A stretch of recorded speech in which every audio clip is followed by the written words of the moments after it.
Hi, welcome to another edition of Commercials I Hate.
Mom, get off the phone. I'm trying to chat.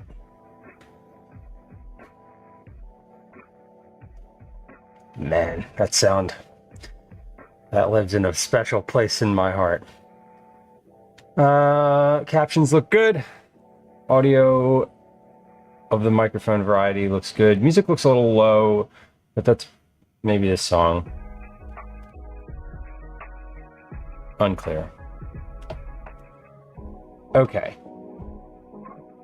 BRT.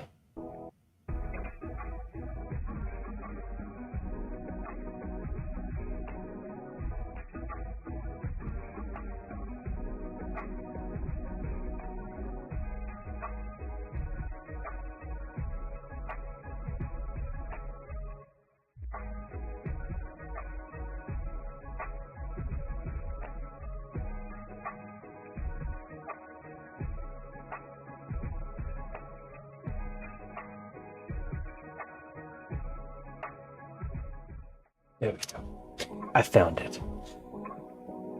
I found it. Let me scroll up and say hello. I'm wondering why the bot is coming up on the chat on the right hand side. I just noticed that, and it's been happening for a few days, and now I'm like, why are we doing that? Why is there chat on that box? I don't know. Let's look at the settings real quick. We're not going to dwell on it. I don't really want it to be there. Ignored users. Eat at dad's bot. B-O-T. Comma separated. Yes. It's supposed to ignore the bot.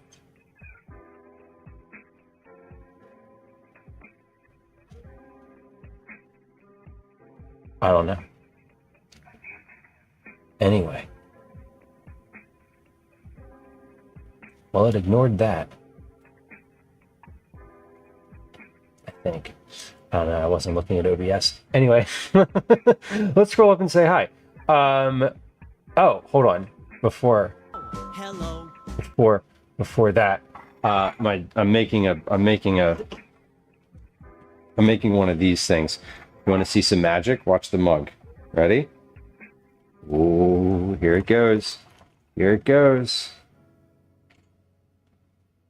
From the bottom up. Ta-da! Fun, right? Cinderella, welcome in. Good day. Sita, welcome in. Welcome in. Not and Getty, hello. Welcome. Not and Getty. I for some reason I was looking at like chats and like different like stuff the other day, and I always want I want to say like thanks. You're like very much, you're always like here at the beginning of the stream, like you check in at the beginning and hang out for words on stream, and like you've said bye at the end many times, and I appreciate that. Lemon, welcome in. Good to see you. I love that Kupo emote. That's probably like the cutest. I don't know. I just like that one a lot. It's like it checks a bunch of boxes. Phoenix, welcome in. Avo, hello. Welcome. Good day. Drink more, cook less. Robbie, welcome in. Robbie, I was reading your post about microphone tuning, and I was like in Discord, and I was like, oh my god, this is so this is also very much in depth for me, a Luddite in many ways. October Camille, good to see you. Welcome in. Sita, I'm great. Today's been a good day. It's going to get better, hopefully, or it'll get worse, or it'll remain the same. That's all TBD. Unclear. Slinka, welcome. Hello. Velos, hello. Hello. I love that sound. It's fun and gay. It is fun and gay. It's also like it's got like the rainbow, but it's also sort of like it feels like the cool sunglasses that like bros wear. So it's like a little like throw it in the face a little bit. But like not really. But I don't know. That's how I read it. Anyway, I like it. Sounds like your crystal ball is cloudy. Yes. What does the Magic 8 Ball say? Uncertain, something like that. I spent almost an hour setting up the third Rode mic just for it to not work properly. I know. See, it's like once you get beyond 3,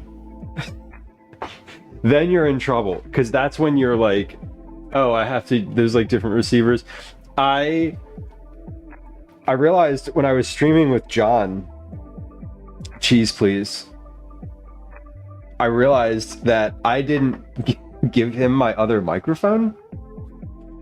And so you could hear him on my stream pretty clearly for a lot of it, but there was definitely parts where, you know, like he's facing away and I'm facing like this way and you just can't hear him at all. And I was like, damn, this is how come I'll never be professional. Because I don't think about things like giving the other person a microphone. Anyway, the mics seem to have worked okay in the kitchen.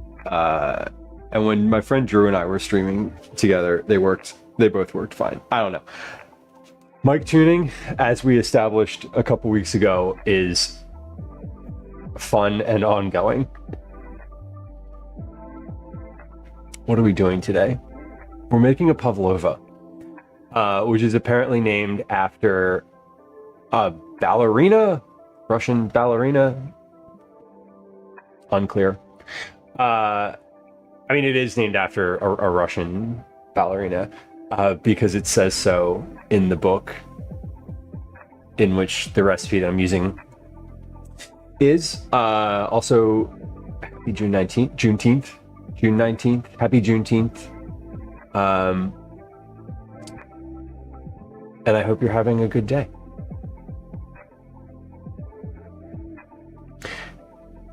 Let's read this recipe, because this one is not in my normal wheelhouse of skill or things. I feel like I have a good grasp on it after the sort of angel food cake situation from Tuesday. Which, by the way, those angel food cakes were really good. They're a little dense, and they did not stay puffed, but all the flavor was there, and that's what counts. Not if you're in like a competition or, you know, trying to make it nice for presentation, or, you know, in many circumstances, taste is not the only thing that counts, but in this circumstance, it is, and I was happy with them, albeit I know what I can improve. I think this is a weird sort of dessert. Let me show you a picture of it. If you're not familiar with what a Pavlova is, which I was not familiar with what a Pavlova was until I looked on the internet for recipes that use egg whites. So it looks like this, ultimately. Nope, that's text. This is it. Fudge Darling, welcome in. It's sort of I'm tilting it as if you can see the bottom. Oh my god, you've cracked. It is a meringue with, like, it's basically like a big meringue. Like a big meringue. You bake it at really low, and then you turn the oven off and you leave it in the oven until like it's cool. So it's sort of a slow thing. So we're going to do that first today. Then we're going to make turkey burgers. So I've made these before on stream. I probably made them, the last time I made them on stream was honestly probably about 2 years ago. And I like to keep turkey burgers in the freezer. They're great during the summer. You know, you're out, you're like, I don't know, playing on the street or whatever, and you need some dinner to come home to. It's just another freezer thing. You can take them from the freezer, toss them on the griddle, or in a cast iron pan, as I've always done, and, you know, dinner's ready.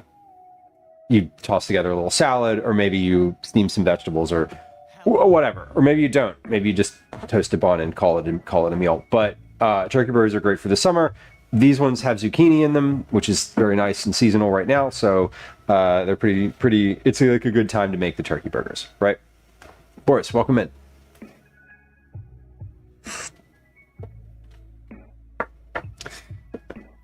All things considered, Phoenix says, naming the Pavlova for a ballerina is probably better than naming it after someone who manipulated their dogs to salivate to meat powder.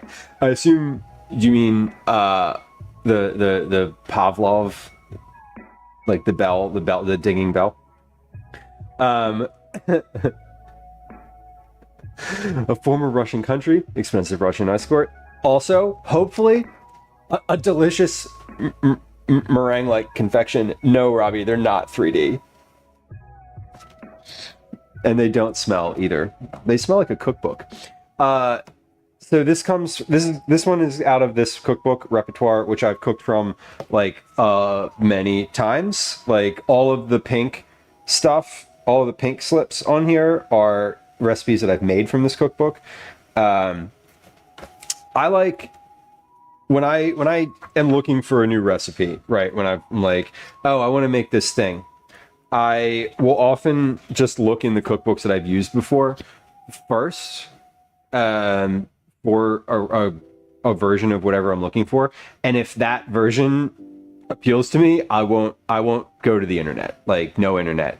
I don't love wading into like the sea of things online about like finding recipes and like sorting through blogs and is this tested, is it not tested, like, you know, you can always go in and type like NYT cooking, name of thing that you're looking for, and you'll find a recipe, and if you ever want a New York Times recipe, I might know someone who can get you one, so like ask for it in Discord. Shayna, welcome in. Good to see you. Good morning. But this cookbook has been a good one. I've made certain things from here before. Onion flatbreads from here before. The harissa recipe in here is the one that whenever I want harissa, I use that recipe. I made this tortilla española and failed spectacularly at it. It didn't even come out of the pan. It just I scraped it out of the pan. It was worse than scrambled eggs. It was a learning experience. The tahini chicken in here is really good. What else have I made out of here? Halibut kebabs with grilled bread. Those are super sausage bake. So there's a lot that I've made in here. Chocolate chip cookies. This is the book with the chocolate chip cookies that are my nemesis because I've never gotten them right. But a lot of other recipes from here I've gotten right. But that one in particular has stymied me. Probably 4 or 5 times I've tried to make this recipe on stream, and it has worked out once. One time were those cookies absolutely amazing.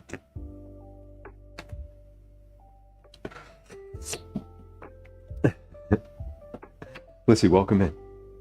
20 times. Hey, that's a Cookie Club entry.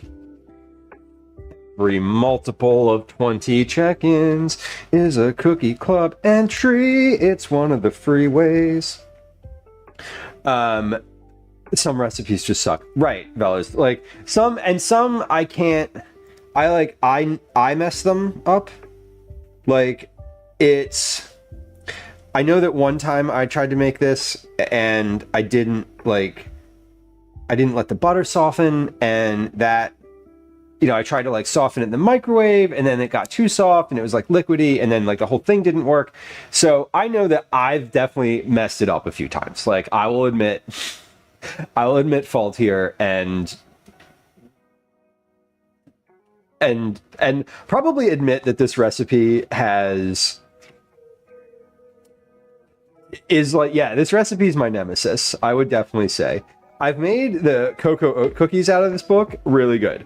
The chewy molasses cookies, also really good. We're going to try the pavlova today. We'll see how it goes. But let's read through it because I want to make sure I didn't miss anything. I already read this several times, including 20 minutes before stream when I was like, maybe I have to have things room temperature, you know? Mechanics have a saying, you have to be 10% smarter than the tool you're using. I like that. I feel like that's sort of how some education works too. Just being like, you know, just ahead of what you're teaching. I mean, when it comes to like simple stuff, right? Like I think back to working at like scout camp and then like teaching a new merit badge and being like, oh, I don't have to know everything. I just have to know more than the kids coming in. And if the kids coming in know more, then like, good, that's probably good. And they will just talk during class and that'll be helpful. I feel like I just sometimes have I don't know, sometimes the recipe just doesn't work for you and I can't figure it out why. We'll see. But this one seems very simple, which is dangerous. Okay. They say, what I love most about pavlova is its contrasting flavors and textures.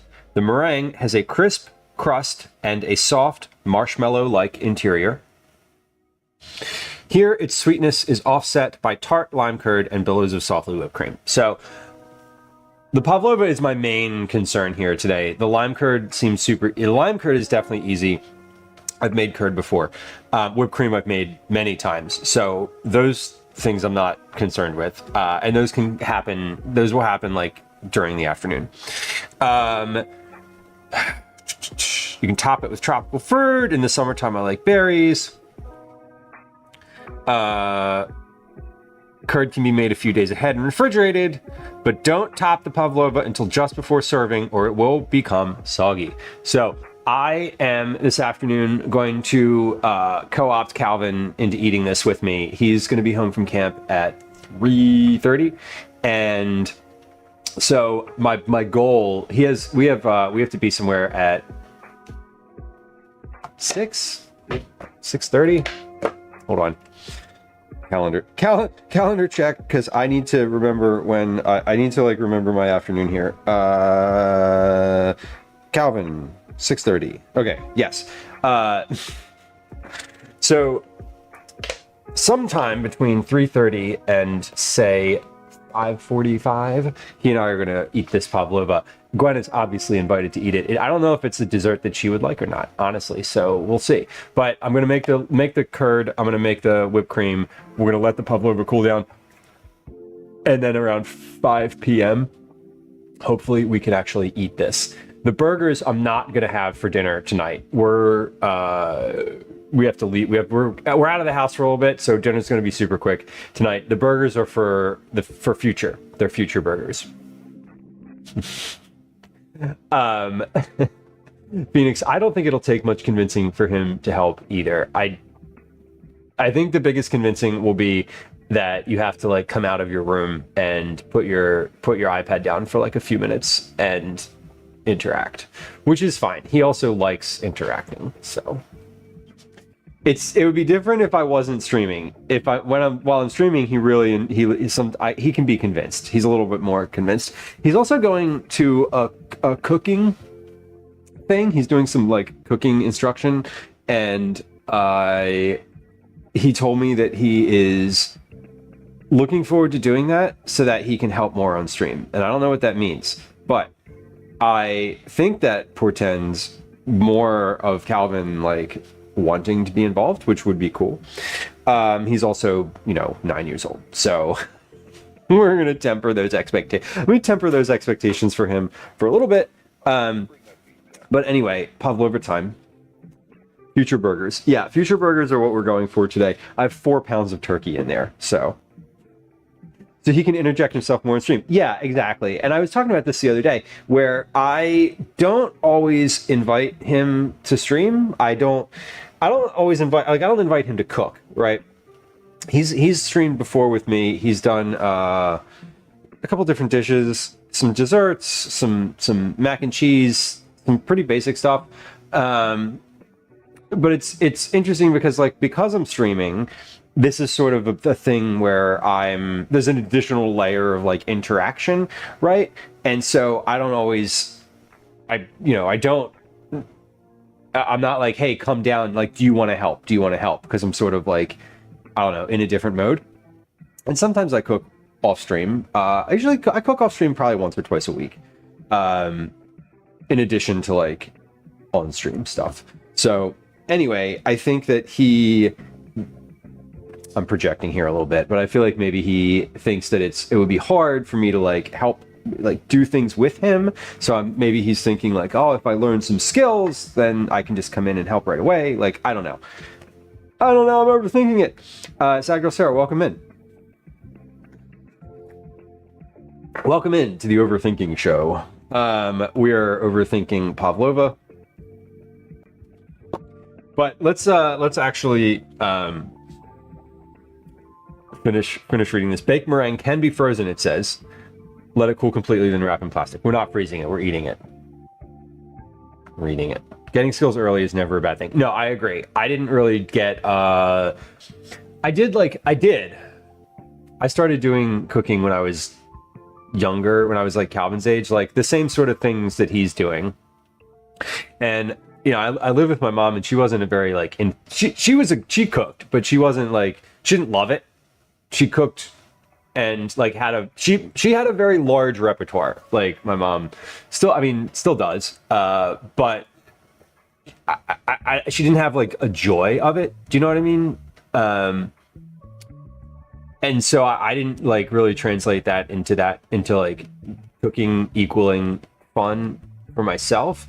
I did appreciate being able to cook for myself and like eat things like when she wasn't home, etc. Things like scrambled eggs and I don't know, little basic stuff. I'm the number one overthinker. Understood. Carly, welcome in. I think lemon is why I love cooking. See, that is a lovely vouch. And I can understand why. Assuming that you mean the streamer and not the fruit. However, if you do mean the fruit, I also understand that because lemon is very versatile and delicious. Okay, got it. Carly says, I always cooked with my grandmother. It's my fondest memory. It's like my fondest memory.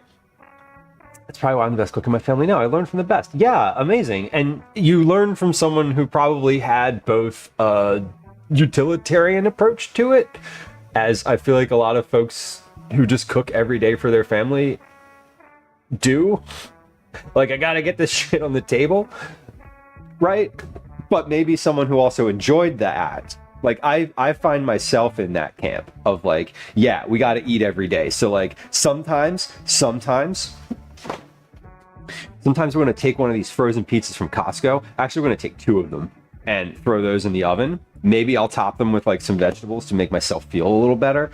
But like, utilitarian, right? Sometimes it's going to be hot dogs. Sometimes it's going to be like homemade turkey burgers and a cucumber salad and like spiced carrots, on toasted like brioche roll. Sometimes. That's what I was intending tonight before I remembered that we had somewhere to be at 6:30. Anyway, Baker, welcome in. Sicilian grandmother had no choice but to get stuck in the kitchen and learn to enjoy it. And food is also about community too. Like, there's a lot of cultural practices that have multiple people in the kitchen helping. And I love that too. I didn't grow up with that. And so my kitchen practice is a lot more like stay out of my way than it is come help me. Oh gosh. Okay. Pavlova. So Pavlova, again, she's supposed to look like this.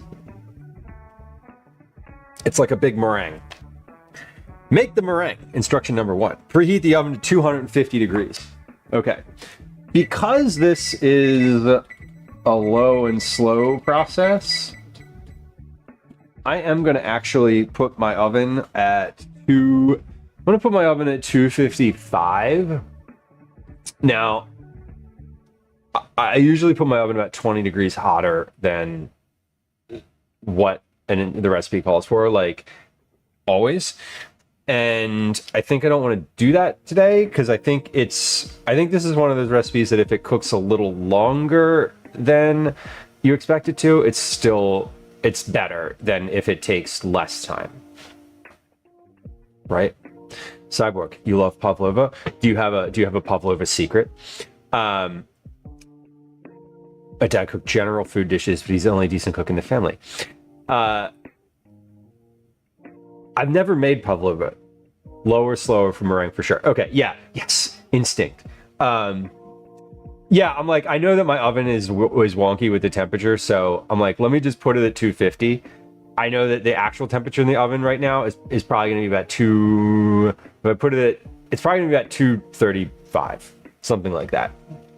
But lower is fine. Yes. Anyway, line a rimmed baking sheet with a silicone baking mat or parchment. In a medium bowl. Okay, so do we want to use parchment? This is another one of those weird questions. This is another one of those weird questions because we just had this whole thing yesterday. Silicone in a medium bowl, whisk together the sugar and cornstarch.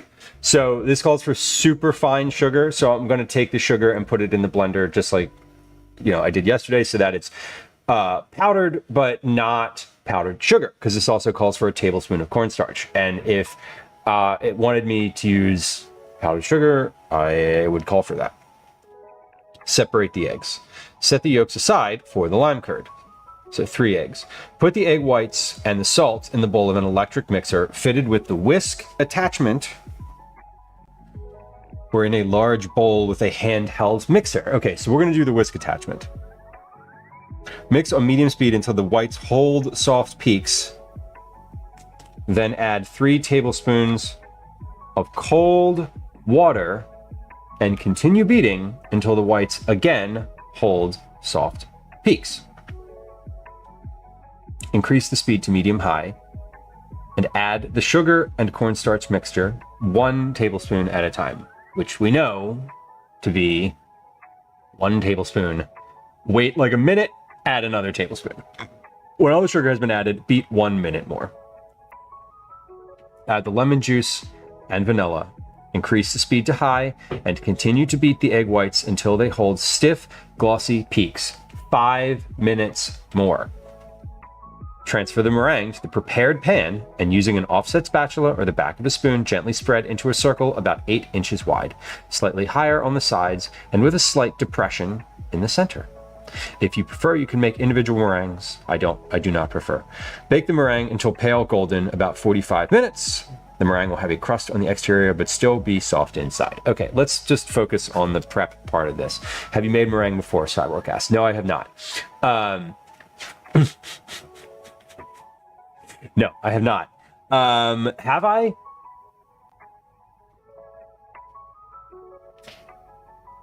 Yes. I've made meringue for the top of a lemon meringue pie. Like I've made that meringue, and that's worked. That's worked for me. The only thing that I was not wondering about, I guess wondering's a good term, is whether I was wondering whether I needed to have the eggs at room temperature or if they were fine out of the fridge. I think they're fine out of the fridge because the recipe doesn't call for them at room temperature, whereas other recipes do. You can have any drops of yolk in your whites. Would it be better? Because here's the thing. I was going to separate the eggs, but I also had inspiration this week because I had extra egg white. This, like liquid egg white. So I could use this, but then I'd still need to separate the eggs for the curd because I want the yolks for the curd. So like I could. They won't whip correctly from a carton unless they have a whipping agent. Well, fuck it then. You know, I read that on the internet, actually. I did read that. There was a whole Reddit thread about that. That was like, don't use carton eggs. And then some other people were like, shut up, you idiot. Carton eggs are fine. And then other people were like, I'm a chef. And then people were like, I'm a chef too. And it just dissolved into Reddit. And I was like, ah. But listen, because I want to separate the eggs, because I want to use the yolks, I'm going to save those egg whites for like scrambled eggs in the morning. Like scrambled eggs and whites in the morning. And we'll just separate the eggs and go from there. And I'll be cautious about separating them. They're good eggs. So I will say that they are from the farmer's market. They're like super yellow yolks. Like they're quality eggs. So I'm not worried too much about like the quality of the yolk or the quality of the white. So, macarons and meringue learning from my head there. I believe it, Baker. And I've made, like I said, I've made meringue, but only for a pie. Better for Pavlova. Cool. Good to know, Cyborg. Thank you. And I'm not using a hand mixer. I'm going to use the electric mixer. Was it on our eggs? I don't remember, Twinderella. It was something when I was searching for recipes to use egg white, like egg whites on. Took away the shortcut. No, it's fine, Baker. And the other part of it was that if I wanted to make the curd, right, I'm going to take the yolks out of the thing, but then I'm going to have egg whites from that process. So it's really all the same, honestly. Like I'm cracking the eggs either way, I guess I should say. It's just whether or not I use more of the yolk from the box or more of the yolk from the egg itself. And not yolk. White. Whatever. Hammy's Hangout. Welcome in. Welcome in. Your mayo-less egg salad, Twindrella? Was it avocado mayo, or do you really just not have an egg salad?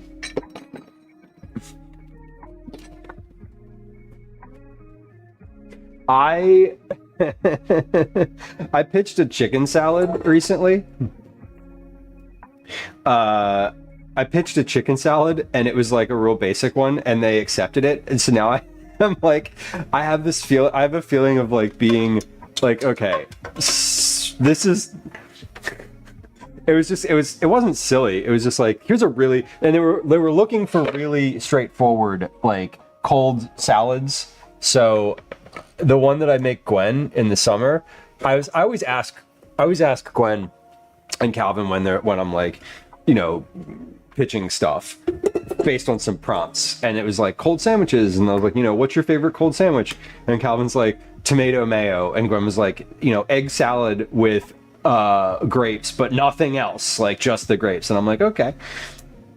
So anyway, that one got accepted, which was kind of fun. Not the tomato mayo. I didn't expect that one to get accepted because that one is literally tomato and mayonnaise and bread. But I will say that I don't think I've made an egg salad. No, sorry. This is for a chicken salad, not an egg salad. Anyway. You can use the yolks for egg salad. It's true. I mean, I could use... I always end up with leftover yolks, or leftover egg whites, because recipes call for egg yolks. So I'm not unused to having them, and I make enough like scrambled eggs like a couple times a week for breakfast or whatnot that they're not going to go to waste. Onion jam. Hell yeah. I do love onion jam. Baker, what kind of crinkle cookies did you make? Forrest, welcome in. So that sounds delightful. The playground at the zoo. That's great. That's great. I hope you have a good time. I hope that the gift shop is easy on you. I hope that the refreshment snack counter is also moderately priced. I know it's not, but one can hope.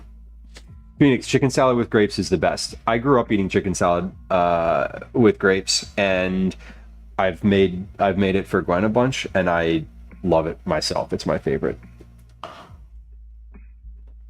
Oh man. Darlene on YouTube, welcome in. I'm doing great. Thank you for asking. How are you? Happy Wednesday. Thursday.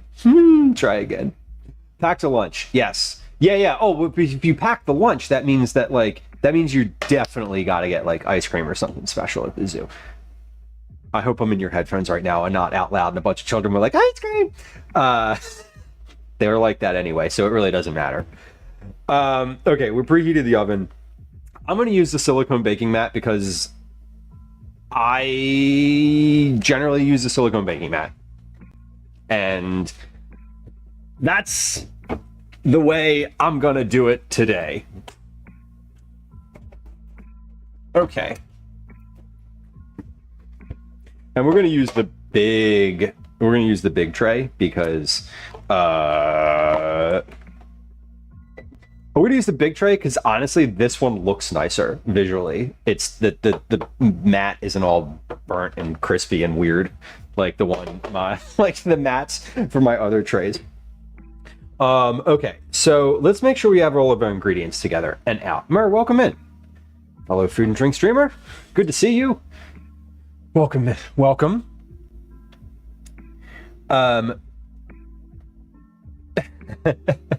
Bro, I was thinking about you and the cookie club that you do with your community as well. And I was curious what your most recent like baking adventure, what your most recent cookie/baking adventure was. I don't think I've caught stream in a little bit. So anyway, I don't know why I was thinking about it. I think I saw your go live notification in Discord or something like that. I was like, oh. Anyway, let's make sure we have all this together. Okay, so sugar and cornstarch whisked together in a bowl. So not a lot. It's a cup of sugar and a tablespoon of cornstarch. Egg whites and salt in the bowl of an electric mixer fitted with a whisk attachment. Okay, let's actually get my I'm gonna get the egg whites. I'm gonna separate the whites and the yolks. So let's do that. And then salt, kosher salt. It said kosher salt. Better be kosher salt. I don't have any other kind of salt. Good, kosher salt. Fried cookies? That's amazing. So is it one cookie with multicolors or multiple, or one cookie of each color? I mean, I'm imagining either would be nice. I'm imagining one cookie with all the colors would be a lot of work. Maybe. I don't know. One cookie of each color. Okay, yes. I'm imagining like short, like rolled, like sugar cookie, like a log, and then you're like making logs of different colors, and you're squishing them together and rolling them, and like, you know, those kind of cookies, like the cut and bake cookies. That's what I was imagining there. Mobile crash. Always. Welcome back, Sita.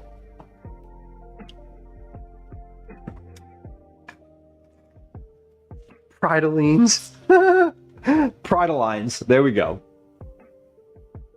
That's fun. I've made some I've made like a 3-color cookie for...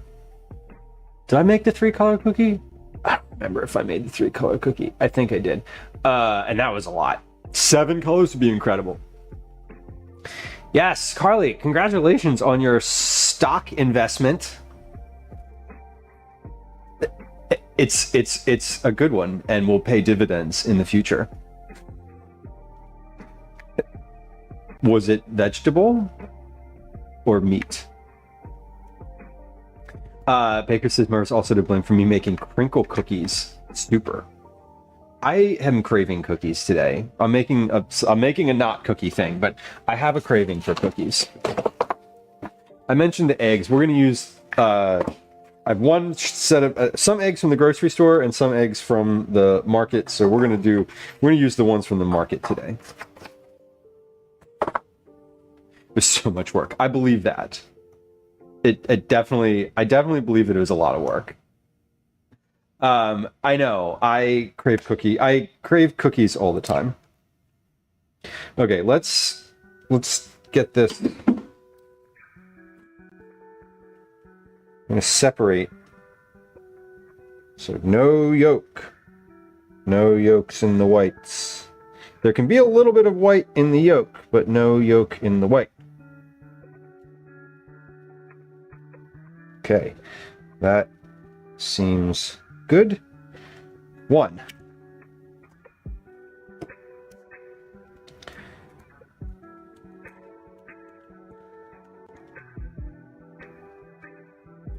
Two.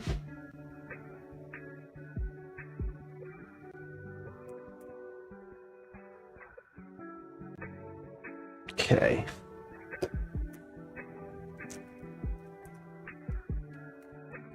Whatever you had. Pork stock. Neck bones were $2 and I love a bargain. No, you don't need a better reason than that. Scraps in the garden. Super. That sounds amazing. I do hope it turns out. I hope it is balanced and sort of like not. I hope it has some balance to it. I always feel like that's why I add like an onion, or like I'll try to add 1 or 2 things that are not from that bag that are just like, a fresh cut up onion to kind of make sure that there's at least like one thing in there that's like, this is definitely going to make the stock good. When is baking cookies not a lot of work? Right. I mean, even when it's like Toll House cookies and you're just like slice and bake, like you still got to clean the sheet pan afterward. Cleaning the sheet pan is the worst part about making cookies, honestly. That's my take. Okay, so I think that's probably pretty good. I don't see any yolk in here. I see a little like whatever that is from the yolk. Maybe we'll take that out. Let's take that out. It's as soon as I saw it, it's now concerning me. So let's take that little like bit out of there. There. Okay. It's become concerning. Yeah, so there we go. There's like a much more, and another little one over here. We'll get that too.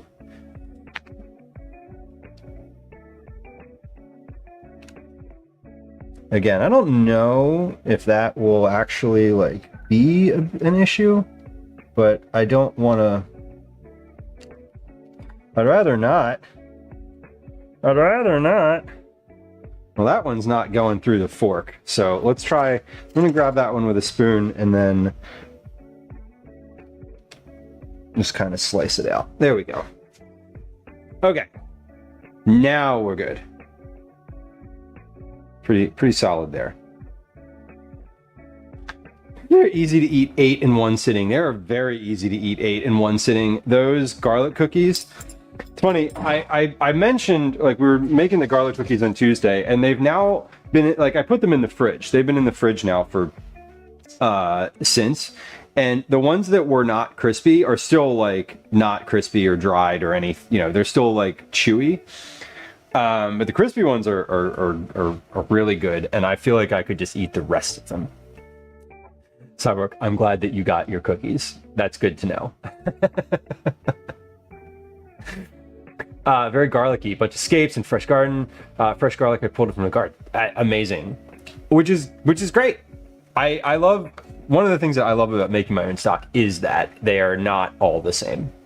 Some of them I've accidentally dumped like too much pepper in, and they've just been like, wow, that one's really peppery. Great. Use quarter and half sheet trays to do the bakes, which is also good because you can probably do like a better, like, you know, a test cookie or two, like in the oven on a, you know, on a small sheet pan. Chef Mega, welcome in, Mega. I'm doing great. How are you? Welcome. Welcome, and bienvenue.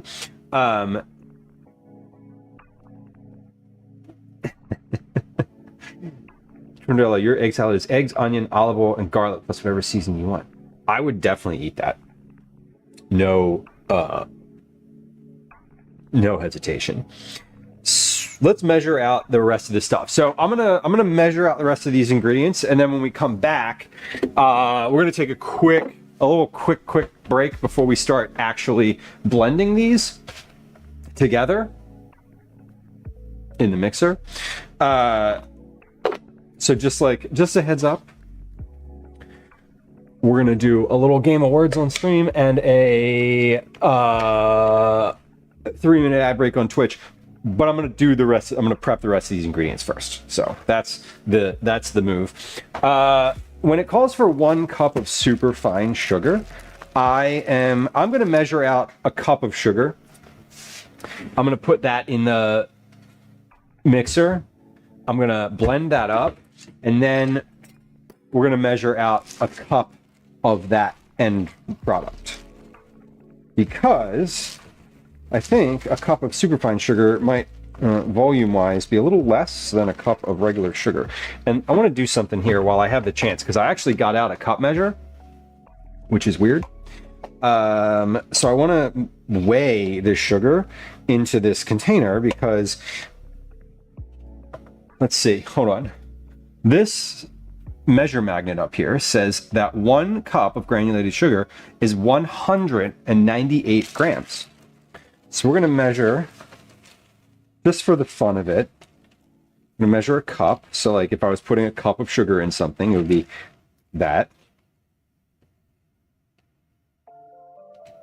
And that ends up weighing 233 grams. Perfect. Cool. Love it when a plan comes together. Okay, but we need this sugar, so let's leave this out too, because we need this for the lime curd, which we're gonna make later, not in this moment. Okay, but anyway, let's blend this. Should be real quick. Should be pretty quick here.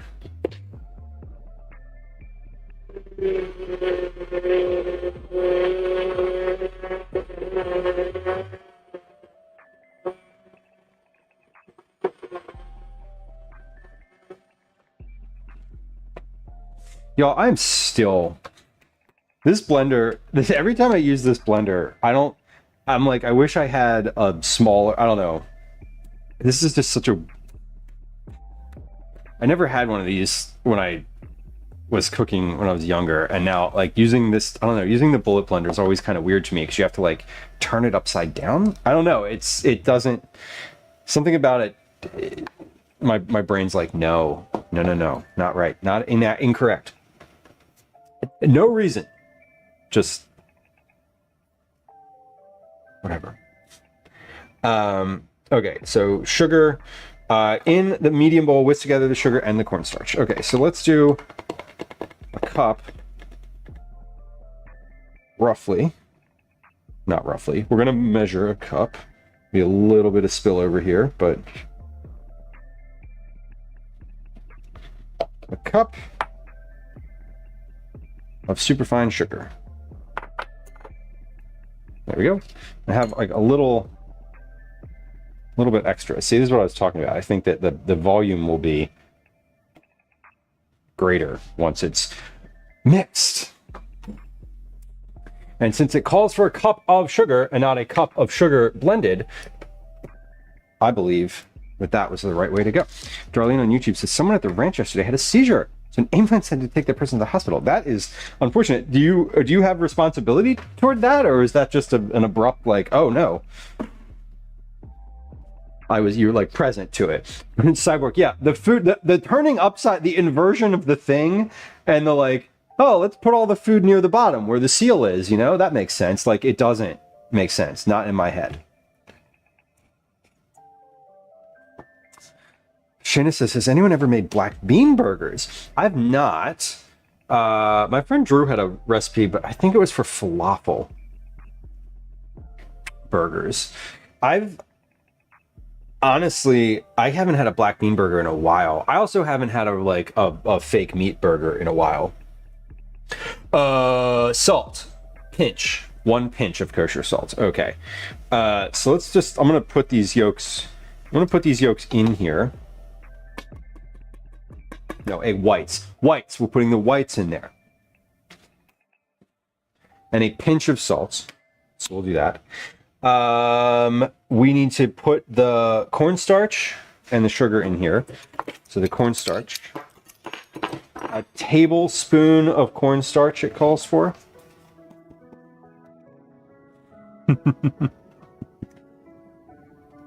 See, I hope that your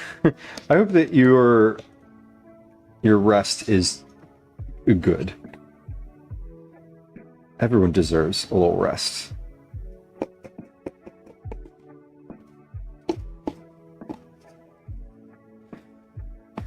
Yeah, Mega says my Robocoop is my best friend and so used to it being on top, unlike a bullet. Yeah, it's just a weird, like, to me it just seems like a bad idea to turn everything upside down like that. And mostly that blender's made for like smoothies and stuff, right?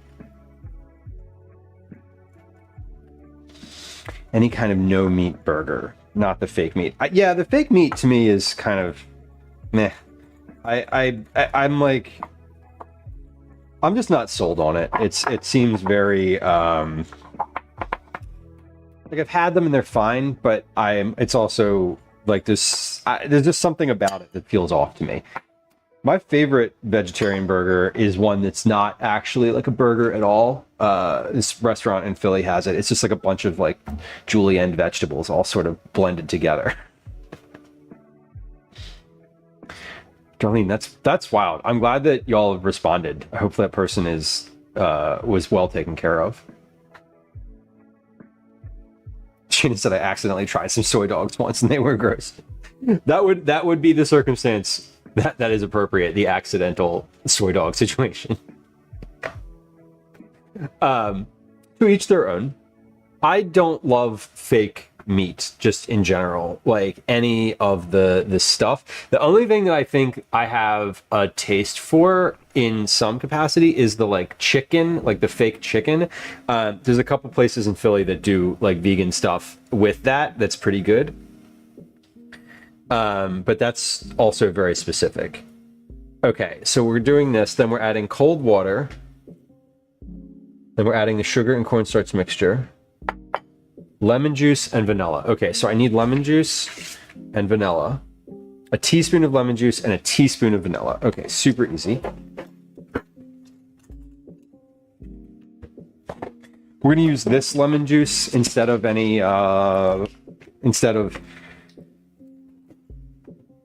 opening and squeezing a lemon.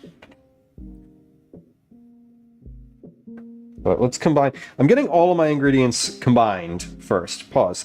I'm not using these in this situation. Let's put those in the fridge. Because what'll happen is I'll end up adding those egg yolks into the meringue while I'm not thinking.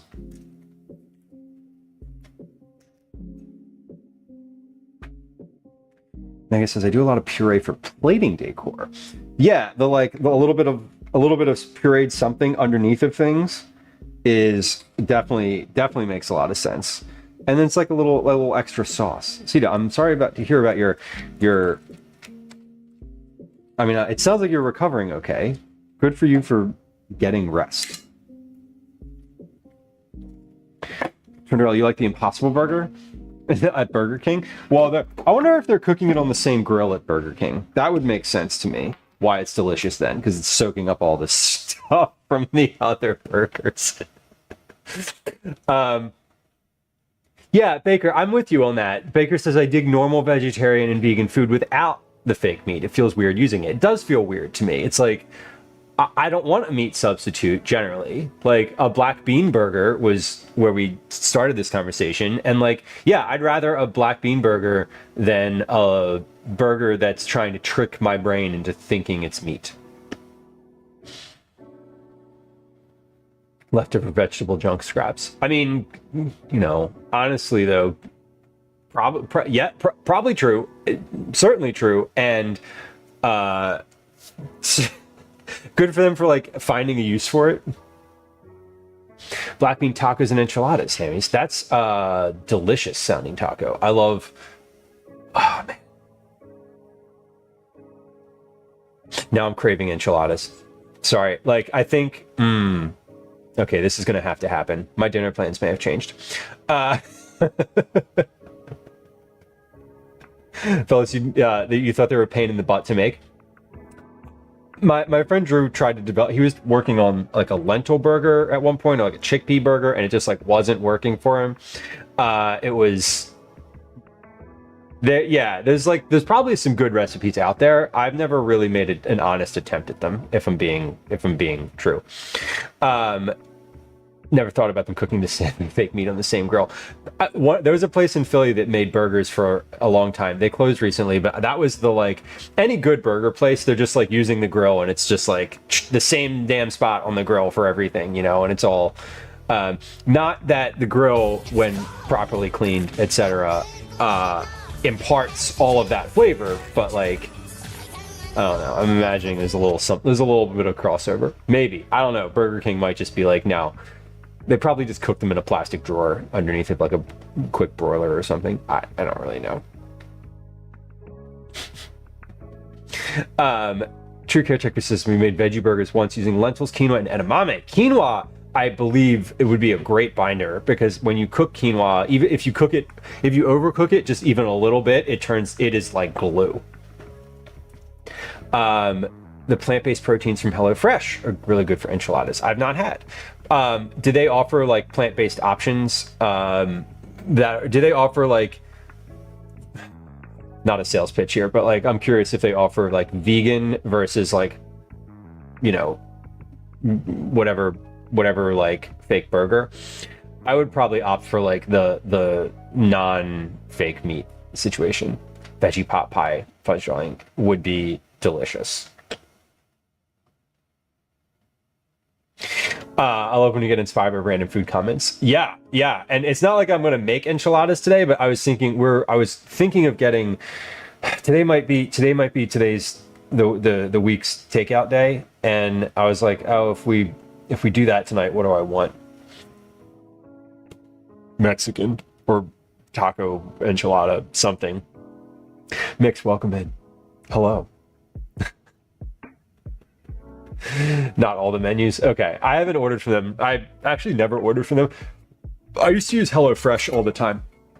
Yeah, I used to use HelloFresh all the time. Not HelloFresh. Jeez, sorry, wrong one. I used to use the other one, Blue Apron, all the time. That's one of the things that sort of got me into being interested in cooking, honestly. Like a long time ago was getting Blue Apron and being like, oh, what's this ingredient? Like, that's weird.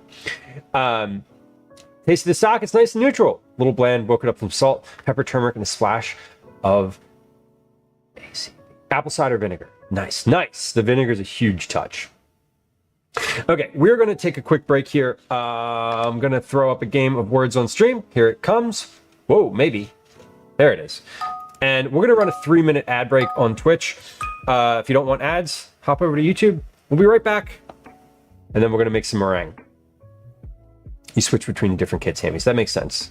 Hi. Welcome to another edition of Commercials I Hate. Ooh. I got one for this one. Wait. Hold on. Oh, I'm not chatting. There we go. Hold on. Yes. I got it before someone else did. Yeah, feel good. Okay, let's put some dishes away here. Got some clean dishes on the dish pan. Dish rack. The dish rack.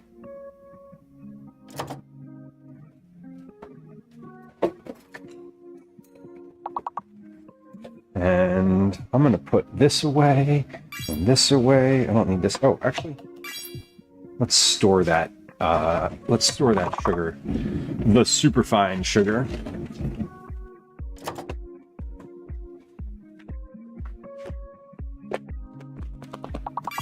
Okay.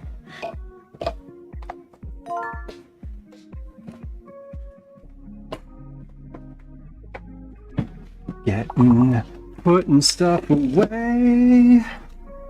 Putting stuff away. You know, that's a thing that I think before doing these breaks on stream, I never put anything away, and I would finish stream and there would be literally like the counter would be full, the sink would be full, and it would take like an hour to clean up from stream. And just doing this little process here has been huge for me as a functional, like, don't want to end stream with my entire kitchen looking like a mess. Nobody who lives in this house wants that. All right. And then we can just do a quick dish here and the sink will be empty. Right in time. That ad to end.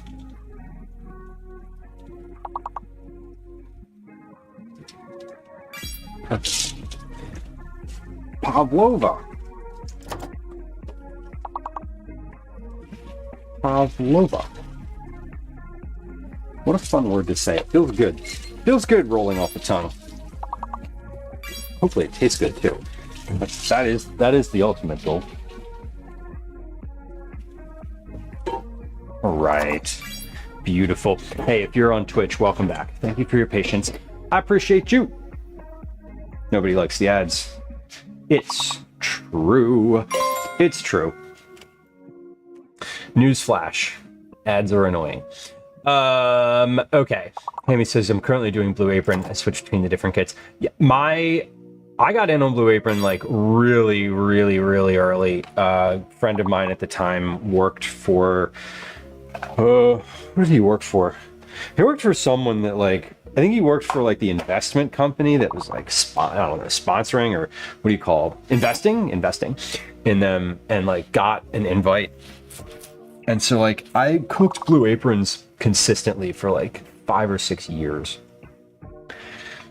It's funny, one or two of my favorite like recipes and processes are actually like, I can point directly back to a Blue Apron recipe, and like that's where I got that from. Pixielicious, welcome in. Hello, nice to see you again too. Welcome. We're finishing a Game of Words on stream. We got last guesses here, a couple guesses. These are some odd, what do you call it? Odd letters. Not a fan of all of the letters that we just got, but that's okay. Okay, hold on. Let's click that. There we go. Where are those? They're just they don't go. Sometimes when you look at sometimes you like look at letters and you're like, I can't see anything in there.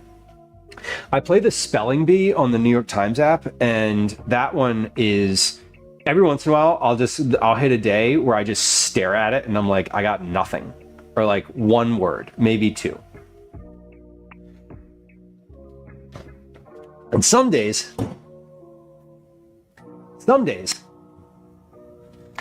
I just blow through it and it's easy. I did the Tuesday crossword this week in like 4.5 minutes. And I was like, oh, I'm done. And like, I finished it, and then it was like, oh, I like, today you win. And I was like, what? It's like, some days it's just, it flows. Or it's enjoy your dinner making. I hope you're I hope you're making something satisfying. And I hope you have the time to sit and enjoy it and relax while doing so.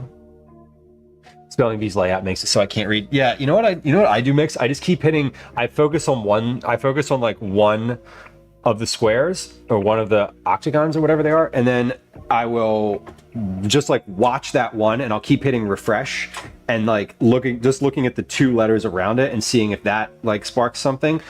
When you try to take in the whole thing, sometimes it's like when you try to take in the whole thing, there's nothing there. Is how I do it. Mix, welcome in. Good to see you. Hey Mix, thanks for getting things moving and flowing and organized on this raid train coming up. It's very exciting. Forts is having pasta with ham and cheese cream sauce. I haven't quite decided yet if I'm skipping tomato base or not. Go with your heart. I know what I would do, but I encourage you to go with your heart.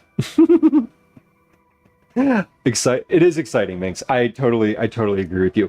And I really appreciated your stream the other day where I went back and watched the one where you were like talking about different like streamers, and it was it was so funny to hear you guys be like, for the different folks that you had on there, not just me, but like the different, especially with Taz, you're like, oh, here he goes, he's gonna do this thing, and then he does it, and it's like, I don't know, it was just it was entertaining, but also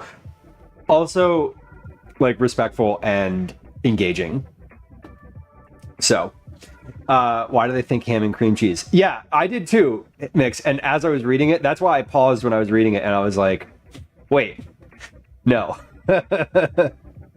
But there's like, I don't know, maybe it has like the melted feta vibes, you know what I mean?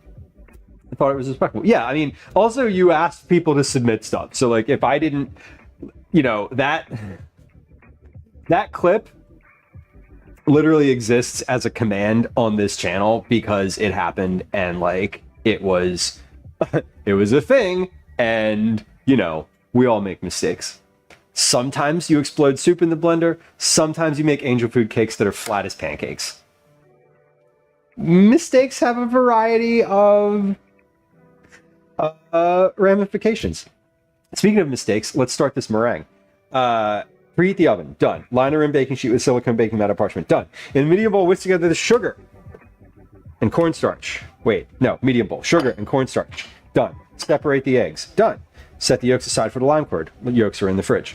Put the egg whites and salt in the bowl of an electric mixer fitted with a whisk attachment, or in a large bowl with a handheld mixture. Mix on medium speed until the whites hold soft peaks. See,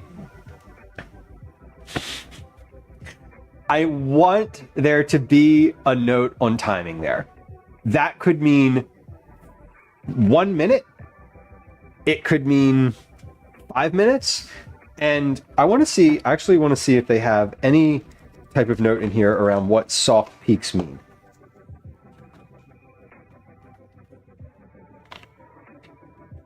No. Okay. I know what I think soft peaks mean. Angel pancakes. Weren't they ever? They were good. They were good, and they could be structurally better. We do learn from mistakes. Totally. Recovering a recipe is always impressive. I meant to make the angel food cakes. Ball. Dip a couple eggs with milk like French toast. Oh, hell yeah. Mix. Yeah, I was thinking like, what could I do with these? Like, what could I just like flatten them and fry them? I got to thinking about it last night. Calvin was like, these are really good. I'm gonna eat 3 of these at a time, as he like stuffed them into his maw. So he they were good. Okay, let's mix. Mix on medium speed until the whites hold soft peaks. Then, salt. I need to put a pinch of salt in here. What is 1 pinch? That. Depends how big your fingers are, I suppose. Is it a 1 finger, 2 finger, or 3 finger pinch? Is it a 4 finger pinch? That could be a lot. Mix on medium speed until the whites hold soft peaks. Then add 3 tablespoons of cold water and continue beating until the whites again hold soft peaks. Okay, so we have our egg whites in here. Egg whites are not room temperature. Egg whites are cool. We're going to put this on medium speed. This goes from 0 to 10. Medium, and it goes in even numbers. So medium is either a 4 or a 6. Let's go 4. 10 feels aggressive. While that's mixing, let me get cold water. Put an ice cube in here. Or 2. That way it's for real cold.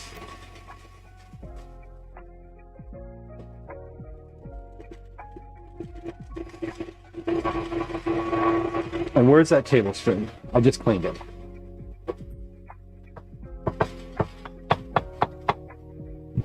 Rice wraps. What's the secret to not getting your fingers stuck on rice wraps? It's water, right? Like just keeping your fingers wet. At least that's my understanding.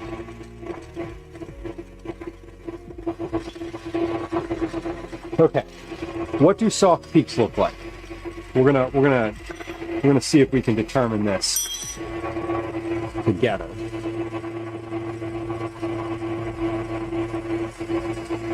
So we're foamy.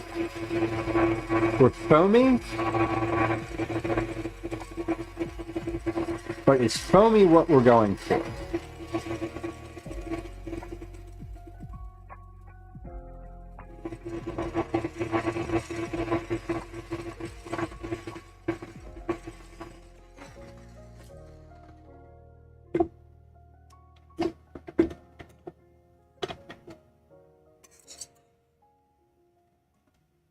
No, that's not there yet. Okay. Just not there yet. Yeah, you gotta wipe everything mix. It's just like flour when you're baking. Like you get the hang. I feel like it's one of those things where you get the hang of it after a while. You mess the first couple up, and you're like, oh right, I got to do these other 5 steps that I forgot about. Can totally fake the entire thing. True. Which is great. Yeah, these are coming along. I also want to let me get my timer out here actually, because the later steps in here have time specific notes. I feel like this process is probably a little quicker.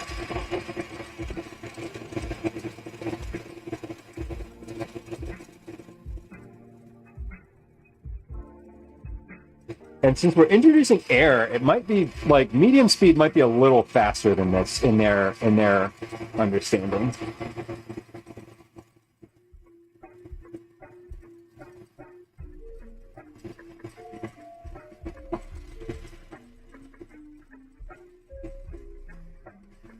So I'm considering here. All right, let's take a look at this again. I'm going to take a look at this from the front this time, because I'm just going to tip the mixer up and see what it has on the end of it. So that seems like a soft peak to me. I'm going to add. It says, then add 3 tablespoons of cold water and continue beating until the whites again hold soft peaks. Great. Okay, so I'm going to keep it at that speed. We're going to add 3 tablespoons of cold water. 1, 2,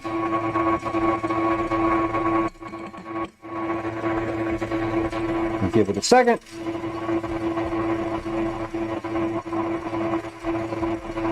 Yes, mix. I love it. I love that your seasonality is like just about a month, maybe behind where we are.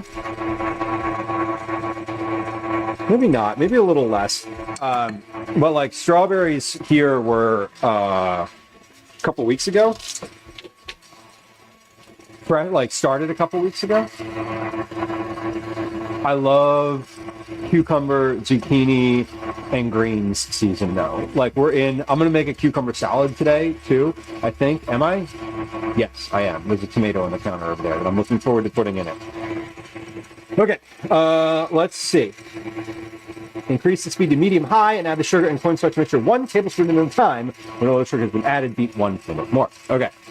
5 AB. I don't know what my zone is. If yeah, I don't know. I know that that's your zone number, but I don't know what. I can't compare. I'm in Philadelphia. Okay, let's see. I feel like that is good. That appears to be a soft peak. Okay, now it says, increase the speed to medium-high and add the sugar and cornstarch mixture 1 tablespoon at a time. When all the sugar has been added, beat 1 minute more. Okay, so medium-high now. And we're going to start adding this mixture little by little, as we were doing yesterday.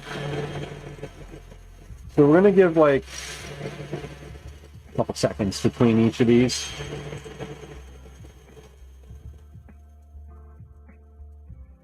Actually warmer.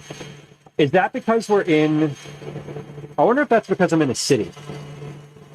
I wonder if like this exact space is different. I don't know.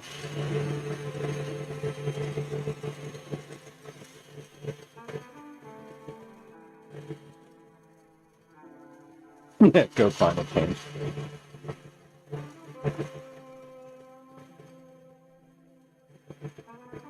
Yeah, I hear there's all that tundra up there. Y'all ever thought about growing wheat up there?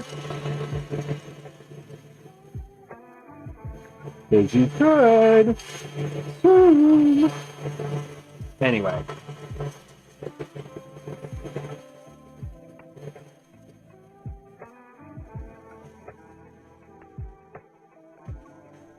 Medium high I have as a 6 right now. I don't know if that's as high as they want it. That's what we got. And we're adding this in super slowly. Sugar buildup? Ah, yeah. I see it. We're gonna mix this just a little, like another scoop or two, and then I'll pause for a second and scrape down the side hammies. Good call out, because yesterday when I did this, I ended up having a bunch of sugar at the bottom. Not a bunch, but enough that I was like, oh, maybe I should scrape that. But yeah, I see it. Hold on. Nah, that didn't do anything. I thought maybe, but this is starting to look nice. Let's just give a little nudge to the side and a little bit of a zhuzh under the bottom here. Make sure I don't have any buildup. No, there's no sugar building up on the bottom. It is just on the side there. So that's good. It's just kind of, I'm trying not to like scoop this or do too much with it. Just lift it up a little and then let it fall back down. Hopefully not fall back down. That's not the goal, but I'm trying not to manipulate it too much with the spatula. That's what I mean. Okay, back to the mixing.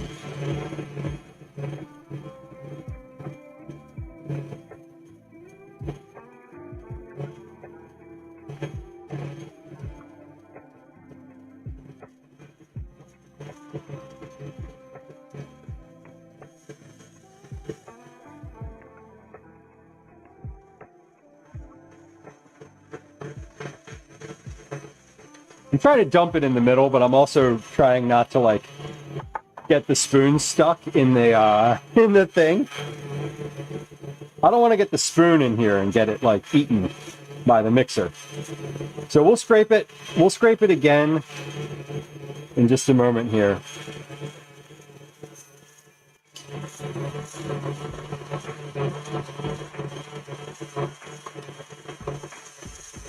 Mix, isn't that wild? Probably wouldn't even have considered those things like a decade ago.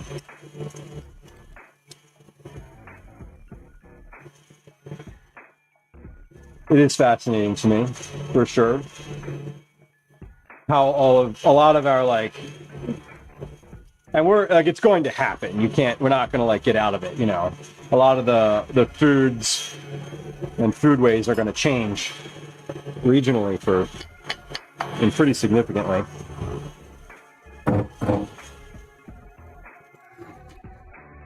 Okay, so it says once all the sugar has been added, mix for 1 minute more. So I'm just going to give this a scrape. Just scrape the edge there. I'm going to zhuzh it off.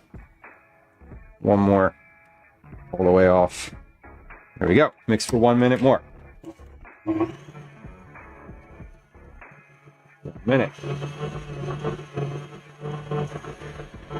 Add the lemon juice and vanilla, increase the speed to high, and continue to beat the egg whites until they hold stiff, glossy peaks.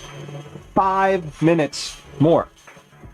So 1 minute, then we add the liquid, then we beat for 5 more minutes, and then we add to a sheet pan. This is all very simple. Lots of very simple instructions, but, you know.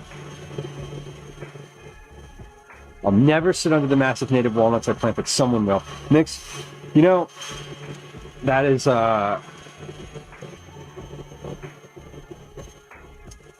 is true. That is true. You are planting for the future and not for yourself. I would have tasted the meringue. Oh.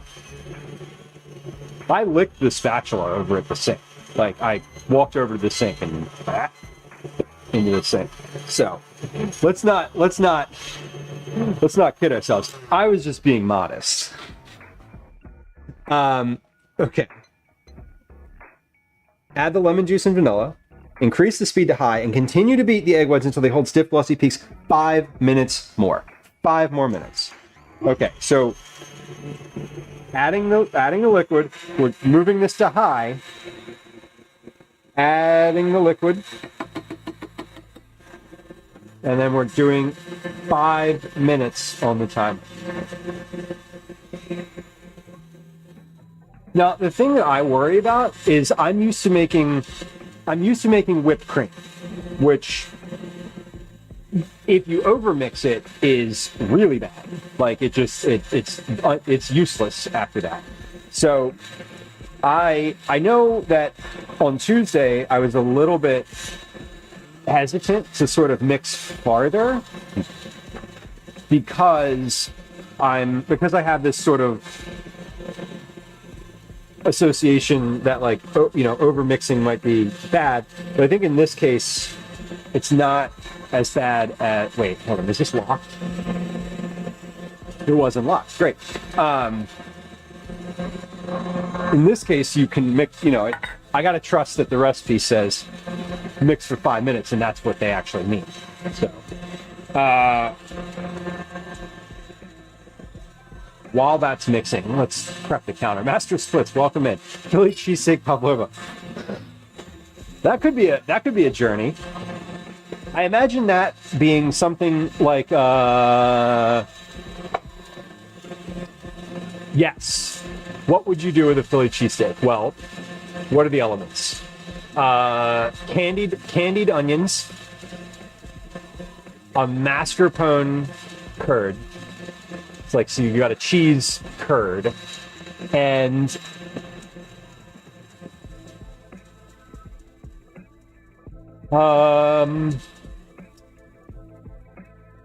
some type of like jerky maybe, or like candied meat of some variety. I feel like it would be very odd to have a like shaved beef on top of a pavlova, but you never know. Mix a food forest that carries itself with minimal care, like the indigenous folks did around here for centuries. Go and cultivate where found. I have to plant it. Right. you want to have like a, not like a sustainable system, right? Sort of like, you know, how various plants work together, seasonality, and like these ones come up, you know, first before the foliage comes in, and then these ones come up late in the season after the foliage is like waning, that type of thing.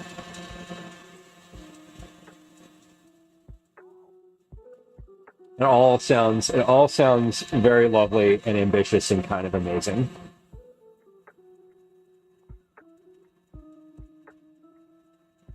There's a few years back, we went down to West Virginia. I went down with Calvin for a dinner. It was this thing that I'd purchased a ticket for it like in 2019 for 2020. They canceled it in 2020. They canceled it in 2021. So we finally went in 2022.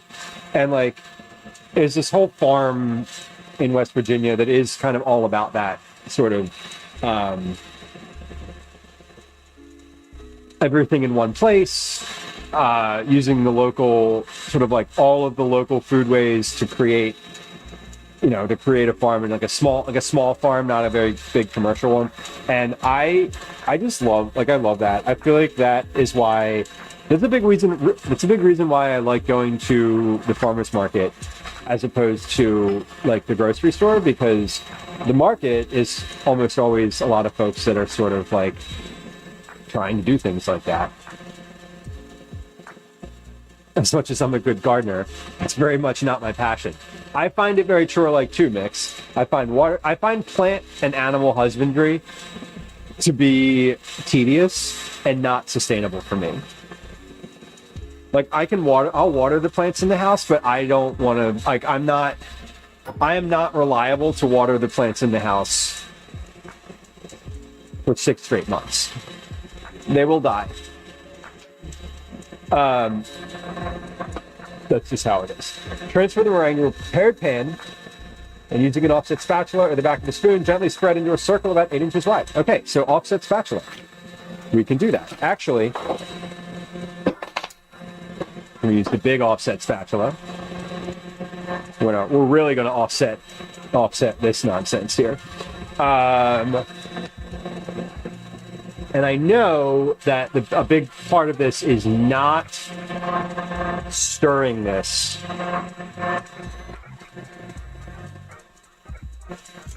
And like over mixing it. Okay, stiff, glossy peaks. This is heavy. It is stiff. I would say that is glossy.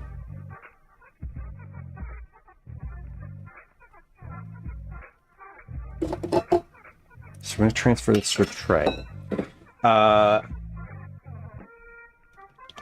Transfer the meringue to the prepared pan. Using an offset spatula and the back of a spoon, gently spread into a circle. Okay. Well, how do I get it out of here? First question.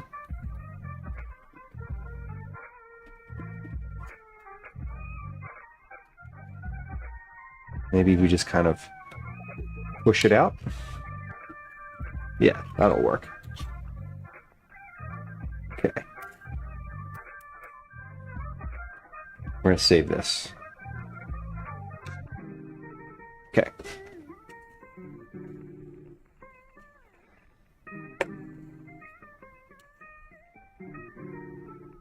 I'm actually going to do a regular spatula here, so I can just get all of this out easily in one sort of big chunk, and then we'll spread it with the spatula. Because the offset spatula is not meant for scraping a bowl, such as this. There we go. Well, I gotta tell y'all, this looks better than I thought it was going to. It is lofty and thick, and that is, I think, what we were going for. So, cool. All right. Spread into a circle about 8 inches wide, slightly higher on the edges. Okay. Well,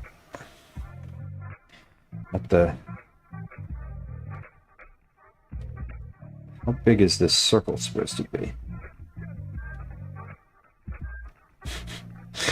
Slash, what exactly does 8 inches? 8 inches wide. Okay. This is 6 inches. Oh, okay. So wider. Got it. Slightly depressed in the middle, it says. Okay. That's fine. And then I think I'm going to do, yeah, that's about right. 6 inches, 8 inches. Yeah, there we go. It's a little offset on the tray, but like, here we go. Sorry, I'm just like, this part, I'm very, I've become focused. And now I'm sort of giving it some of these little peaks. I'm just like tapping it and giving it some spikes around the edge. There we go. And then let's make a little space in the center. Okay. Well, that appears good. Okay. Okay. Hold on.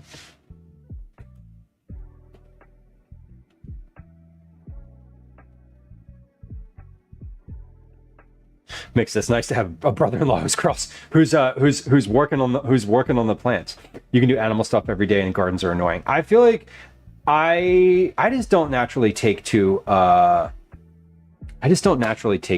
I don't know. I had animals growing up. My mom is literally a master gardener. But I don't know. I haven't caught the bug. And if P-Dog can do it for you, that sounds great.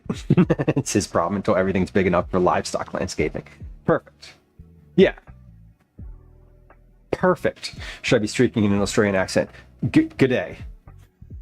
I'm slightly depressed in the middle. Mix, right? This is a Pavlova. Here it is. Hopefully. Here it is. This is the meringue on the tray.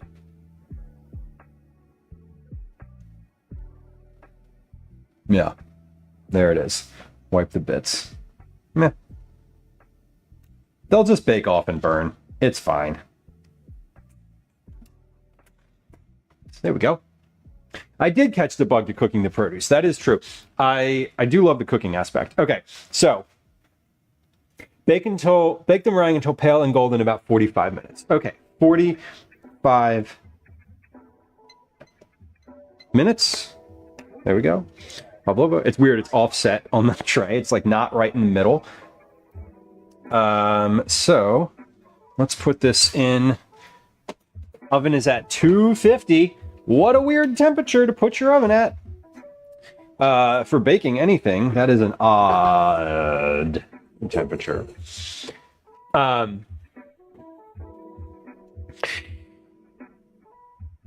meringue will have a crust on the exterior, but still be soft inside. Turn the oven off, crack the oven door, let the meringue sit in the oven for 1 hour. Remove from the oven and let it cool completely. Okay, so I've got a meringue, a Pavlova, in the oven.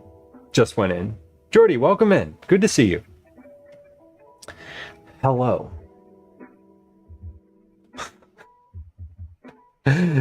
Time for burgers. It might be. I want to make the lime curd first, I think.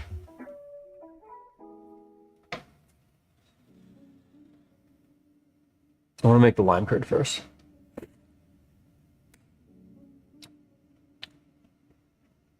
Wow. That is tasty. That tastes like it should. That's super good. I actually wouldn't mind like just eating that. So any result here is going to be a good one. Any result will be a good one. All right.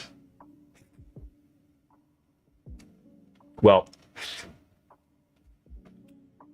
I'm happy with the taste of this. Whisk liquor. All right, all right. Calm down. No more free content. No more free content on this channel. Find that. Go find it elsewhere. Okay. Excuse me, Daddy. It's like a hide and seek. You just have Daddy, to find it. Sorry. Daddy? Sorry. I Daddy?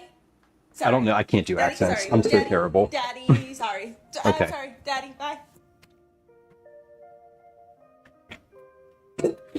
You don't want to hear me even try an accent. They all sound like an American trying to do an accent poorly. Okay. I need the mixer for something else. Maybe. While the meringue cooks, make the lime curd. In a medium non-reactive bowl, whisk together the reserved egg yolks, sugar, and lime juice. Place the bowl over a saucepan of simmering water, ensuring the bottom of the bowl does not touch the water, and whisk vigorously and constantly until the mixture is thick enough to coat the back of the spoon. We're making curd. Remove from the heat and whisk in the lime zest and butter. Press a sheet of plastic wrap directly on the surface of the curd. This prevents the skin from forming and refrigerate until cold. The lime curd can be made up to 2 days in advance. Okay, so this part is also relatively easy. And because you can make it in advance, we're gonna make it now. Because I'm not eating the burgers for dinner tonight. So the burgers can just the Pavlova is the thing that I'm eating, that I want to eat on stream today. I want to be ready and edible on stream. The burgers are not dinner, so we're not doing that on stream. Oh, I do need the whisker, this thing, the mixer for whipped cream. So let's just keep that on the counter. Man, the last time I made whipped cream, I didn't add sugar, or I added a very minimal amount of sugar, and I didn't add any. Yeah, I added vanilla, but no sugar, and then it tasted really bad. So we're gonna use the rest of that sugar that I just put back in the cabinet earlier, the superfine sugar. We're gonna mix that in with our whipped cream, but that'll be later, much later. But I am gonna put it in the mixer because otherwise I will forget. Jordy, enjoy your work day. I hope it's not too taxing for you. Thanks for saying hi. It's always good to see you.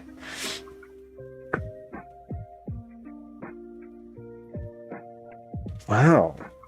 Nick, that's wild. That's one of them superpowers, right? I feel like I cannot do an accent, but I often will hear an accent and I don't know where it's from necessarily. I can place an accent with what language it goes to, if that makes sense. Medium non-reactive bowl. Okay, so we have to sit this over a pot, and so I want to do a glass bowl that I can sit over a medium pot. So let's use this one. Will that work? No. Too small. A lot of banging around here. That'll work. Medium bowl, pot. Bowl doesn't touch the bottom. Still gets hot with the heat. Perfect. Okay, in a medium, non-reactive bowl, whisk together the reserved egg yolks, sugar, and lime juice. How much lime juice? 1/4 cup. How many limes do you suppose that is? 1, I would guess. Maybe 2. Probably 2. Probably 2 limes.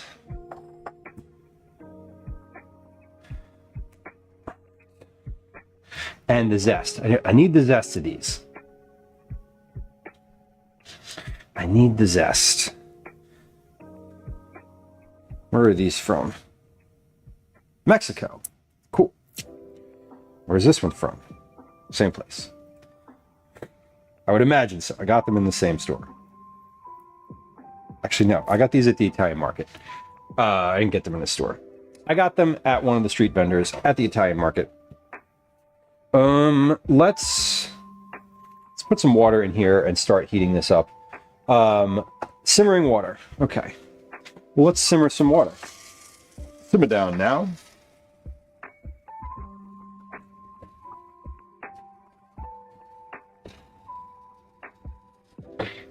Yeah, we're well, now we're talking more about dialects and not necessarily accents, right?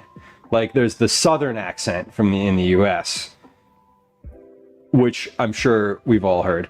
But then there's like, are you North Carolina Southern or are you Alabama Southern? Because they both sound kind of similar to the untrained ear. But there are differences to the keen observer, of course.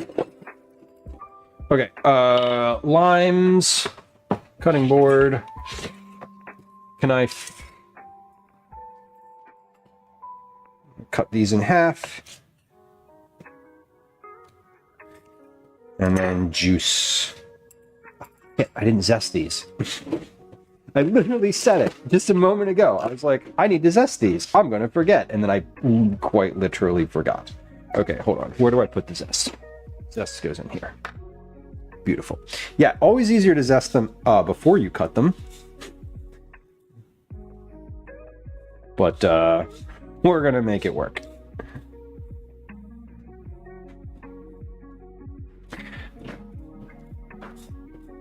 It happens like that.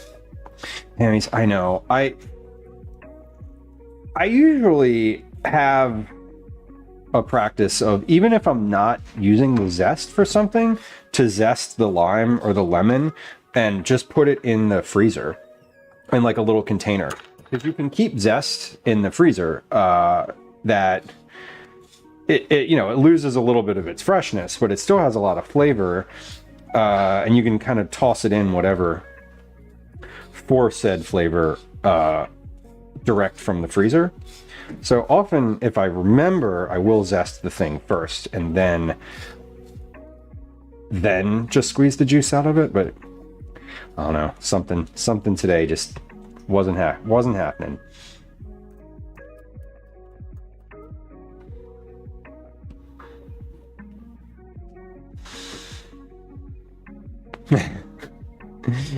Yeah, zesting, and you can't, after you squeeze it, like you can't zest it. It's not, I guess maybe you could. I guess if you squeezed it and then you like put your finger on the inside of the peel to hold pressure from the inside.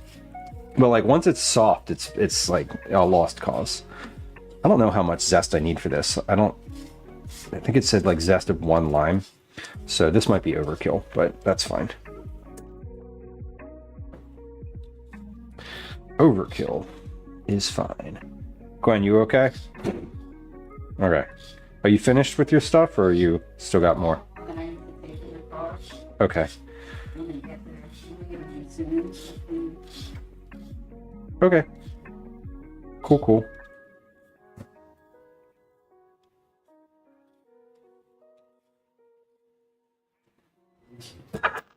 All right, limes are zested. Got it. Ooh, a zest cube tray. That's a good one, Cyborg. I like the idea of like freezing it ready to use like that for water specifically.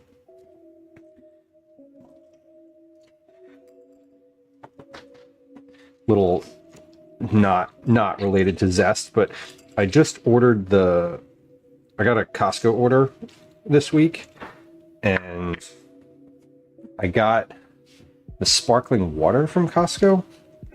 So I wanted to try it. They're like Kirkland brand sparkling water and it's pretty good. I was impressed. Safe Market sells peeled garlic cloves. Wow.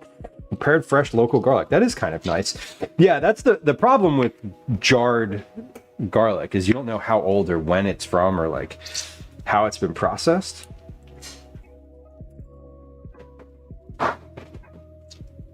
If you can get it from where you know, that sounds much nicer. I often think about buying the peeled cloves of garlic when I see them because it's kind of like it's the thing that stops me from using garlic more often, which like I use it all the time. So a lack of having it is also what stops me from using it sometimes. And it's like, oh, I don't have any garlic. Damn, I'm out. All right. limes have been juiced. Did I turn the water on the stove? No, I didn't. Why would I do that? Okay. So the water is going to simmer on the stove. We've got our lime juice. Oh, hold on. That's not what the back of a knife is supposed to be for, but it's a versatile tool after all. They are free range. Okay. Yeah, noted. Okay, got it. Understood. Anything need to be doing? Okay. Sounds good. Take Beer? yeah, take it. No, don't take a beer to pick the kid. Take a poppy. Maybe no. No. You're driving. Oh, splash. Don't. We're not. No. You're not. Let me just a second. Hold on. I know. I'm getting a snack together for the kid after camp. Imagine. It's gonna make me take him for ice cream anyway. We'll do that. Tell him we'll do that tomorrow. I was thinking of it anyway. Here, have. Hold on. He had some garlic cookies already. There. Hey, yeah. Have a.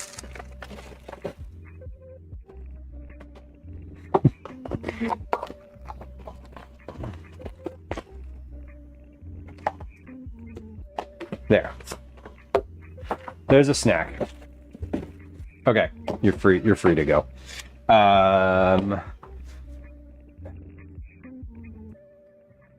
Yeah, I just just bring a snack. Yeah. Part of the fun of summer camp is the snack in the afternoon. The snack on the car ride home. Yeah, smash boom. Smash boom. Smash boom bass. Chess camp. No, Tucson. Chess is just a byproduct. Chess is the hobby. Chess is not the camp this week. Fellas, I'm 53 and I'm happy with anyone making me a snack. Yeah, there's he's on the drive home from summer camp, like school, I don't know, after school there's always like a snack, so there's always like a mid-afternoon snack, regardless whether it's after school. I usually take a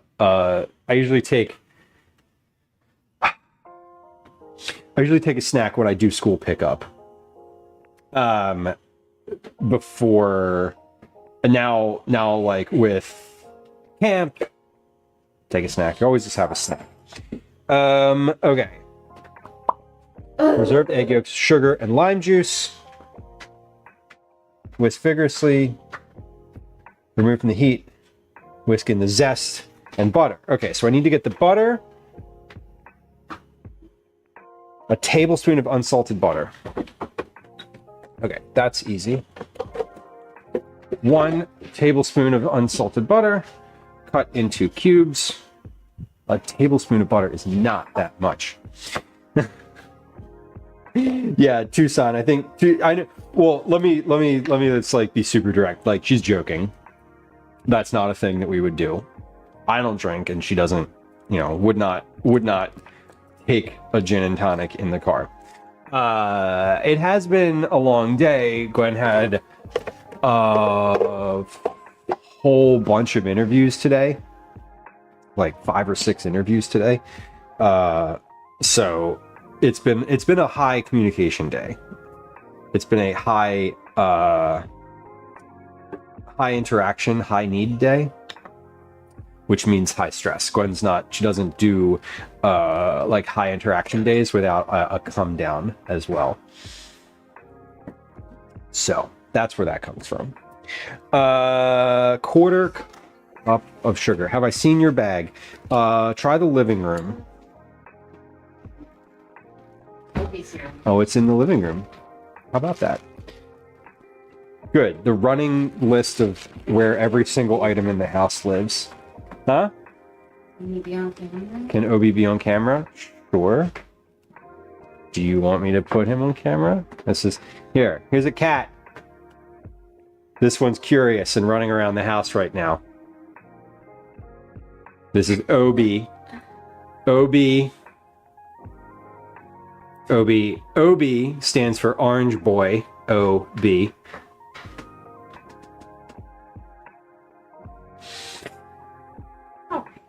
Enough with the jiggling. I love the jiggling. Look at how long this cat is, too. He's almost the whole screen. Anyway, they are super... They're super handleable. Sorry, baby. I know. She handed you off to me, and now you gotta get kissed. Mm-hmm. And now you gotta get kissed. Mm-hmm, you sweetie. Oh, you felt these things are happening here, huh? Elsie's up there. Yeah. Yeah, okay. Okay, I'm moving. Here, we're moving over. We're moving over here. All right. All right. Quarter cup of sugar. The Trust Wiggle, Baker. Exactly. I just found out about this like 3 days ago, 4 days ago, and now every cat I pick up, I'm just like, whoop. Maka, welcome in. Wait, what? You told Calvin. He's wiggling. Yeah. Well, when I pick up Calvin, he wiggles too. So, you know, that's good. Oh my God. Aw, Mix, I know. It's funny. All three of these three cats are they're like a mix of each other. It's kind of cute. Yeah, not every cat, Baker, just the three that live in the house. Just FYI. Yeah, there she is. She's up and down the steps. Okay, where am I here? Meringue. Egg yolks, sugar, and lime juice. Okay.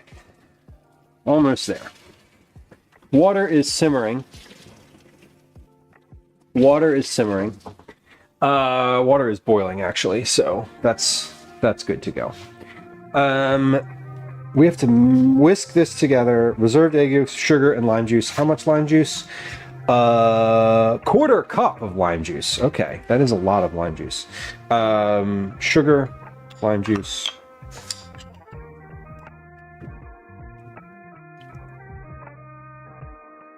Okay, quarter cup of lime juice.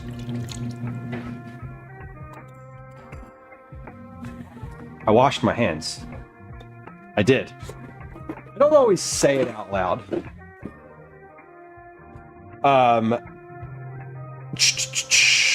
Hold on. Egg yolks. Egg yolks. Right. Where are the egg yolks? They're in the fridge. I'm like, I'm missing an ingredient here. Got it. Okay. Egg yolks going in.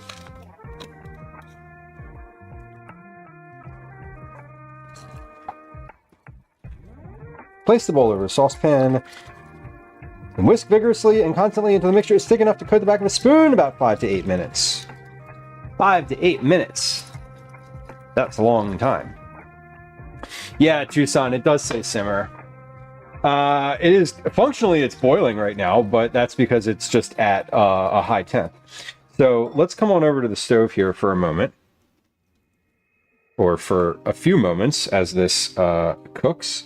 Let me adjust my camera here. Hopefully this camera works. Which one do I want? That one. Okay. There it is.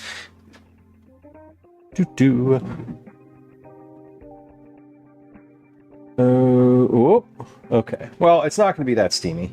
So let's see. I want this to be at a simmer. So boil is there. Simmer is going to be about there.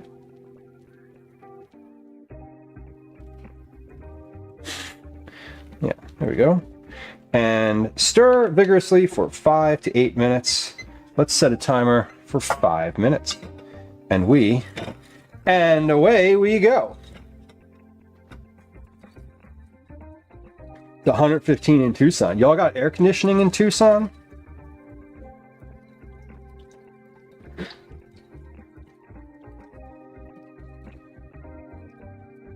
I'm wearing a denim shirt because my I like to keep my arms covered during the summer. Fiona, welcome in. Nice to have ya. Shipment to Fail, welcome. Jared Blaze, welcome. Sultry, welcome. What were y'all up to today on the stream? We're making custard, so we're right in the middle of we just started making custard, so I'll be with you in a moment. So I see you were IRL today. Where in the world was Fiona today?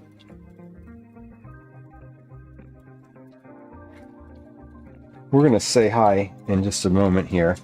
But we're making a custard. So what's in here right now is lime juice, egg yolks, and sugar. That's what we're looking at. Lime juice, egg yolks, sugar. We're simmering. Good. And we have 3.5 minutes left on the clock here.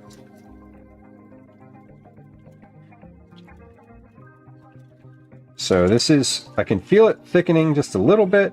Got some sugar up on the sides, so let me like spend a second scraping that. Spend a second getting some liquid up onto the sides to get that sugar down. Actually, rotate the bowl. There we go.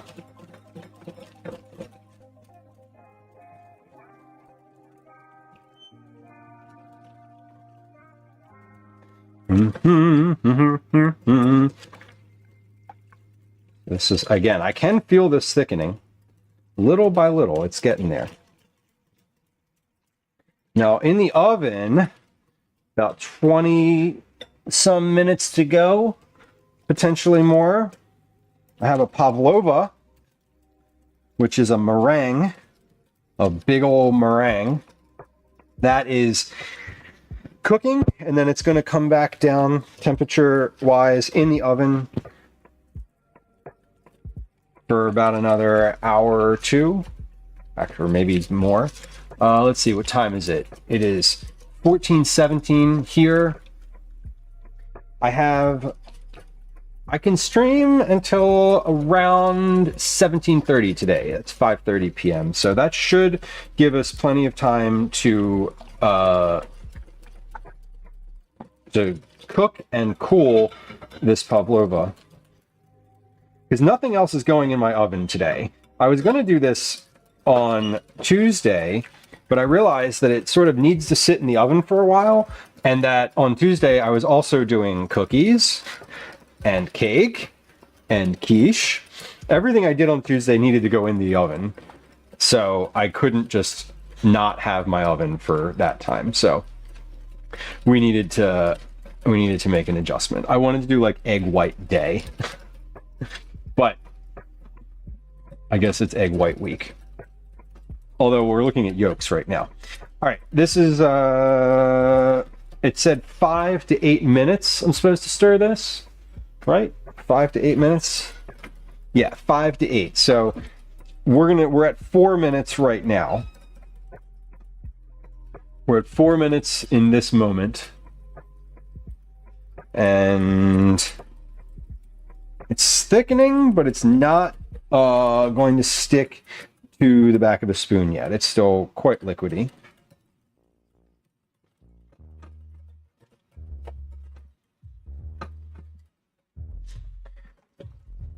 Killer Quee, welcome in. Yeah, Pavlova is basically a giant meringue. Hard mode. It is in the tags. The tags, after all. I think. Is it still in the tags? Is hard mode still a stream tag? It was. It has been for a while.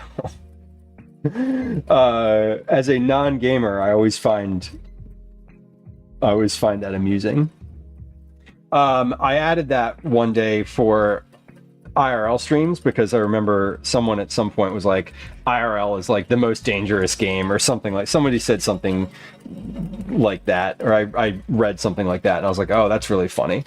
Or no, it was like IRL is streaming on hard mode. I think that's what the comment was.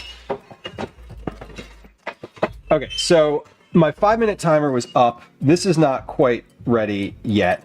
I'm going to give this another 3. I set another 3 minutes on the timer. I can still feel it thickening, like it's getting there, but it's not quite thick. Phoenix, I totally agree with you. I think there's a lot of like need for rest these days in between bouts of like significant anxiety.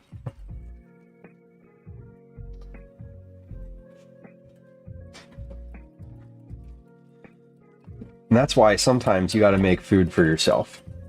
This Pavlova is strictly for me. Not just for me. I'm going to have my kid and my partner try some, obviously. But nobody requested this Pavlova. I just was like, oh, I'm trying to do things with egg yolks this week, and like, this will work. Happy Juneteenth indeed.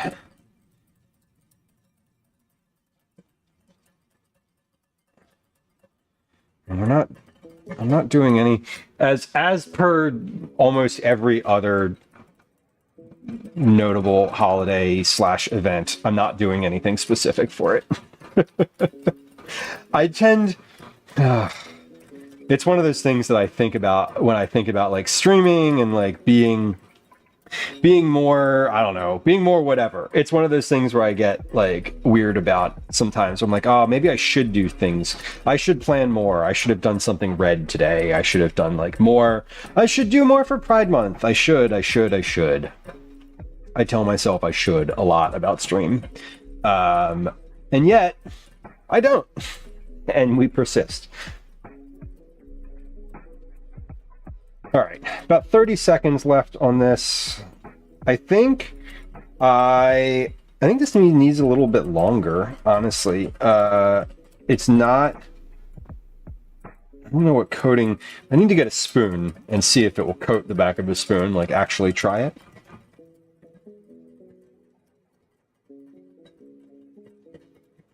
But it doesn't feel that thick yet. Oh, hold on. We literally just had a change. I'm going to give this one more minute. Give this one more minute. I bumped the heat just a little bit on here.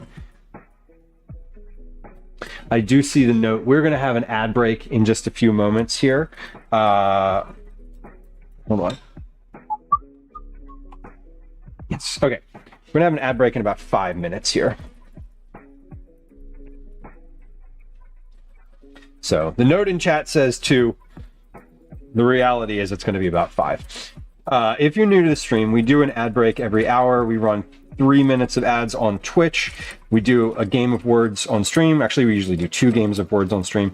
So stick around. I don't do anything during that time, cooking-wise. During this upcoming ad break, I am going to empty the sink.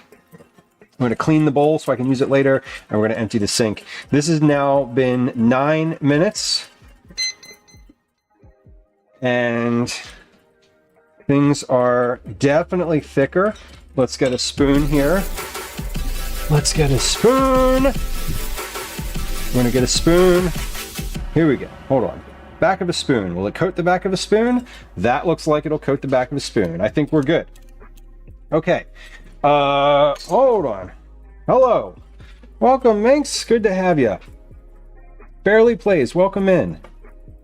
Liz, thank you for the shout out. All right. This is off. We're going to come back to the main counter here. Oh, hello. That's very hot. Remove from the heat and whisk in the lime zest and butter. Okay. Come on back over. Woo! Steamy. Come on back over to this camera over here. Welcome in. Cool.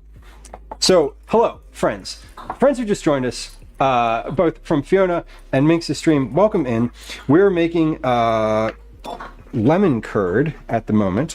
So now we're mixing in the butter and the lime zest. The zest of 1 lime, it says. This is 2 limes, so let's just pinch off half of this. We'll add that in.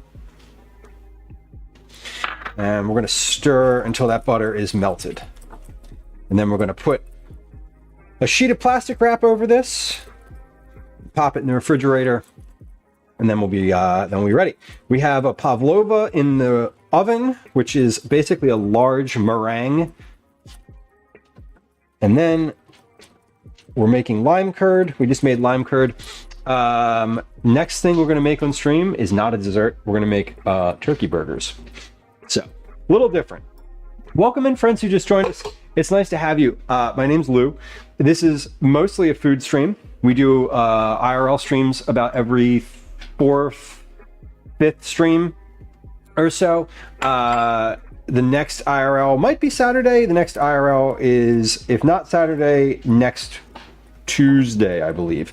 Anyway, mostly what we do here is cooking. A lot of things are just things that I'm cooking because I'm curious about. Mostly my sort of sweet spot is vegetable forward family meals. A parent, I cook all the time. We do, like, you know, it's meals for my family. So a lot of what I'm making on stream is just based on like what I'm feeding my family. We also do projects, things that I'm curious about, and whatever else sort of comes across my radar. I develop recipes. We do that on stream too. So that's the vibe. If you follows are silent. There's no alerts, no sounds, no pop-ups, no chat messages, and I will not say hi to you if you follow unless you say hi first in chat. So that is the vibe. Feel free to hang out. Feel free to lurk. If y'all who raided through have to go, I totally get it. Enjoy your day. Now what? Welcome in. Foxy. Ooh. It's 4:30 a.m. Whoa, that's right. You are, yes, right. You're in the future. Way too long. Totally. I understand that. I've definitely finished upstream a while ago. I've definitely finished upstream before and been like, wow, that was a long one. Oops. But welcome in. I was saying before you all came through, we're finishing this curd. In a few minutes, we're going to take a quick break. So there's no ads. There's no pre-roll ads. So when you rolled into the channel, there was no ads. We are going to take a quick break for a 3-minute ad on Twitch. And then when we come back, we're going to start the next phase of stream, which is turkey burgers, not dessert. But let's finish this. So this is a curd, a lime curd that we just made. It's setting up kind of nice. Minx, thank you for bringing friends through. I appreciate you. Enjoy the rest of your hopefully very short evening or morning, however you're mentally cataloging it right now. And I hope that you don't have to be up in like 2 hours. Okay, where are we? Whisk constantly until the mixture is thick enough to coat the back of the spoon. It is. Remove from the heat and whisk in the lime zest and butter. I did. Press a sheet of plastic wrap directly on the surface of the curd. This prevents the skin. And refrigerate until cold. Refrigerate until cold. So it's encouraging you to just go ahead and put the plastic wrap right on there. Normal, very, very normal for anything like curd-like, pudding-like. Anytime you've got like the potential for skin development. It's always a fun term when you're cooking. It's like, no, don't let there be any skin. Okay, we've got plastic wrap on top here going on. So I'm going to put this in the fridge. Then we're going to take a break for words on stream. Just so y'all are aware, it'll be 3 minutes. We're going to run an ad on Twitch, and then we'll be right back. But here's the curd, ready to go in, lined with plastic. Looks good. And It looks good, and like, hold on.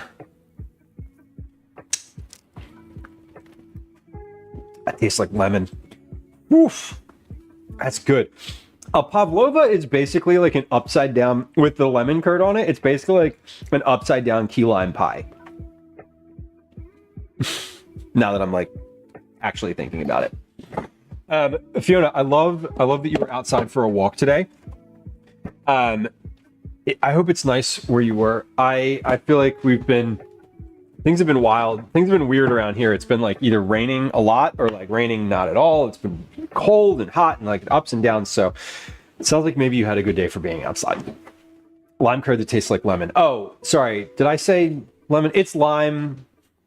It should only taste like lime. If I said lemon, it's because I don't usually use limes. When I taste tart citrus, brain just immediately says lemon. 65 in the forest. That is like the nicest. That is the nicest experience. I love that. I'm jealous. I'm not gonna lie. I confused pavlova with baklava. Ah, yes. We've made baklava before. I mean, the last time I made baklava a month and a half, maybe 2 months ago, right after realizing that I was not allergic to pistachios. I went like all in on a bunch of pistachio projects, like all in the same day. I think we did like 4 pistachio recipes at once. And that was really good. I could eat an entire tray of baklava myself with no stopping, straight through. I feel like that would be a fun like food. There's got to be like a baklava eating championship at some point. Okay, we made the lime curd. Press a sheet of plastic wrap, refrigerate until cold. Okay, assemble the pavlova is the next step, which tells us to beat the cream and the sugar to make whipped cream. Then you fold some of the whipped cream into the lime curd. Then you spread the lime curd onto the pavlova. Then you arrange, you put some whipped cream on top. Then you add some berries to it, and then you serve it, I guess. I don't know how to cut. Anyway, we'll get to that. What cookbook is this? This is Repertoire by Jessica Batalana. I've cooked from this plenty of times. The only recipe that I don't love in here, which we talked about earlier, is this chocolate chip cookie recipe, which is my nemesis. You can tell, look at how marked up this recipe is. I've tried this plenty of times. Fiona, good. Thank you for bringing friends through. Enjoy the rest of your day, your lurk. Travel safe back to where you're going. Make a terrible stomach ache. It could be.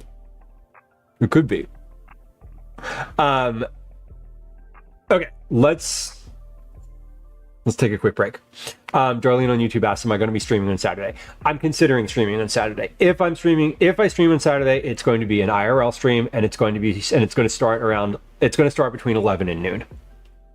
I'm going to be super open right now that I'm not going to commit to like doing that in this moment because because we're in the first week of summer camp and I don't know how much the end of the week is going to hit. I know Gwen and Calvin are going out Saturday afternoon, so I don't have anything on my agenda. I don't have to do parenting on Saturday. I'm absolved from like the parenting process. So I might stream, I might do an IRL. And if I do, it's going to start, as I said, between 11 and 12 and go until about 5 p.m. So it's definitely in consideration, and I would like to do that. Okay, for those of y'all who came through from the raids, we do a 3 minutes worth of ads during, I was going to say at the top of the hour, but it is not that currently. And we do a Game of Words on stream. So here comes the Game of Words on stream. And we're going to do a 3-minute ad. Baklava, spanakopita, and spumoni. Those are very different, but I get you, Mix. All right, here comes a 3-minute ad. Words on stream is running. I'm gonna manage the dishes in the sink, and we'll be right back. Hi, welcome to another edition of Commercials I Hate. Managing the dishes in the sink. Liz, to your question about the cookbook, this is like the one that I have. I've made harissa from this before. like the harissa that I make on stream pretty frequently is from this cookbook. We've done at least one Cookie Club cookie from here. I think it was the molasses cookie, and I've done a bunch of just like recipes from here. It's probably one of my favorite cookbooks in general. I won my copy of it back in the day when Didn't I Just Feed You was a podcast. The copy of it that I own, I won as a listener to that show. And I have been grateful for it since, because it's a good one.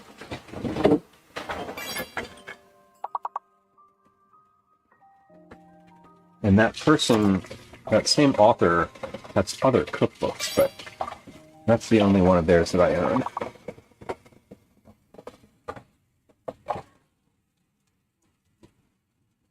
Right.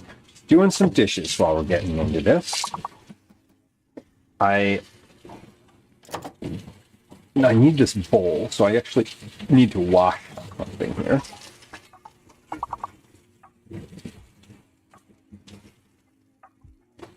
I don't know if y'all can, probably can't hear it because of the water running, but Daisy is over there drinking water from her bowl as loudly as you could possibly drink water.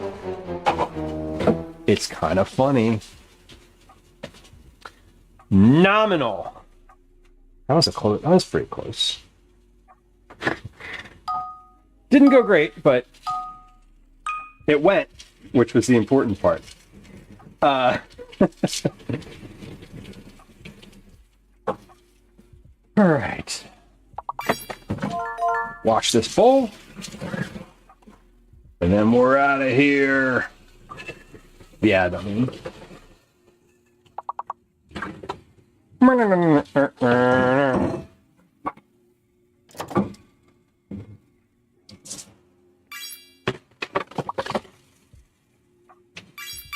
gonna put this bowl in the freezer too, because that putting the bowl and the whisk in the freezer will make the whipped cream better.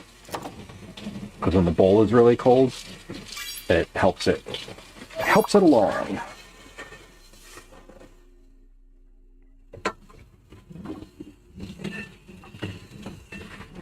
All right, looking good.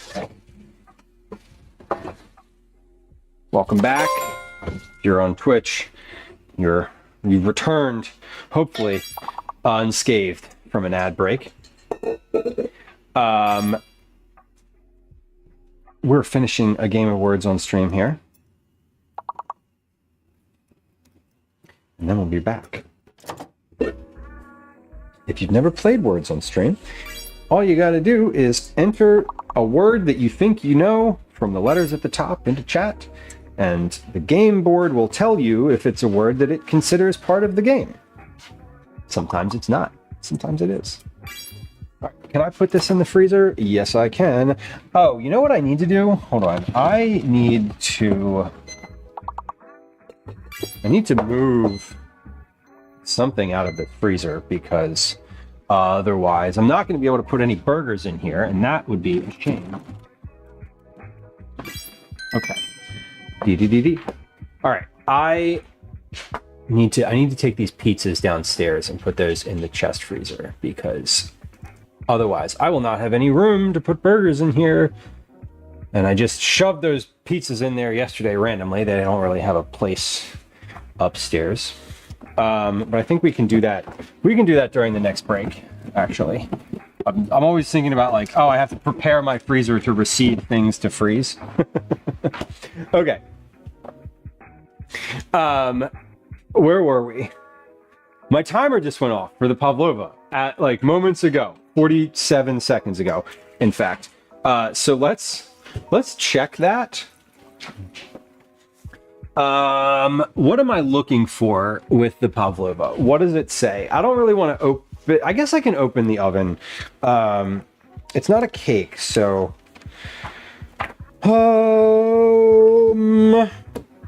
Bake until pale golden. About 45 minutes. The meringue will have a crust on the exterior, but still be soft inside. Okay, so pale golden. Pale golden. Okay. Let's take a look. What do we got here? Not quite. Okay, we're gonna give that another like 10 minutes.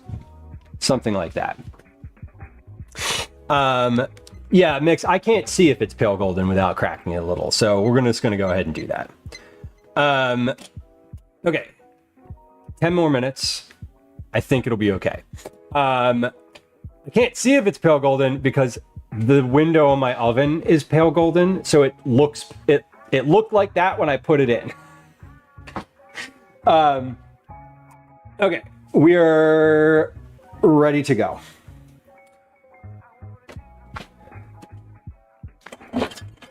Okay, look out. Okay, change focus. Turkey burgers.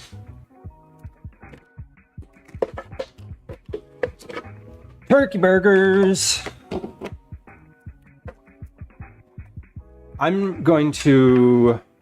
Where is my recipe for this? Oh, right. I was like, I put it in the thing, but I don't know. I had it out this week. But it's in my notebook. There we go. Okay.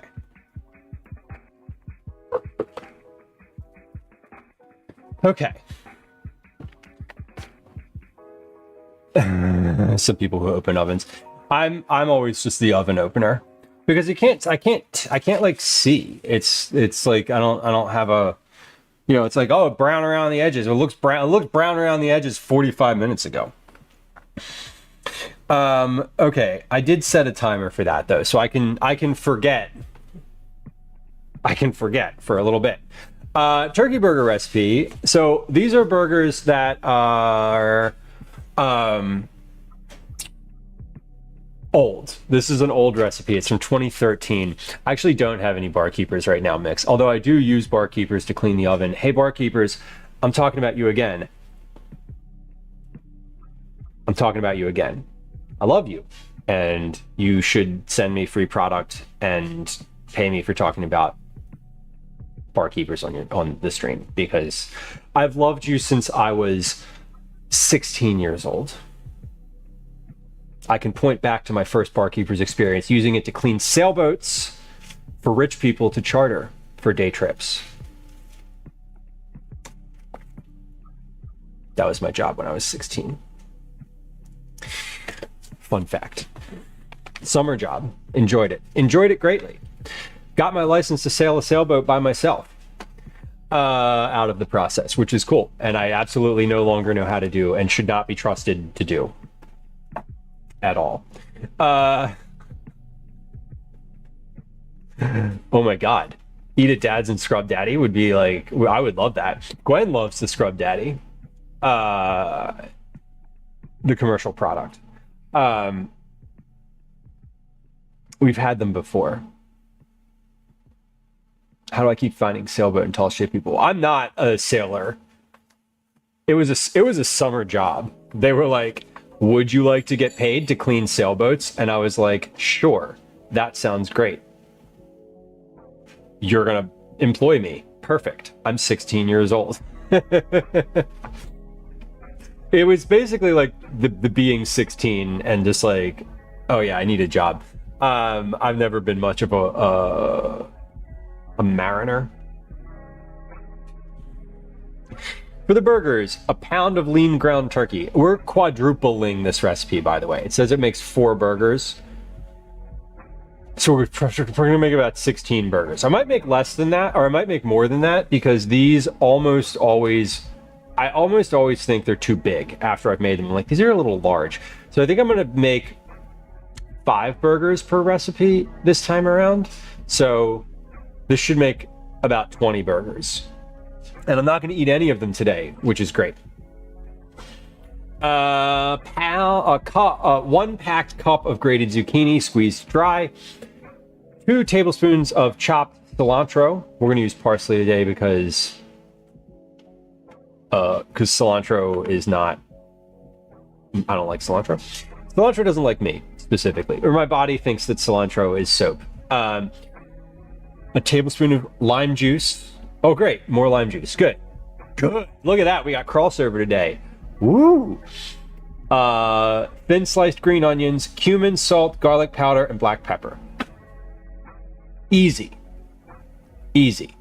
Combine all the burger ingredients in a large bowl and divide mixture into 4 parts. Shape each part into a burger patty and transfer it to a plate. Ain't no easier directions than that, I gotta tell you. Liz asked, what's for dinner tonight? To be fair, dinner tonight was going to be turkey burgers until I remembered that I had, I'm taking Calvin to get a haircut this evening. I don't know why I was being evasive about it earlier. We have an appointment. I'm taking Calvin to get his haircut because it is shaggy and just like, I was like, do you want to just get it cleaned up? You can have the same cut, just like snip it a little bit off your neck and face. And he was like, yeah, sure. So I think today is going to be a takeout day for dinner because it's Thursday and we haven't done that this week. And the haircut's at 6:30. 7 p.m. will be like leaving the haircut. It's my turn to do bed tonight, so I don't want to get home and start cooking dinner. Even if it's burgers and they're super easy, I don't want to start cooking at 7:15 because I'll fucking complicate it. Because then I'll be like, oh, let me just like grill the buns too. It's cut to 9 p.m. Everyone's hungry and upset. We were talking about enchiladas on stream earlier, and I really want enchiladas now. I think I don't know. I said takeout, but I think we're actually gonna there's like places we're gonna take the bus to get a haircut and like just walk somewhere close by afterward, I think is the goal. Yeah, Mix, I get my hair cut, not that anyone would know, but I get my hair cut about every 4 weeks. Calvin gets his cut about every 6 months, and Gwen gets hers cut like once a year. So I'm always like, do y'all want haircuts? Like, what's going on? Okay, let's get out our ingredients for these turkey burgers. The Pavlova is still not chilling. It's still heating in the oven. I'm gonna get all the ingredients out. I need to measure the bowl. Hold on, pause. We're gonna put all of this, eventually we're mixing burgers out of this bowl. We're gonna use the bigger bowl today. And I'm gonna measure the bowl right now. Because what always happens is I get to the end and I'm like, oh, I don't know how much the bowl weighs. I don't know how much each of these burgers should weigh because I can't figure out the weight. Anyway, we're going to do it smart today. Watch. Okay, this bowl is zeroed out. Or zeroed. Are we zeroed kind of all over the place? Yeah, zeroed everywhere. Okay, this bowl weighs 598 grams. Let's write that down. That's information that my brain will not retain. 598 grams bigger bowl. I am going to start a list of what the bowls weigh, and I'm just going to leave it on my computer here because this is a thing that has come up time and time and time again as I'm cooking and like, what does that bowl weigh? Well, I forgot to zero the scale. Anyway. Mix, you do want to season? That makes sense. I like mine to be really short. I really don't like having hair on the back of my neck. And so every so often, I'll feel like it's growing faster and I'll like shave the back of my neck myself. And then I go get my hair cut and she's like, you cut the back of your neck again, didn't you? And I'm like, yes, I'm sorry. She's like, you can come in and just get like a free trim anytime. Like, we'll just cut the back of your neck. We'll just like, buzz the back of your neck and like keep it nice and clean. And you can just come in and walk in and do that and it'll be free. And I'm like, no, it won't be free. I'll feel like I need to tip. And I feel like weird asking. I don't know. What? These are me problems. Where's that meat? Hold on. Everything's about to collapse. Ah, okay. I stacked all the cans in here like super high, and now they are not behaving.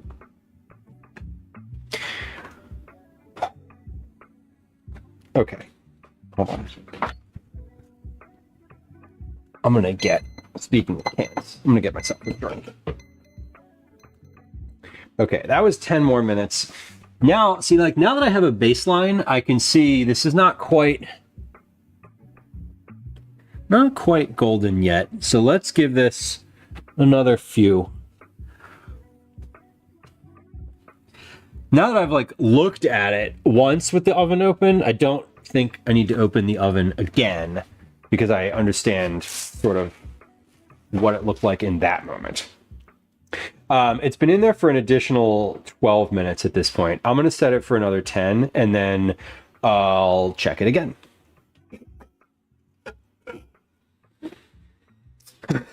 Lemon, your partner cuts his own hair and you insist on quality control. Yeah. I didn't know you were a former hairstylist. That's really fun. Oh my God. This is his neck and hairs around his ears. I've been trimming the back of my own neck with an electric razor since I was a teenager, for sure. And every once in a while, I'm just like, I'll just be doing it, and then I'm like, I'll cut like way too far up, and I'm like, oh shit. And then I like cut the rest of it like really far up, and then I go and get my hair cut, and she's like, what are you doing? What are you doing with yourself? And I'm like, I'm sorry. Okay, I need to get the zucchini and squeeze. It says about 1 medium zucchini is a cup of zucchini. Grate on the largest holes of a cheese grater and transfer to a clean kitchen towel. Twist off and squeeze. Squeeze the recipe. This is a real note in this recipe. Twist it off the kitchen towel and squeeze the bejesus out of it until you can't get another drop of water. Then measure. Ava the barber forgot around your ears. Oh my God. Yeah, I wouldn't. See, now that's I always hate when you're like getting a haircut and you don't see something when they're like, how is it? And you're like, it's fine. And then you get home and you're like, oh, it's not. And then what do you do? You know?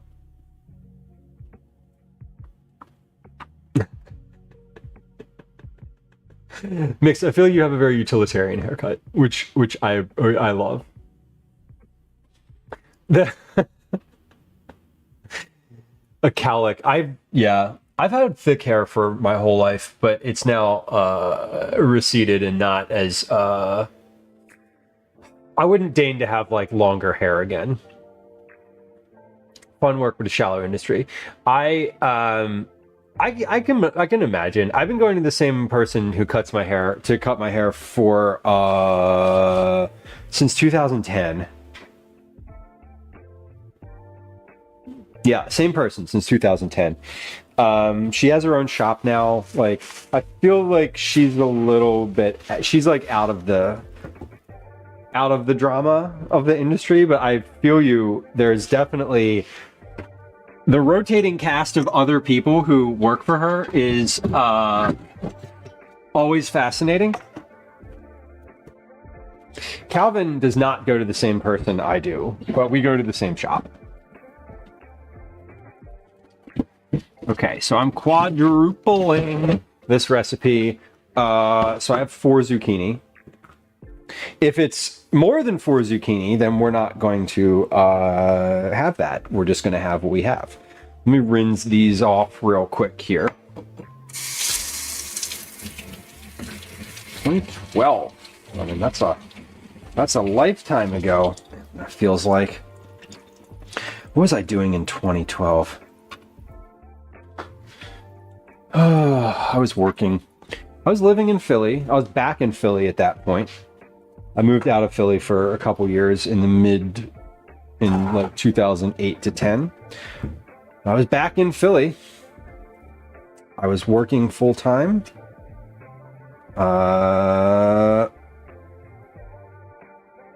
Yeah. Oh, yeah. I was just working. I am happy to weigh one of these. I will, in fact, weigh all of them and give you the range. That way you can evaluate what the average might be. Because these are all roughly the same size. When I picked them out, I tried to get a couple... I tried to get like all roughly equivalent zucchinis. I got these from the Italian market. They were... I don't know where they came from. I don't know if they're organic. I don't know anything about them, but they are definitely zucchinis. So, Dan, welcome in. Let's see. All right, zucchini number 1 weighs 195 grams. That's 6.9 ounces. 195. 195. We got 230. Let's see. 195 plus 230 plus 195.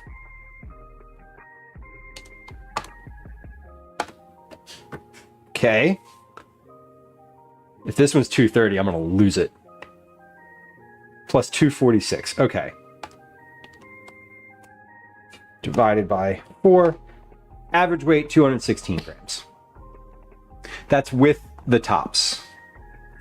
Pre-trim, if you will. Let's get... Where'd that knife go? I like that little knife. Yeah, about 200 grams. It'll probably be about 200 grams. So let's see. What does the top weigh?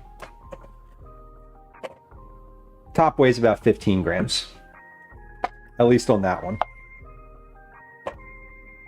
That one weighs 6. So, yeah, I mean, that's 200. I would say 200 is about right. Your instincts are right on, as expected. Okay, let's grate these, though. I could use a food processor for this, but like, But I'm not. So there. Still got a Pavlova in the oven. Still cooking. I don't know how much longer that's going to take, but I do want it to look like the one in the book. So we'll see.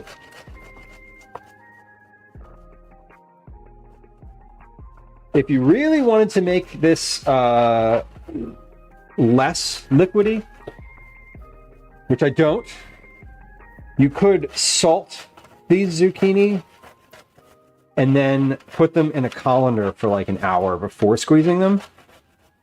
And that would certainly help get more liquid out of them. For this recipe, this is a burger recipe, and it's very, turkey is like not very fatty. And so turkey burgers generally, as I've had them, are dry.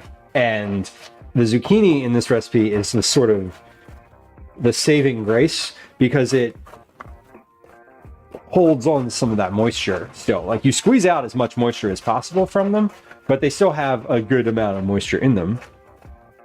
And when you cook these burgers, the zucchini helps a lot with keeping them from being dry. There's no fat in here, though.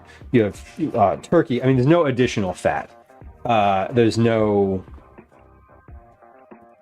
binding agent in here. There's no like egg or that type of thing.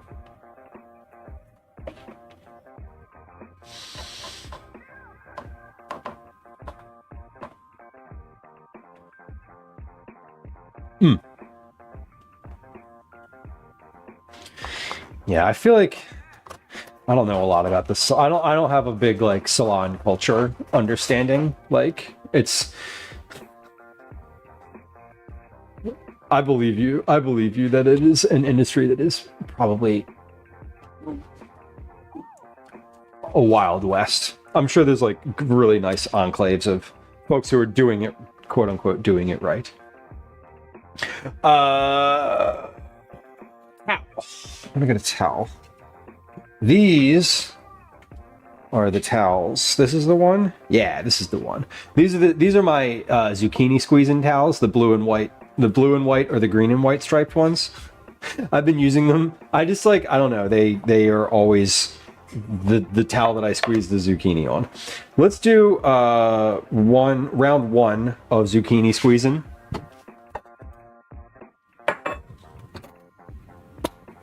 And we need about 4 cups of zucchini. So we'll do one round, we'll put it in the measuring cup, and then we'll do another round.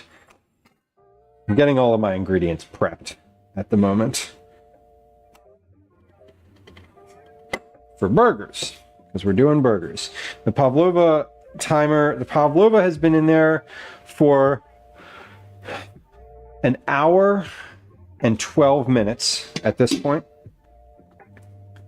So we're gonna take another look at that in just a second here.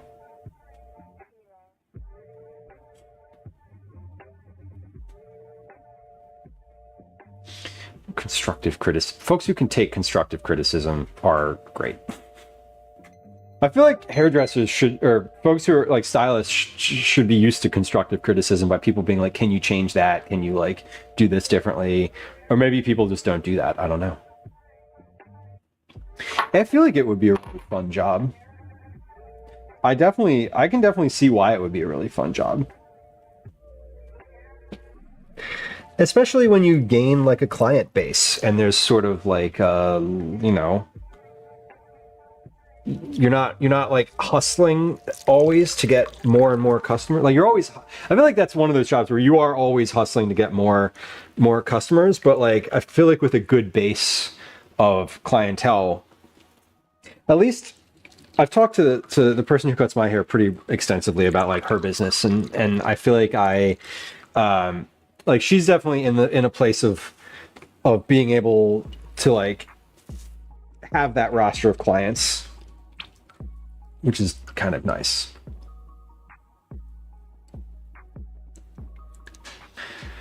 You learned that you do like to be your own boss. Yeah.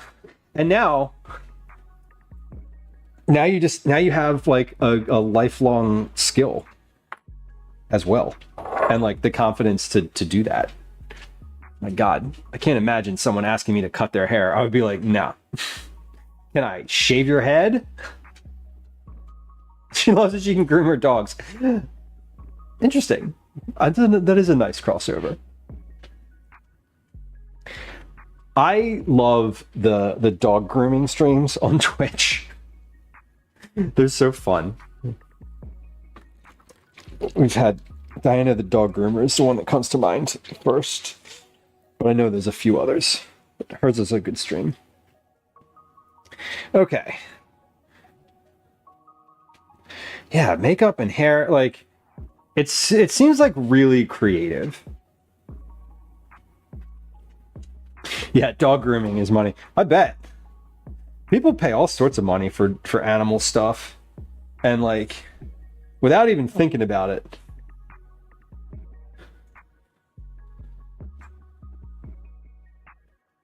All right. So that says about 4, what does it say? 1 packed cup of grated zucchini squeezed very dry. Okay, so this is not packed yet, but that is just over 2 cups.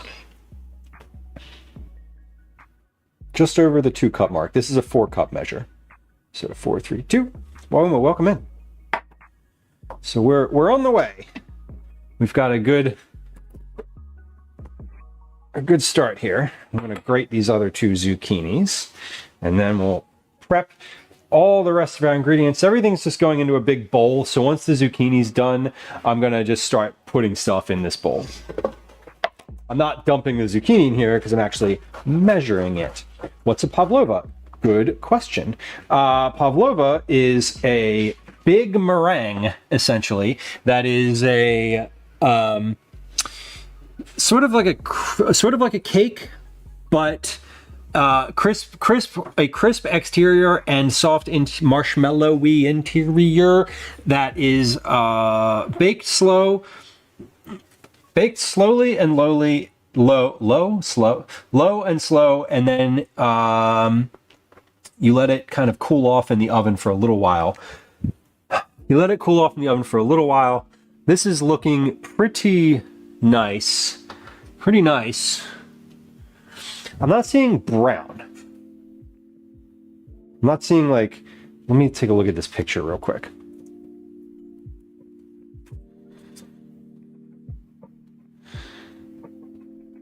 Okay. Yeah, I'm going to give it just a few more minutes. Again, my oven is probably a little lower than it's supposed to be, so we're gonna let that one go and check it again in just a little bit.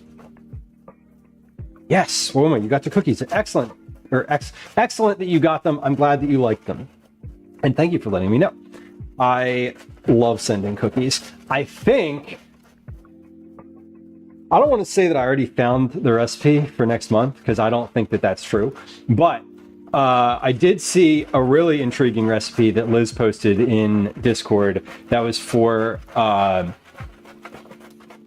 pepper cookies that were really intriguing, like black pepper. Oh, Abu, the orange cream cookies were in Discord. So in the cookie chat channel, I know specifically they were called orange creamsicle cookies.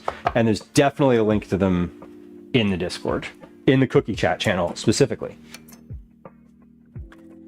They were super easy to make too. I was shocked at how easy they were to make. Wasn't that shocked. They were. I wasn't that shocked. The past 2 months cookies, it's been interesting because they were both last month, the crumb cake ones and the creamsicle ones were really, really simple. Like really simple. And sometimes that's good. Often that's good. Most of the cookies that I make for Cookie Club are not that complex, just by the nature of wanting to do the baking start to finish. Baking and packaging start to finish in the same day doesn't always lend itself to like really complicated cookies. I've considered doing a two-parter, like, you know, do cookie prep one day and then bake the next day. I might do that at some point, but probably not. Tried the banana dough recipe. It was an interesting one, right? I feel like they were good, and I don't know. I don't know if I would go through the trouble again. I probably would. I prefer banana whip, though. Like, generally speaking, if I'm going to use like leftover old bananas for something, I like the whip. They do not hold up well. Yeah, they get really hard. They were like super chewy the next day, and not in like a good this cookie got chewier kind of way. They were chewy and they're like, wow, my jaw kind of hurts like a bagel.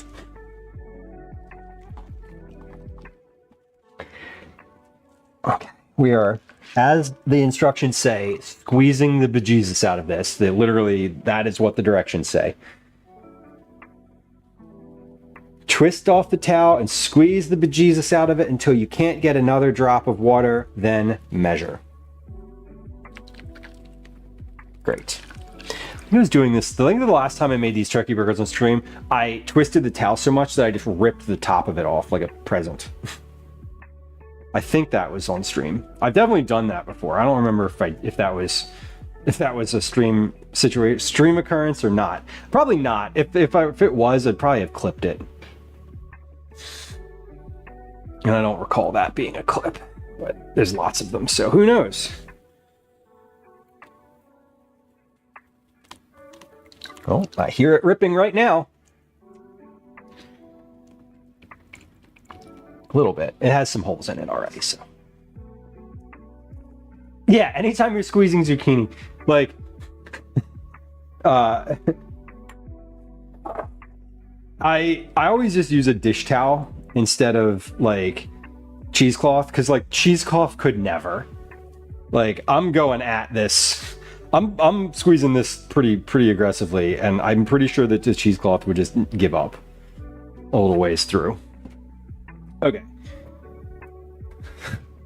This is a little more than 4 cups, but this is we're gonna use all of this. It says a cup of packed zucchini for the recipe. We're quadrupling it, and like that is dead on the line. So I think it's good.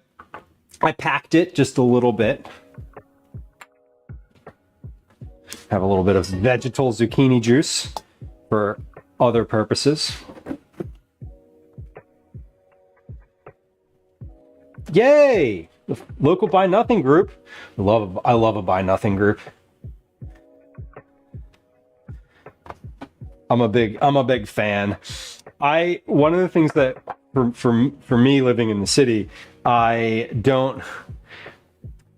the Buy Nothing groups where people will attempt to trade things or like swap things or just give them away. You know, there's no trade necessary.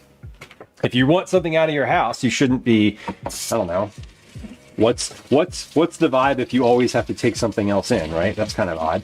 But when the posts to those groups go unanswered, then I love the curb alert groups that are just like, hey, in this neighborhood, I'm putting this shit out for the trash. Come and get it. And it's always gone. The curb alert stuff is always just snapped up right away. Banana recipe with rice flour. Okay. Soak them in simple. That sounds good. Sort of like what's that Indian dessert? Indian balls. Gulab jamun is like dough balls in syrup. Indian balls. I know. Like that's what we get Indian pretty regularly as one of our like Indian is in the carryout rotation, and yeah, it's just like the dessert are Indian balls. Exactly, Baker. Yes, yeah. It's just that's what it is. That's what they are on the menu. I love a farmer's market acquisition. Anything. Dip sounds good. My favorite is going to the farmer's market and just buying like guacamole and a bag of chips and eating that for lunch. Oh gosh. Okay.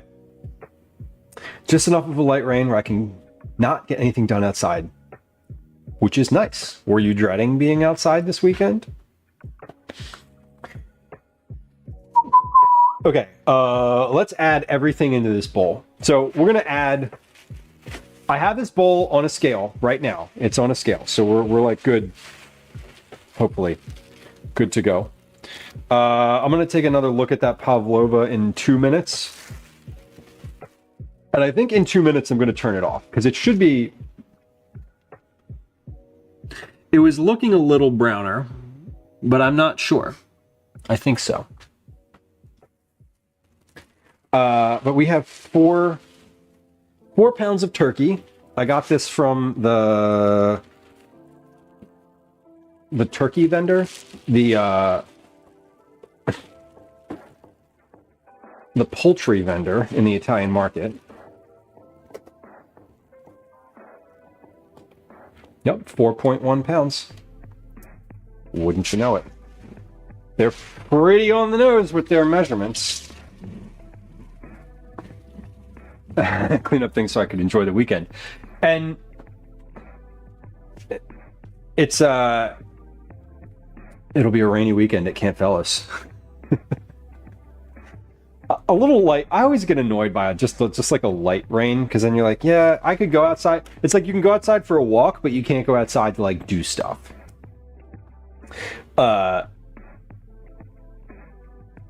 Combine all the burger ingredients. Yes. Pound of lean ground turkey. So we have 4 pounds of turkey. 4 cups of zucchini, packed zucchini. 4 cups of packed zucchini.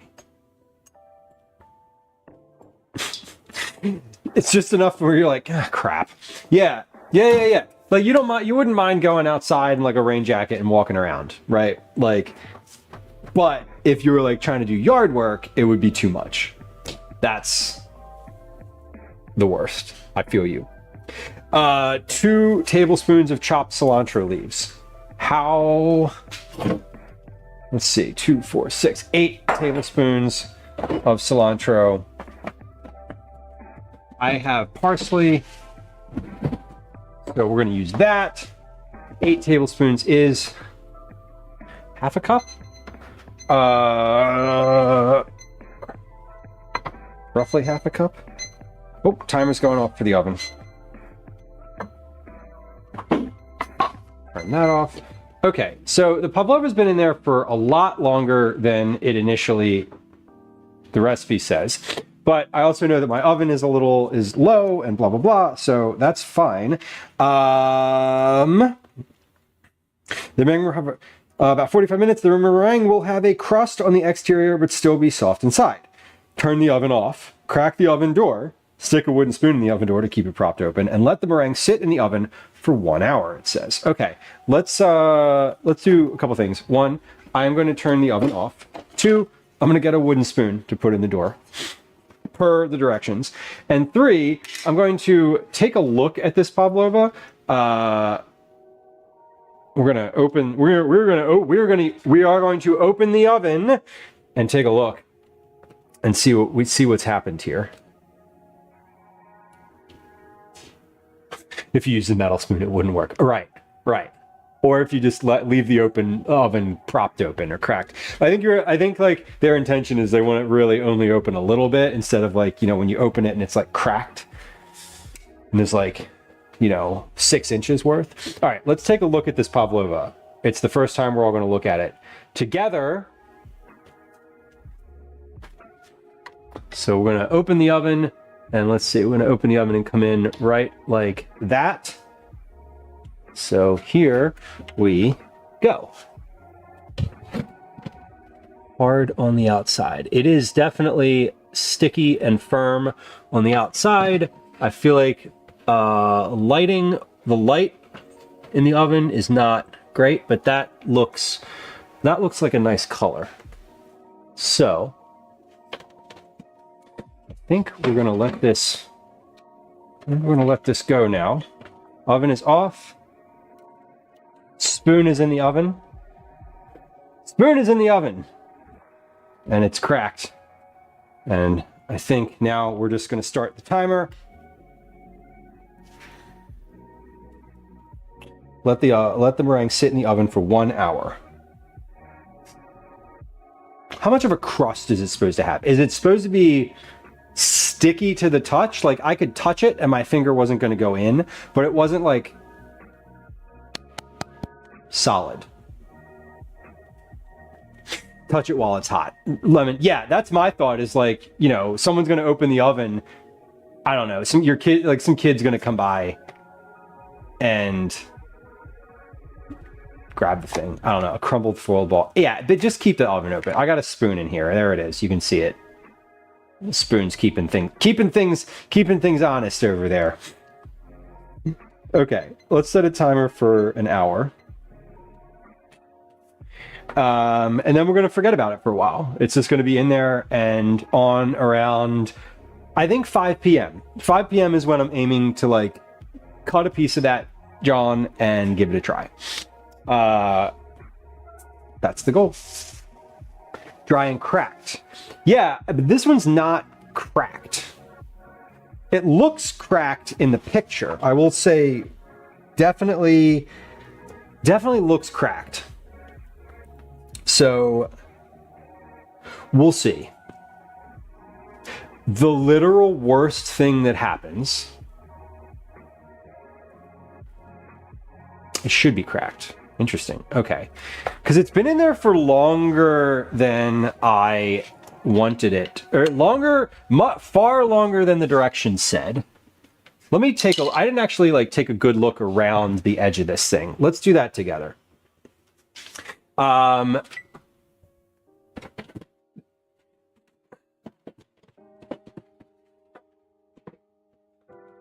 Yeah, so we're not cracked and it's not.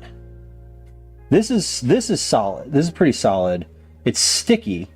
But if I applied pressure, my finger would just go right into that. So,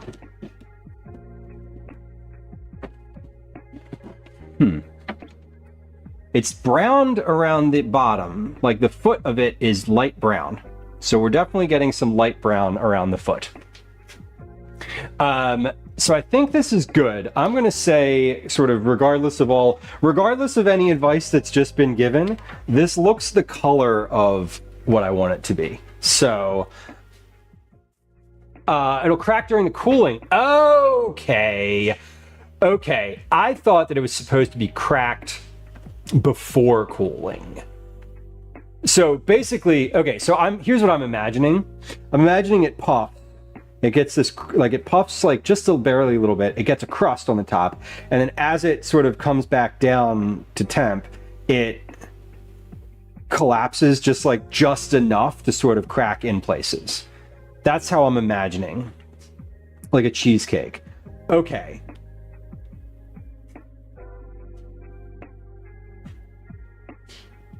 If you have no cracks, then you did it perfectly. Okay, so there's going to be cracks. Got it. Yeah, and then with the it needs to cure in the oven with the heat off. Yes, the oven's off. Confirmed oven is off. I turned it off when I went back to look at it just there. Okay, so just let me pause. Damn it, my scale went off. See, this is why we tear the bowl.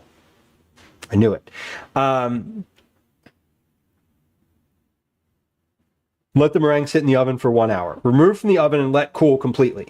Okay, so after an hour, we take it out. I read a bunch of different recipes that say to leave it in the oven for multiple hours. I am going to follow this recipe. So I'm going to leave it. I have a timer set for an hour. It cooked way longer than the recipe said, but I am going to leave it in there for an hour, and we'll try it again at that point. Or not try it again. We'll take the next step. Etching my bowls. I used to have Lemon. I used to have a white bowl, like a white plastic bowl that I loved. Mainly because the pour spout on it was perfect. It like didn't spill things when you poured them, which is, important sometimes. And that, because it was plastic, I wrote on the bottom of it, like I had the tear number on the bottom, just written in Sharpie. And I'm with you though. I feel like it happens enough that I really need to, if nothing else, just make sure I know what the tear number for each of these bowls actually is. Just like write it down somewhere, like an index card or whatever. Your dad had access to an etcher, itinerant music teacher, etching instruments. Man, managing instruments at that for like lots and lots of students, I have no envy of that scenario. I need 2, 4, 6, 8. Where did I put the turkey burger recipe? Oh, it's under everything on the counter. 8 tablespoons of chopped cilantro leaves. 8 tablespoons liquid wise is like half a cup. So we'll do roughly a cup. I'm getting out the big chef knife because doing them with the paring knife is not ideal.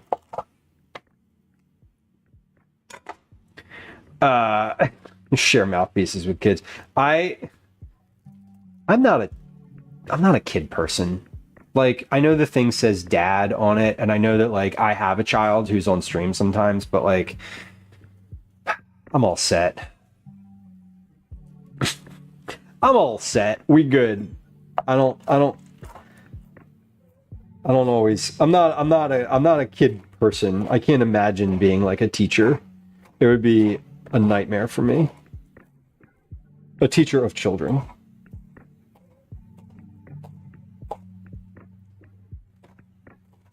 I think this might be enough parsley, but this is a pretty flexible recipe. Like if there's more or less parsley or whatever of one ingredient, it's kind of okay. It's like as long as the burger and the zucchini is there, or as long as the turkey and zucchini is there, like we good.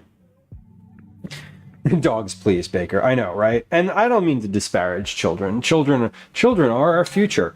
But at the same time, I'm sort of like, yeah, we're good. I'm good. It is the plural that's tough.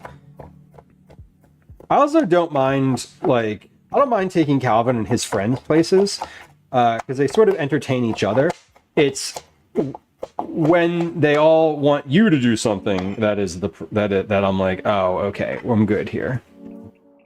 Children are our future. I'll be dead by then. Yep. Well, that is definitely a way of looking at it that I empathize with. Half a cup of parsley. Perfect. Okay, we're good.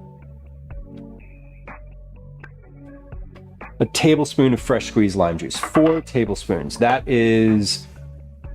tablespoons is a quarter cup, which I think we have right here. Pretty sure this is about a quarter cup. Nope, not quite. I'm not going to squeeze another lime. I'm going to use some lemon because that is available and doesn't require more work. The story of my life. Available and does not require work. Lemon says our vet wished my partner a happy Father's Day this weekend. There you go. That's a good vet. We like that.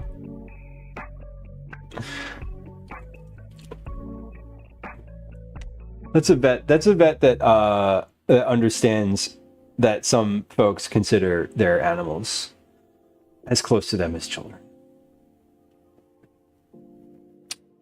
2 green onions, thinly sliced. Well, I have 8 green onions. Here they are. Let's thinly slice them. First off, we're going to take the tips off of these. All of this is going to go in. Actually, I can just use this container because I need another stock bag. I made soup from the stock last time, and what words am I trying to say? I made stock from my stock bag in the freezer, and I no longer have a stock bag because I used it all and haven't started putting new things in it. So we're going to start a new bag. There we go. She's feeling bad for prescribing antibiotics, and she loves them because they're a treat. That's the best part about animals. Sometimes you can just be like, here's something special for you, and they're like, okay. And you're like, just kidding, it's for your health.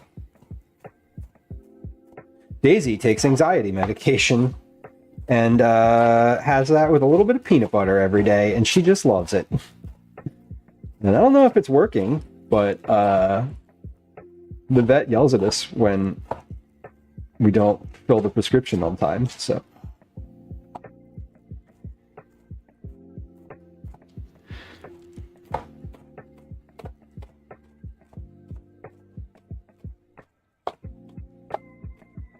So we're slicing these thin.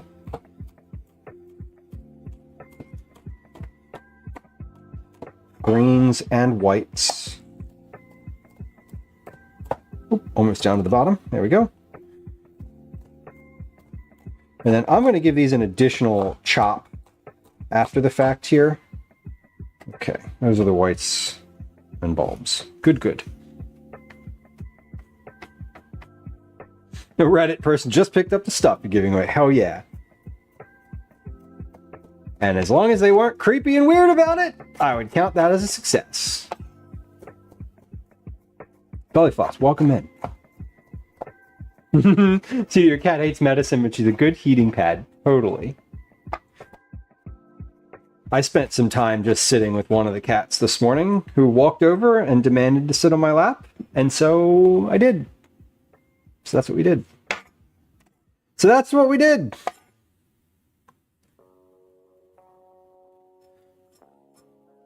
Okay, green onions. We're going to mix up all of this by hand. I'm going to use some gloves and just like get in there with my hands because There's no better way. There's no mixing this with a spoon. All right, cumin, salt, garlic powder, black pepper. So just seasonings left. Let me move this camera out of the way here.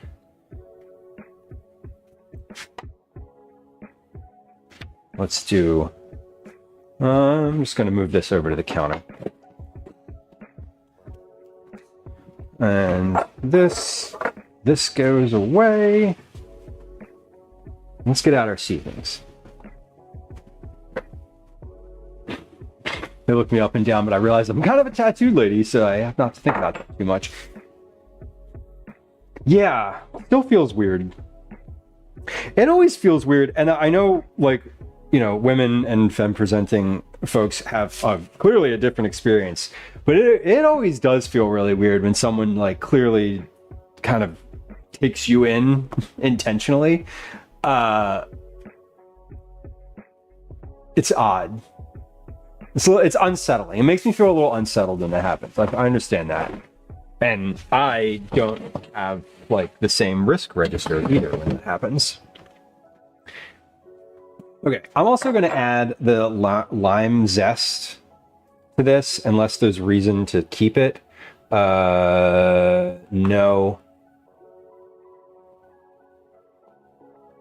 No, there's not. Okay. I'm just going to add the lime zest in these burgers too, because like, why not? It's going to be better. It's going to be fine. It'll make it nicer than it was. I said I was going to put this bowl in the freezer for my whipped cream, and I promptly did not do that. So let's readjust. Let's adjust some things over here. I clearly just like looked over at the counter and was like, things need to get cleared up. Saw the bowl there. All right, so we're going to make some room. Make some room. Make some room. There we go. Alleycat, welcome in. Did I just say hi to you? I feel like I saw your name in chat and maybe I said it out loud, but I don't think I did. Anyway, welcome. Okay, let's get the seasonings out here. We got cumin, garlic powder. This is going to be the end of the garlic powder, I think. Black pepper and salt. Now, salt, I am actually going to measure because I want to make sure there's enough.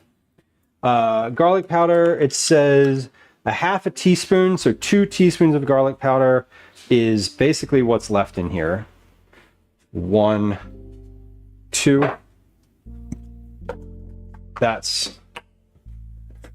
We're measuring that one with a heart. Teaspoon of cumin, so 4 teaspoons of cumin.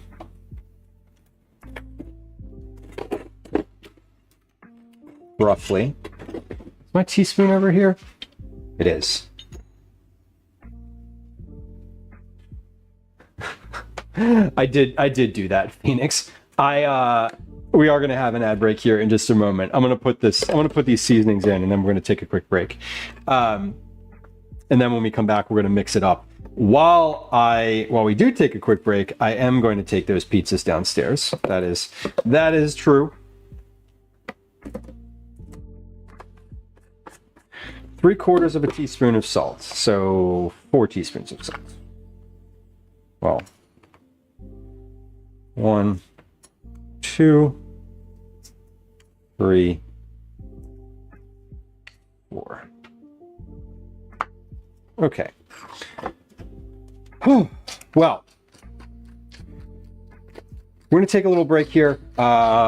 If you're new to the stream, 1, follows are silent. Feel free to hit the follow button. There's no alerts, no sounds. I won't say hi to you, and there's no chat messages. I'll only say hi to you if you chat. 2, we're going to run 3 minutes of ads on Twitch. There's no ads on YouTube, but we're going to run words on stream anyway. We're also going to run a game of words on stream, probably two games of words on stream during that time. It's a good time to get up and stretch or get some water or like take care of yourself in some way. I am going to take the frozen pizzas from my upstairs to the downstairs, and then I'm going to, in the next, whatever seconds are left, I'm going to clear out the sink. So I do imagine that clearing up clutter feels great. I'd love to do more of that myself. I feel like clutter is never ending. It's good to just have an outlet for it. Here comes an ad. 3, 2, 1. Here comes Words on Stream, and we'll be right back. Chris, welcome in. Hi. Welcome to another edition of Commercials I Hate. Okay. This looks like about the end of the pepper. Okay, let's take those pizzas downstairs. I'll be right back. So I have a place to put these burgers once they're ready. Like I love a 4-pack of pizza from Costco for whatever, $10 or whatever, but it takes up a lot of space. Okay. Ah, damn it. There's stuff on top of the fridge. Unanticipated hitch. Oh no. And the fridge is... Okay, no, I got it. Okay, we're good. Oh, just bumped my head. Okay. Why are there pictures of me from 1999 down here? What the hell is it? Okay. We're back. I'm not back, I'm just... We're getting there. We're getting there.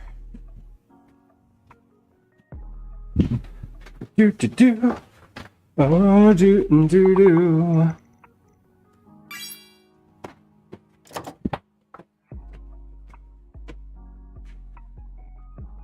Alrighty. And I put eyes on all of the cats walking there and back. So I know where they are.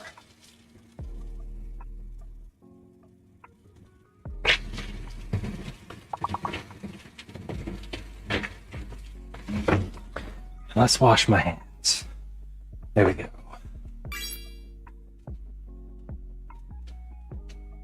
So close on this one. So close on this one.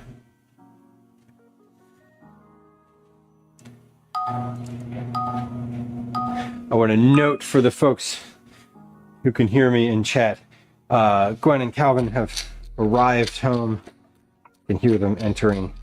So it may be a little bit noisy and I may be a little unfocused, more unfocused maybe than normal coming up here. So just like a heads up.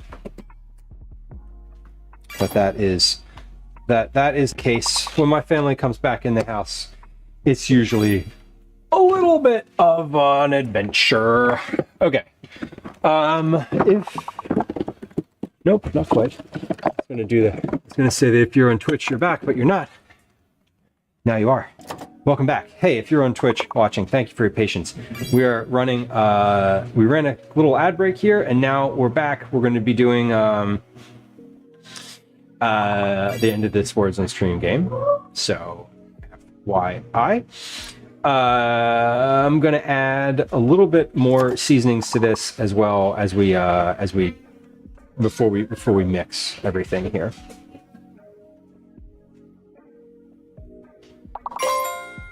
Okay.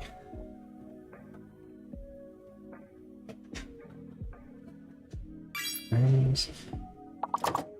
want to say like Smitty. I keep thinking of like a Smitty in like whatever jolly old England or wherever.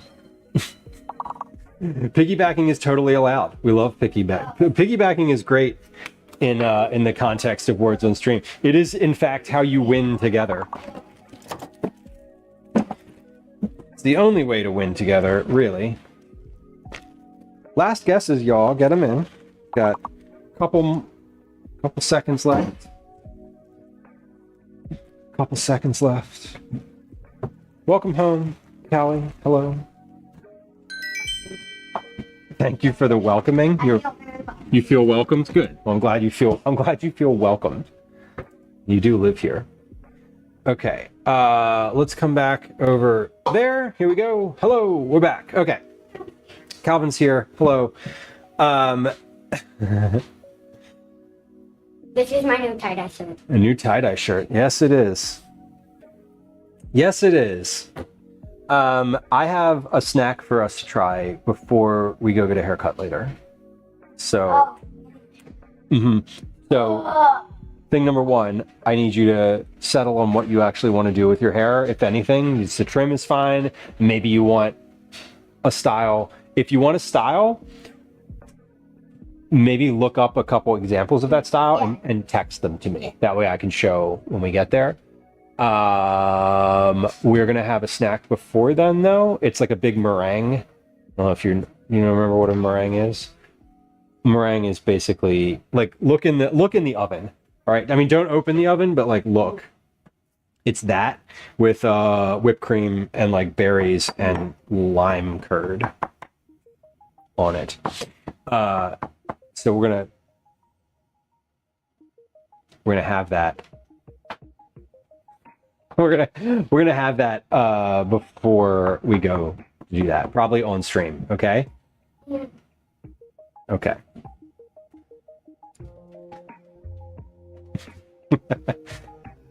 Wait, he's gonna do a magic trick. He's gonna make me disappear from behind his back. So no, what's Amazon Vine?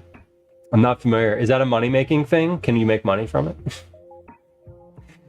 Is it a leaving a review thing? I'm gonna go behind his back. Okay. And now. And he's gonna move. And he's going to disappear. Oh, it's magic. You know. Okay. Let's add free products or products that you only pay tax on in exchange for leaving reviews. I like that idea. We love a free product. I'm all about free products. I reappeared. You're a ham. Okay, I'm gonna add a little Ham? You are a ham. I'm human. Yeah. It's not ham. Okay. You just call me ham, but I'm human. You're a ham. Okay, we're gonna add a little celery salt to this. So these burgers you can kind of zhuzh up however you want. Once you've got the basics in, like any burger. What else? We got seasoning salt, nutritional yeast. No. Nope. I think I do. I'm gonna add just a little bit of chili powder to these, just so there's like a touch of heat.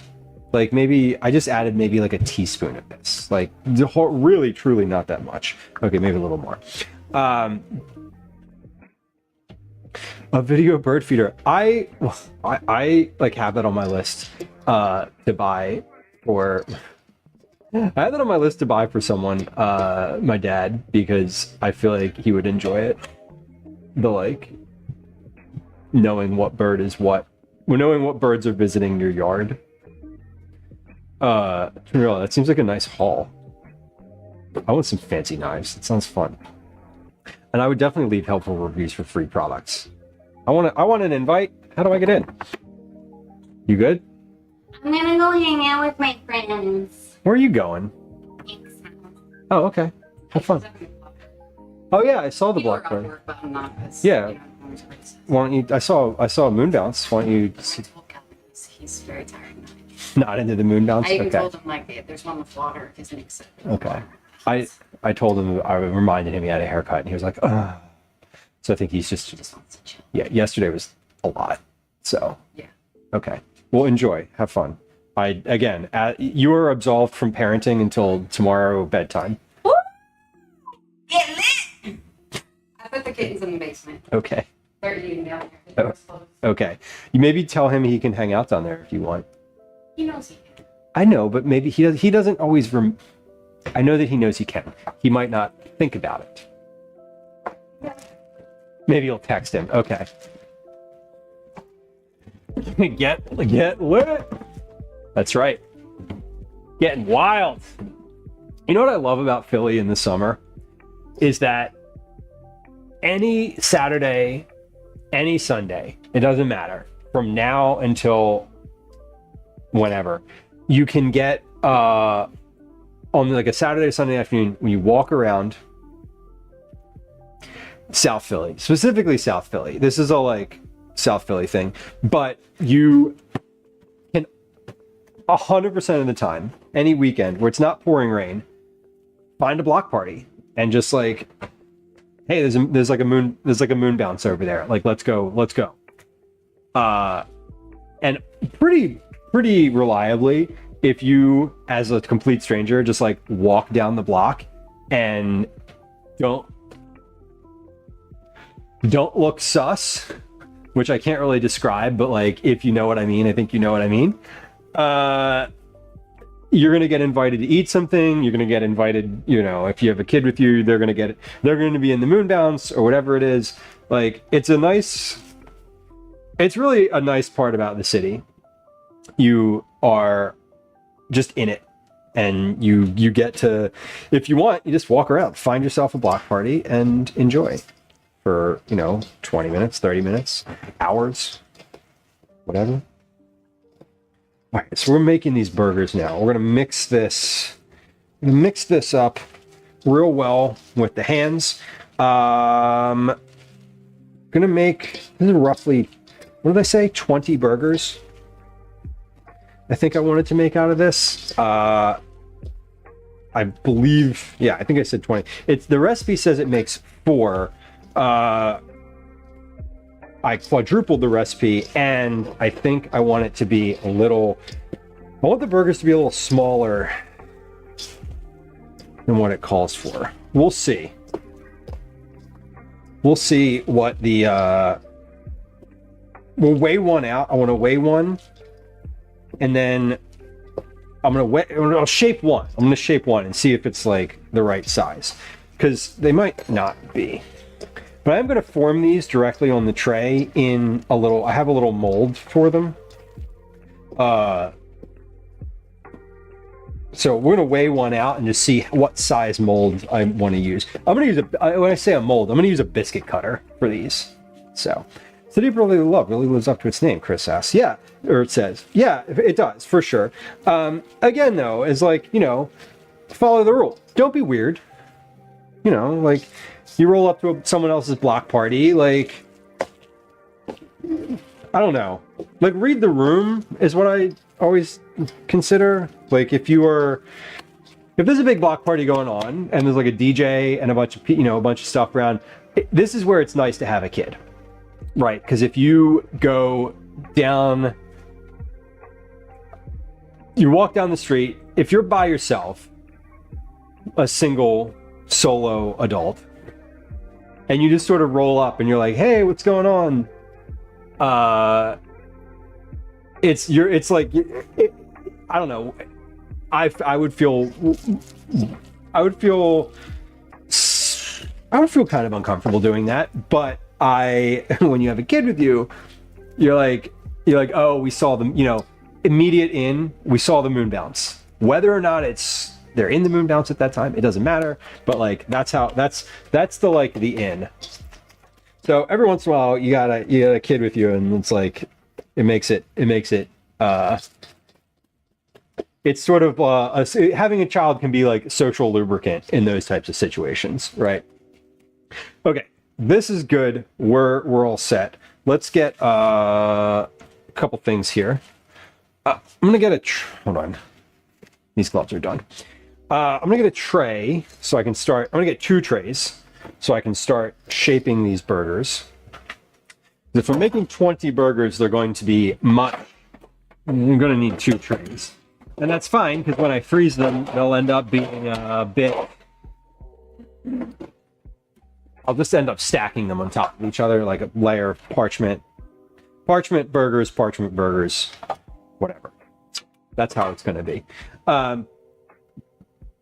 Much is in the cookie on the corner of Baker's party. And yeah, being like, Chris, I understand you. the rule, don't be weird, and I already lost. Yeah, I can definitely understand that. The thing that I would say about South Philly parties is that block parties specifically are really accessible. They're really often there's just a lot of diversity in the people that are just sitting out on the block, because it's like, who lives there, right? And in many of the blocks in South Philly, there's, you know, there are a diversity of people. So I think It is good. And a dog certainly helps too. Yeah, you're walking a dog, perfect. Dog, it doesn't even, I bet you could probably get away with being like, my kid's in the moon bounce, and then just like not actually having a job. That I would definitely do. Just be like, oh yeah, we saw the moon bounce. Oh, where's your kid? Where's your kid? Oh, he's over there. He's in the moon bounce. They're in the moon bounce. Like they're gone. Where's the? Let me get a burger. Oh, you got plates? Nice. Let me get a. Let me get a plate. You always offer people a plate. That's the move. Anonymous supporter, thank you for the 1 month tier 1 sub for Serena Chess. We like Serena Chess. Serena's been around the channel for a long time, and I appreciate an anonymous gift. We do like an anonymous gift.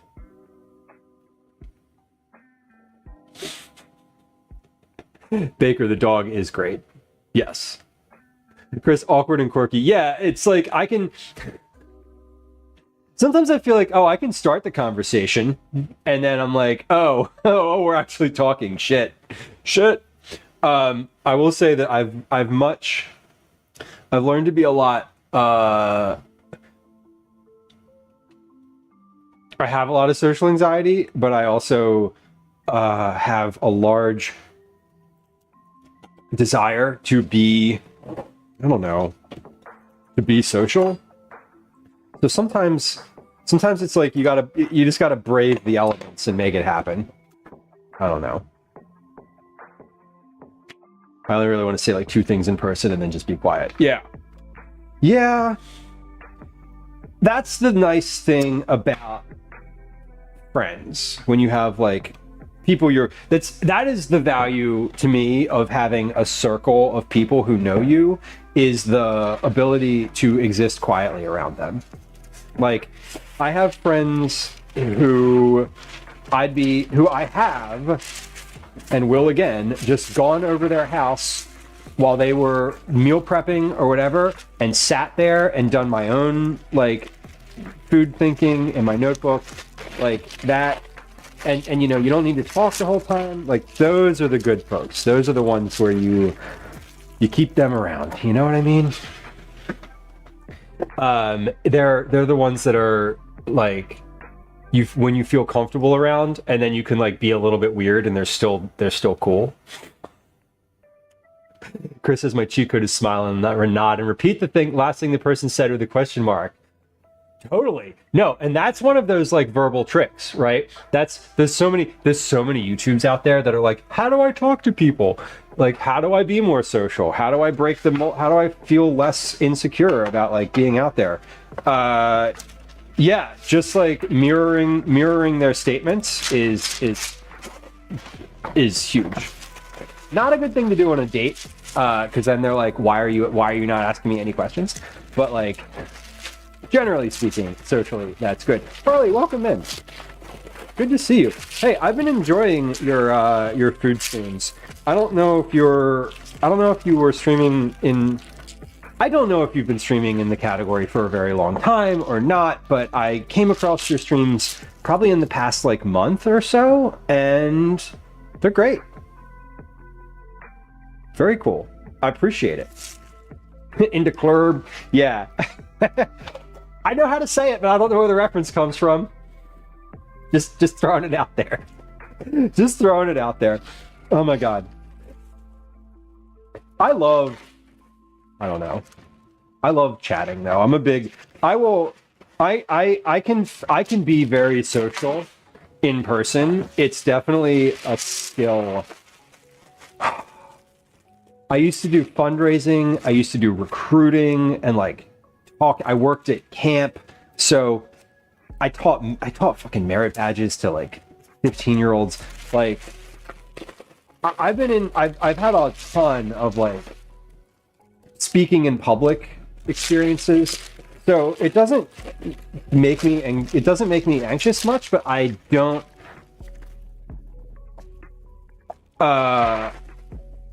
I can like fake it. I can fake it the whole time. I'm really good at faking it. I will say that I love stream because I know that if I get really uncomfortable or something happens where I'm just like, oh God, I got to stop. I can literally just end stream and it will go away. It's like, you know, if you do that with a new friend or on a date or something, they're like, who the fuck is this guy? Like, what just happened? Why did they just randomly do that? Okay. It happens. Barley says I can talk in almost any social setting except for work events. I lock up hard at work social events. I don't like social events, and it's part of the reason that I am not working at the company that I used to work for a long time, because I didn't want to do that. I was like, I'm not going to come to these things. I have no desire to put myself in this situation. And they're like, what, you know, but you gotta be a team player. And I was like, no, I don't. I can quit.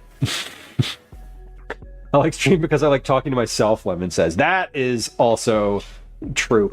From the very beginning, my first, like, I knew from the moment that I started streaming, I was like, I don't need people to talk. I can definitely fill the silence. No problem. I was an only child.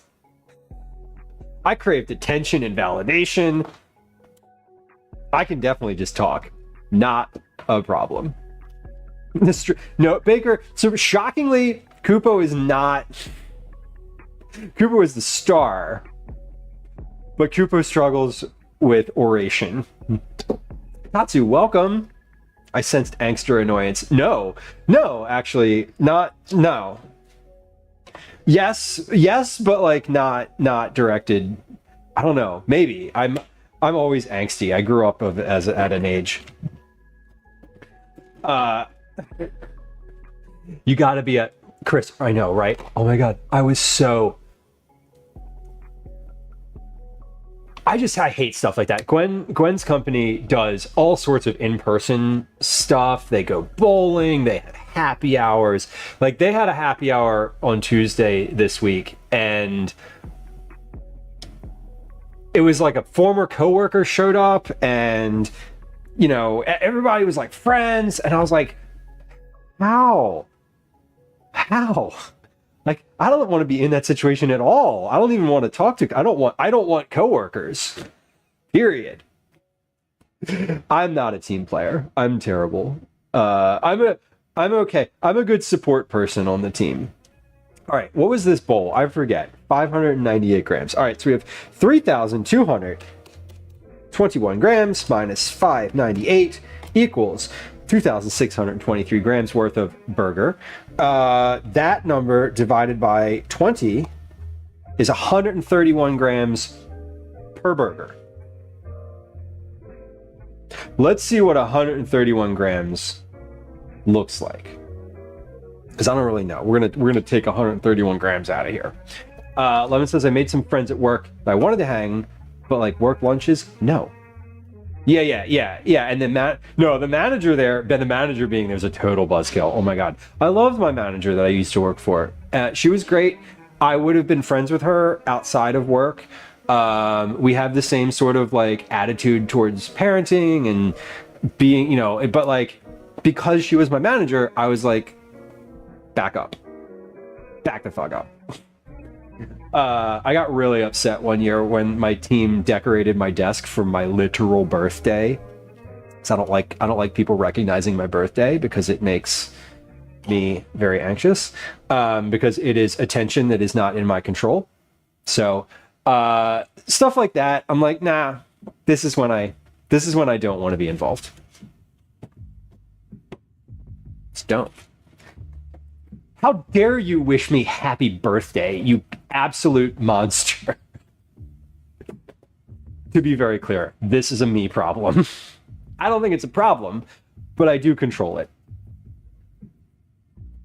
I don't let anybody know my birthday. We don't celebrate my birthday on stream. And if you know my birthday, you know not to bring it up on stream. Twinnerella says, the only time we showed up to a work event was when Adam was in the army, because it was mandatory. Right, mandatory fun. That's the worst. That is the worst. Joe, welcome in. Good to see you, Joe.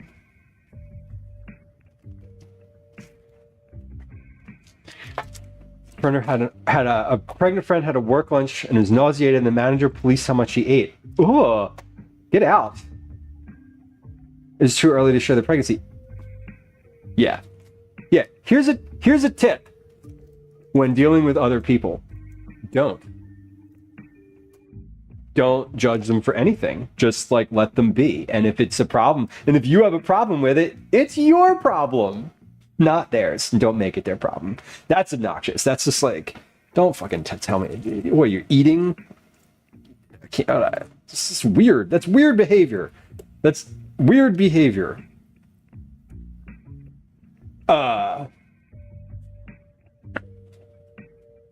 Is manager male?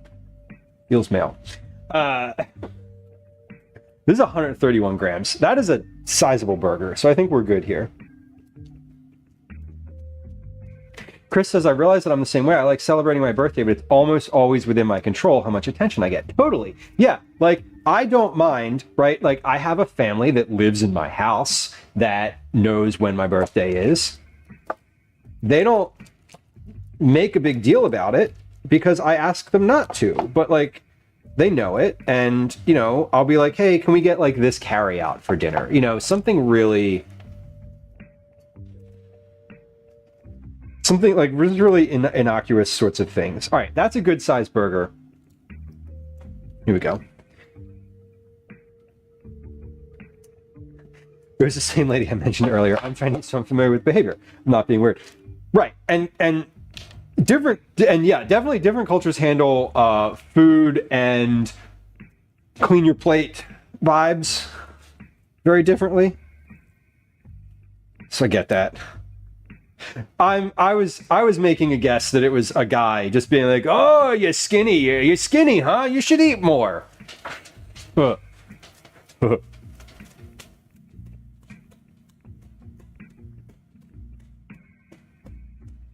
says there's a video of me about 4-ish covering my face and crying when being sung happy birthday to.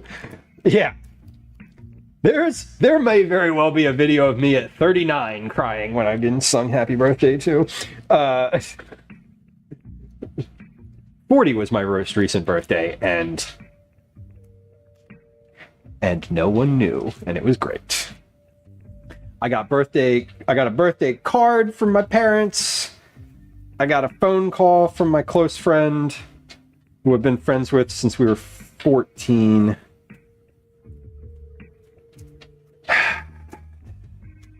Yeah, and then no one else wished me happy birthday, which is like exactly how I want it.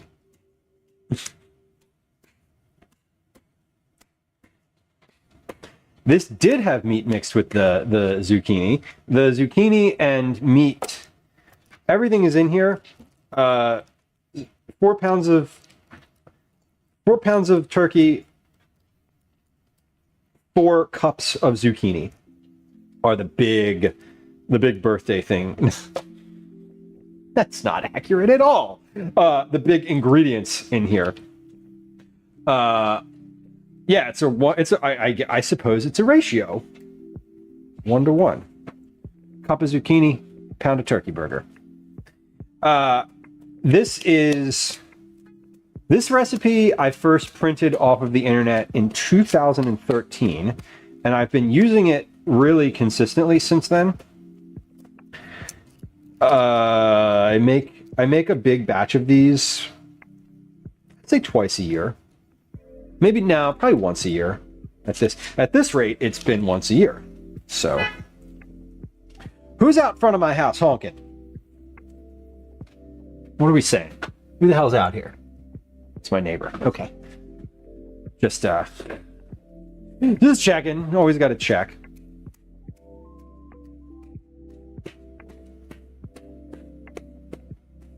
Oh my God, Chris. You know what I used to do? Days, they're just beeping. It's like an Uber or something. Honey bun. Hey, shh. It's okay. It's okay. Thank you for defending. Thank you. Shh. Thank you, big girl. I know, big defender. Yeah, she's winding down. I I don't mind. See, when I said that I don't like celebrating birthdays, right? So like if someone plays a prank on you and is just like, the thing to me is that if someone did that and it wasn't my birthday and it literally was not the actual day, I'd be into it.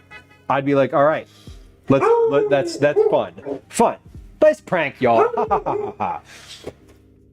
To me, it's the difference is if it is my actual birthday and I'm with my friends and they know I don't want that, then that would be too much for me. But again, if it's like within my control, I'm down with it. So I used to do every so often when Twitter was like back in the heyday of Twitter, right? When Twitter was just like, you know, nice and interactive and a nice place to be. Every like, I don't know, every so often I would just post like, thanks for all the birthday wishes, y'all. And then like a bunch of people would just be like, happy birthday! And I'd be like, thanks! And just like randomly for fun. And it was never like the same day. It was always just like whatever. Whatever. Every once in a while I just get the yen to like do that. And mainly it was just to like throw people off.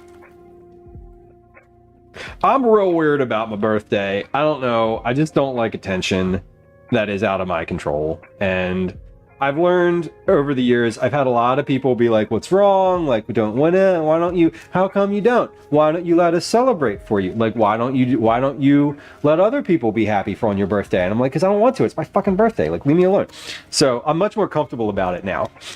I'm much more comfortable being weird about it now. And I don't consider my stance weird. I consider it self-care. Because if I'm gonna be anxious all day, I'll do that. I'll be anxious all day, all on my own. Thanks.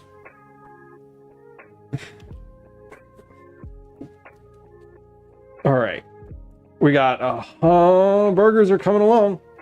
After I finish these burgers, I am gonna make myself a little salad, cucumber salad situation. I said I want to finish stream sometime between 5 p.m. and 6 p.m. today.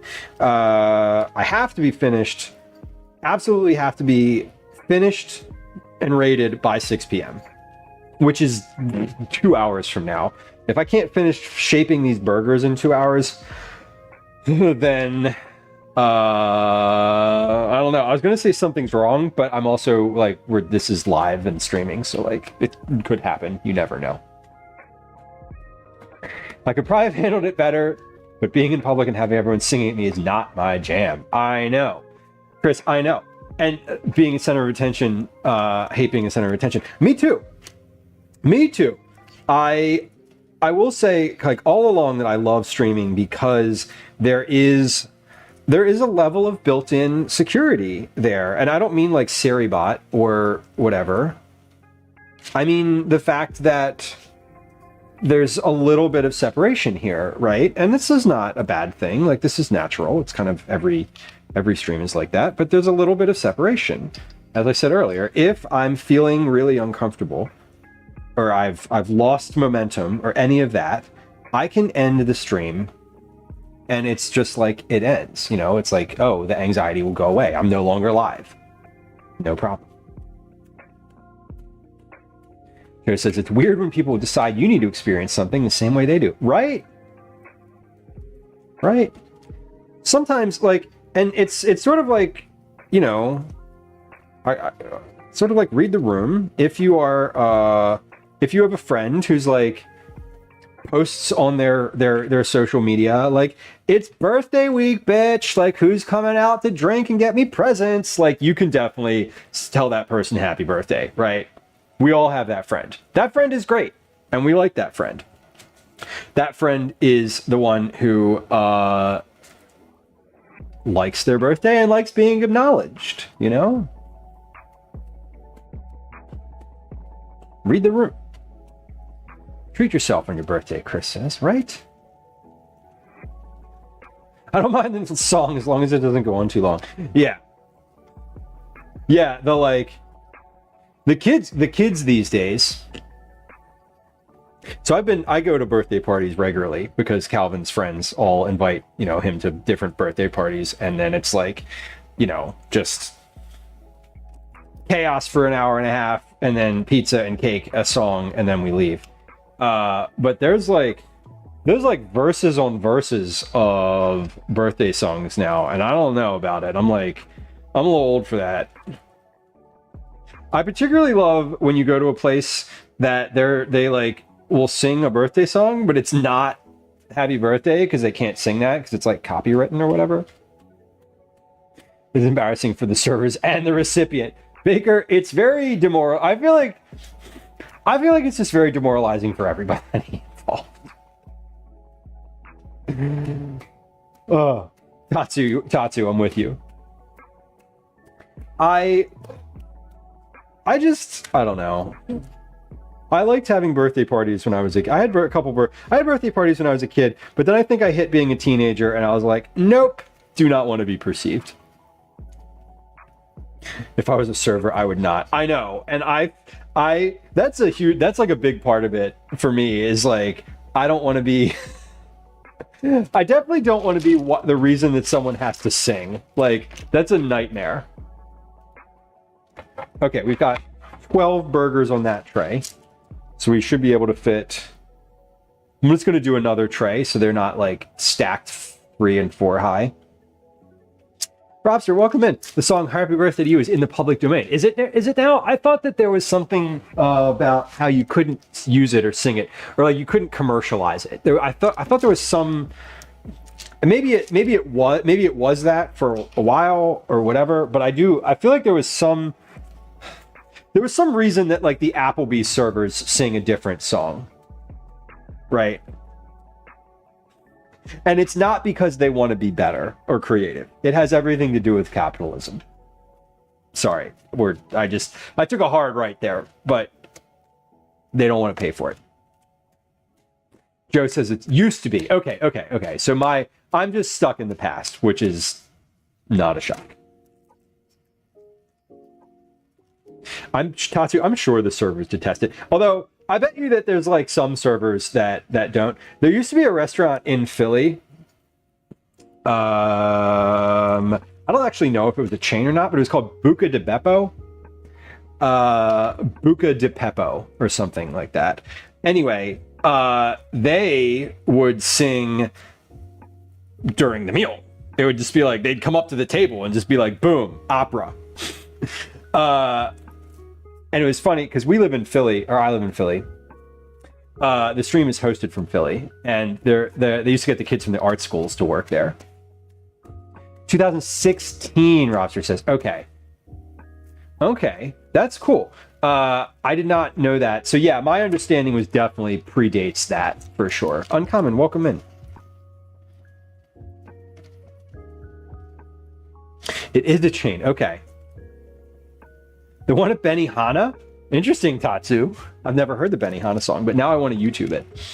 Buca di Beppo. Yes, Chris. I think it was Buca that used to have they would like sing. It would be like, all right, we're gonna pause service now, and there's going to be like 5 minutes of opera. Everybody listen. And it was like, what? What's happening? But they would get the kids from the art school, like the students, the like musical theater students and the opera students, like literally opera students, to work there, and it was something else. I don't even know if it's still around. Probably not. The school's not even around anymore. They always got the University of Arts students, and University of Arts just went bankrupt last year, so that sucks. That was one of those Italian restaurants that used to be like, when you were in college, you'd take your significant other to, because it was like Italian food and relatively cheap. I remember going on dates to this place in Philly called Italian Restaurant. Like that was the name of it, Italian Restaurant. When you could still like smoke cigarettes inside, and it was very weird. Yeah, Chris, I feel like initially all of the birthday song variants were only because they didn't want to pay for it. Yeah, Tatsu, I'm sure they didn't pay the student much. I'm pretty sure that that was just like a minimum wage job. Oh, but you'll get tips. So many tips. 6, 12, 18. We should be up to 18 on this tray.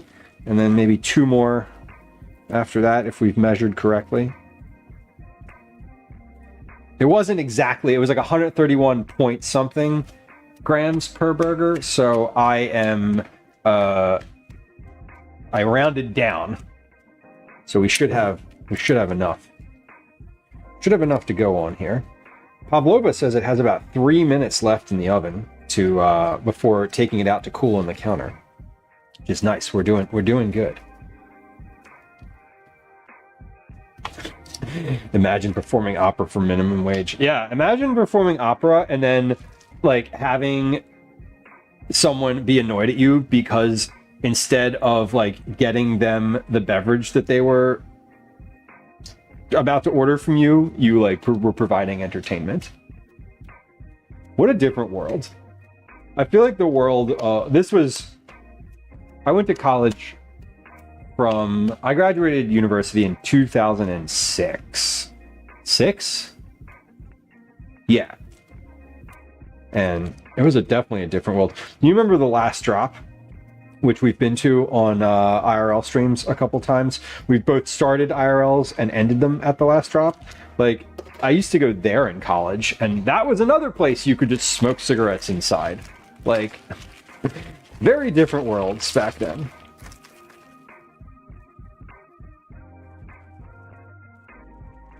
Okay, should have just enough for 2 more, if I measured correctly, which feels about right given what's left in here.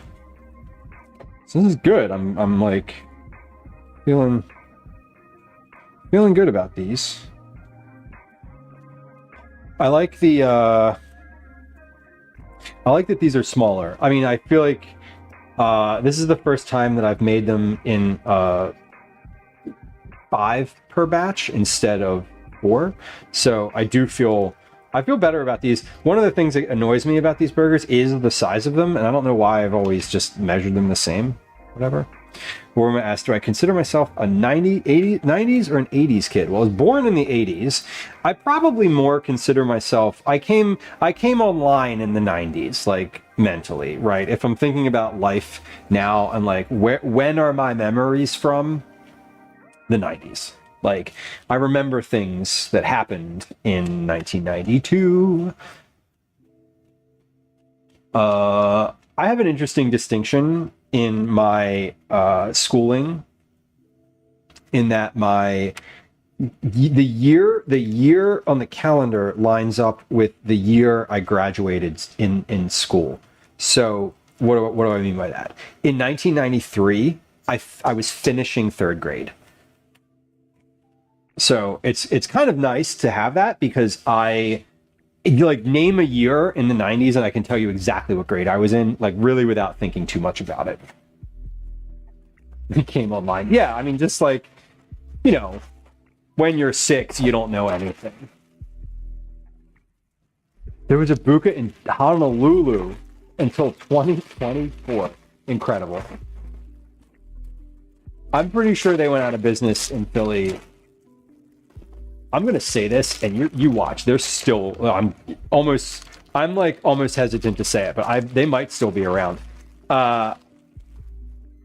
That's wild. I would not have pegged Buka for a long-term survivor like that. All right, we did it.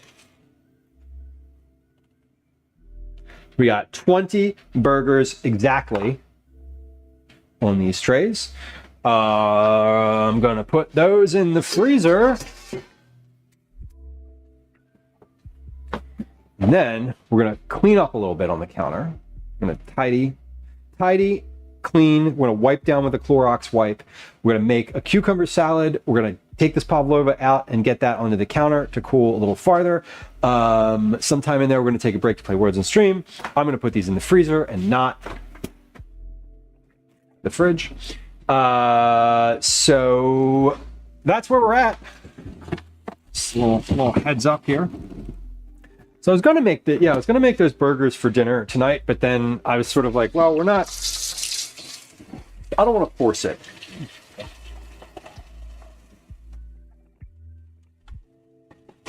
Cinderella says, I'm an 80s young kid, 90s teen, and young adult. Evenly split. So you have the experience of being like an adult, like right around the time of sort of the cell phone coming in. Fuddruckers, oh my god. Or is Fuddruckers the one where they put the knife in the top of the burger? It's so aggressive. I say 2024 like that wasn't just last year. 2024 feels like 17 years ago, Chris. Let's be real honest about that. You worked at a pager store? Oh my god.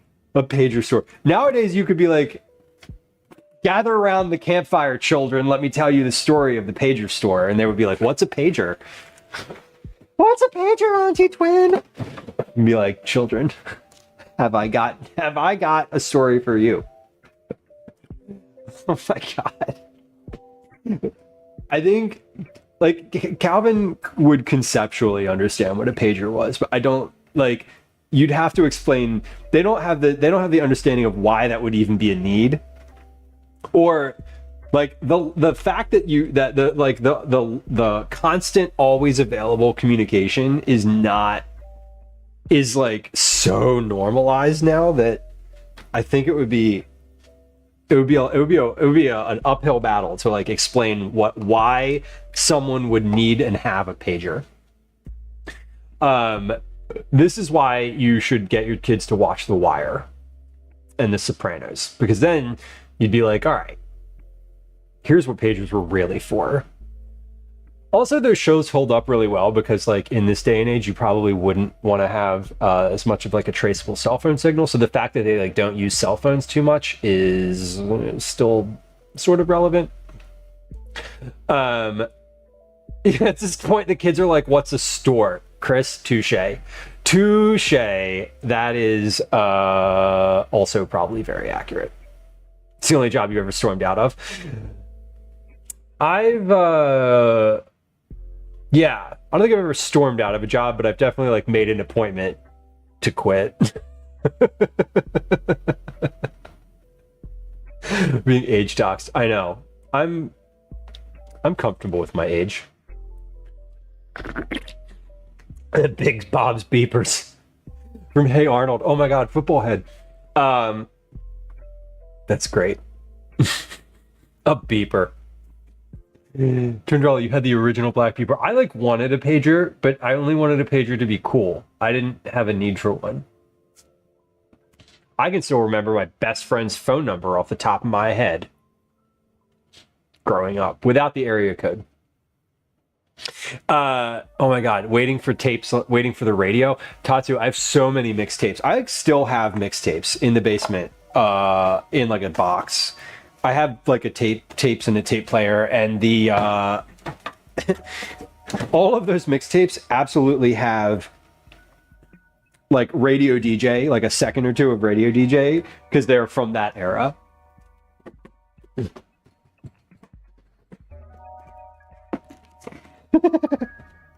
Lemon, that's great. No one was there. If you storm out and no one sees it, does it? I feel like that's one where you can just be like, okay, I feel good about that. Oh my god. I remember when I got it was for work, and like my work paid for it. But I got like a thing with like a keyboard, and like it wasn't an iPhone, but it was like the phone I had before I got an iPhone. I think I got an iPhone in 2009, maybe. I think it was the iPhone 3 or whatever. But yeah, the one I had before that was like a Motorola thing, and I used to have like a little hip pouch for it, like a little sling, like a holster. Oh my god, I was so corporate. I wasn't. It was a non-profit job, but I was also like, you know, they paid for my phone. It was very unsatisfying, a little unsatisfying, right? Heavy backpack day. That's good. I've definitely had jobs where when I knew I was leaving, I made sure to like have access to the things that I wanted to retain from that job. It was not a BlackBerry. It was a Motorola device. It was, I don't even know what it was. If I saw a picture of it, I would be like, that's the one, but I couldn't tell you what it actually was. Yeah, sometimes you do have to just storm out and slam stuff. I agree. You can boss through a tray of pagers. That's a bit intense. The most drama you've ever been involved in your life. Well, that's good. It's good that you can point to the thing and be like, that's the most drama ever. A T-Mobile Sidekick. Oh my god. The tactile keyboard I still miss. I hate. So part of the reason I'm bad about communication and messaging is that a lot of it happens from the phone nowadays, or at least the expectation is like, you know, someone messages you and like, oh, if you don't get back to them soon enough or whatever. I just hate typing on my phone. I hate it so much, and I like refuse to do it. And so I'm really bad, like whenever I meet anyone new, or like I'm trying to like establish a new like relationship or whatever with like just anyone in life, I'm always like, hey, by the way, I'm like really not gonna text you all the time. Like I may text you occasionally if we're talking about logistics. Like, hey, you tell me that we're supposed to do something on Saturday, and you text me on Thursday asking about the logistics of the thing. I'm definitely going to get right back to you. But if it's not that, then I'm going to wait. That's a laptop task. Those responses, like any depth of communication is a laptop task. I'm, again, 40 years old. Uncommon, a track phone. Is that the one that you just had to keep buying the cards for? That's funny. Forest Fairy Fox, welcome in. I appeared here from Minx's stream. Well, hopefully Minx is long asleep. Welcome in. It's nice to have you. Team old, yeah. Yeah. I miss the simpler times. I miss the simpler times when, you know, someone would text you or not text. So I miss the simpler times when people wouldn't text you. End of sentence. That's what I miss. I miss not getting texts. Full stop. But yeah, I'm real bad about it. But now I'm good, and I set expectations with people. Like anytime I'm like talking to someone new, and it's important, and I want to like maintain that relationship for one reason or another, I'm always like, hey, listen, I'm really sorry, but if you text me, like, I'm not gonna. I do not follow the immediacy aspect of this, and that translates to like everything else in life. If you've ever messaged me on Discord, I'm very sorry. If you ever messaged me on Discord and it wasn't like in response to Cookie Club stuff, now you know. Baker, I'm looking at you. And I'm very sorry. And I know that you messaged me sometimes and I didn't respond. And now I'm like, oh shit. But that's how I am. Instead of buying minutes, I play Tetris or Snake. Chris, I love that. I'm calling myself out, Baker, to be fair. And it's not just you. I'm calling myself out on that because I do. Every once in a while, I'll be like, shit, I didn't message him back. Oh, man. Uncommon Discord, you're right away, and text, you're different. I'm just not good at either one. I'm fine at it. It's again, like logistical stuff that impacts my schedule, I'm pretty on top of. Okay, my timer went off for that Pavlova. I've sort of been chilling on taking it out for the last couple minutes, but I'm gonna get it out now because I said I want to like be able to eat it. It is 4:30 right now, 16:30. So I'm imagining like 5:30 we may be able to dip into this. I can touch the tray, which is good. It's not like hot. Can I get your aim? Yo, what's your ICQ number? Deep cut? Too deep? Oh yeah, this is definitely, it's not hard. Like I could still put my finger through it, but it's tacky, and I definitely, like, I don't think I could, I'm pretty sure I could not pick this up as a whole thing. You're supposed to be able to pick this up as a whole thing, right? I feel like it's still too warm for that, so we're gonna let it sit for a little bit more. And let's actually put that on rack. Here's what I'm gonna do. Yeah, the tray itself, everything's touchable. It's just not quite cool yet.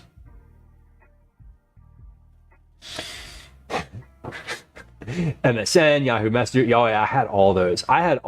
I was up on the internet as a kid. I remember, Mom, if you're watching, I'm sorry. I remember figuring out, she's not watching.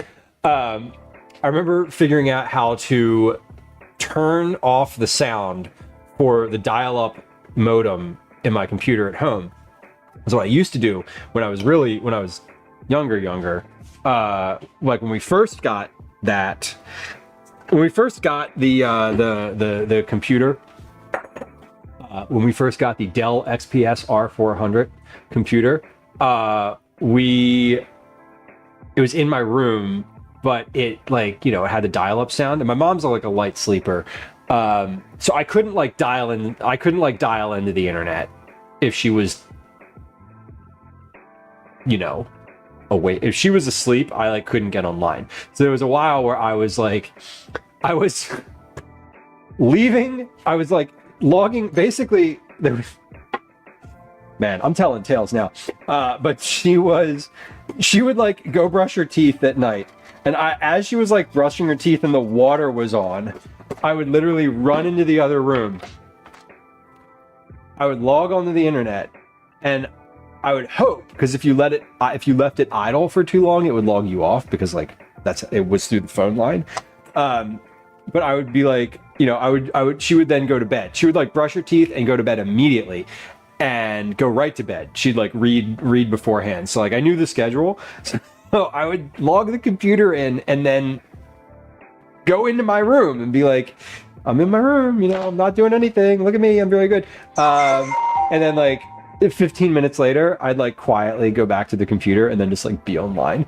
And then it would, every once in a while, the signal would just drop, and I'd be like, no, I can't get back online because I can't dial in. And that's when I was like, let me figure out how to make this happen. And I remember figuring it out and getting into the BIOS of the computer and turning the sound off, and that was when the addiction really started. Yeah. Not really. That was when I was just oh, I'm now for real an online person. Uncommon, the dialing goes to the internal soundboard. It totally does. And you can turn it off.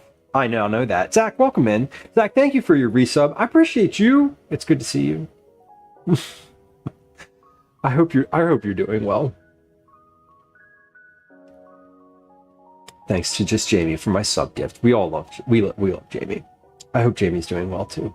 A little early internet gremlin. I was a little early internet gremlin. I was very online. I remember going to the public library to check my AOL email.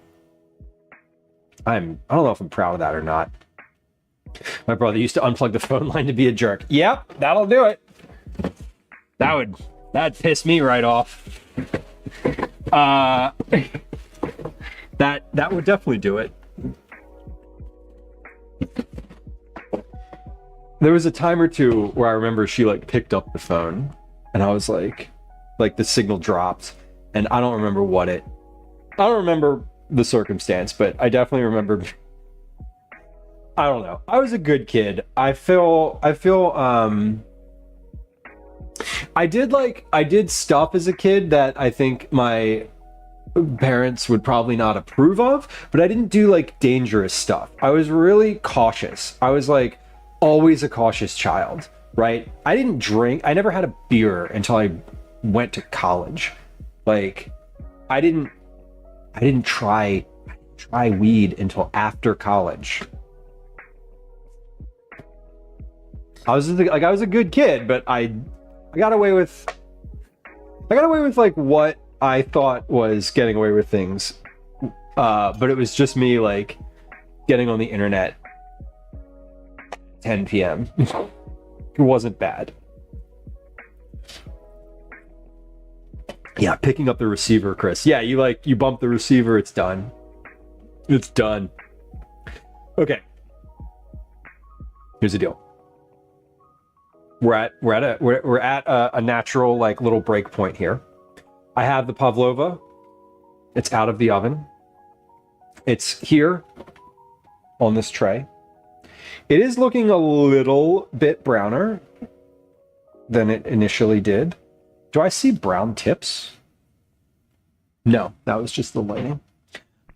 But this looks, I mean, it's solid. It's solid enough. It's not like solid, like if I hit it with a spoon, it would make a sound. So I'm sort of like, maybe I should have had my oven a little bit higher than it was.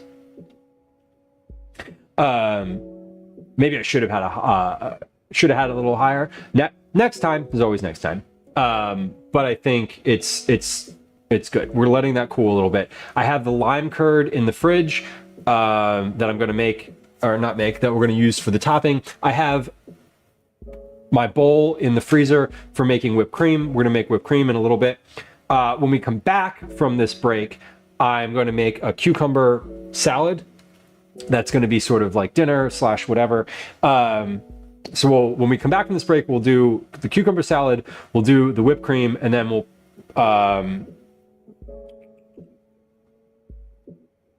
get the berries out, and we'll like do that thing. We'll eat the Pavlova. One extra Hershey kiss, right? What a rebel. I know. Well, when your parents are like, I don't know. My mom was very precise, and so my level of like rebellion was a little bit lower. Forest Fairy Fox redeemed to ask a question. Do you have a hydrate button? I do not. I do not. Some days I hydrate a lot, naturally, and some days I don't drink anything, and it'll be like a 7-hour stream, and I won't have had any water or anything at all. But I don't have a hydrate button because I don't like being compelled to do something that my body doesn't want to do. And so like if I don't want to drink water in that moment, despite the fact that I might need water, I don't want someone else to tell me that I should be drinking water. So it's more of a like that than it is to like an oversight or whatever. There's also no commands that there's some channel points that are like switch dominant hand, things that do compel me to change my body in some way. But I don't know, hydrate is like, hydrate to me feels like someone holding your mouth open and pouring water into it. I don't know. I also, if I'm being honest with myself, I don't ever hit the hydrate button on anyone else's stream because I'm always like cautious about it. I don't, even though they have it. I'm weird. Hello, welcome. You can always remind me to hydrate and I will take it under advisement. I was rugged, Chris says. Yeah, I definitely was out in the world a lot and very early. I biked all around town. I skateboarded. I was sort of like, I lived with my mom and she gave me a lot of freedom to like be out in the world. So I did. Okay.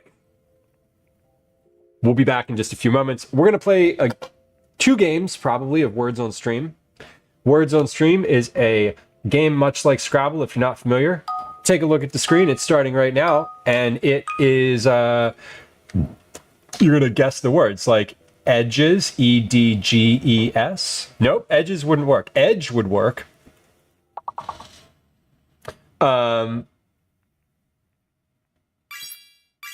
Gods, dogs. No dogs, no masters.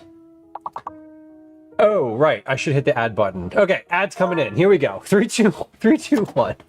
Millie, welcome in. Hi. Welcome to another edition of Commercials I Hate. Okay, while that's happening, pause. What am I doing during this moment? I am going to fill the dishwasher because that is available as a task and helpful as a next step. All right, dishwasher.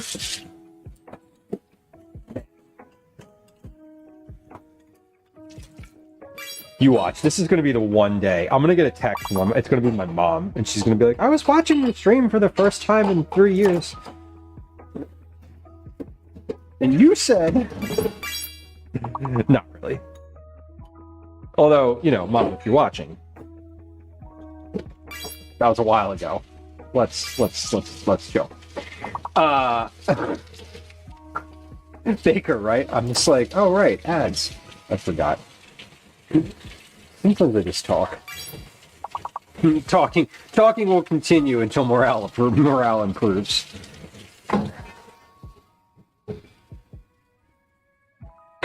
Wow. Y'all, I'm keeping up with the dishes today. Like the Kardashians, only more domestic.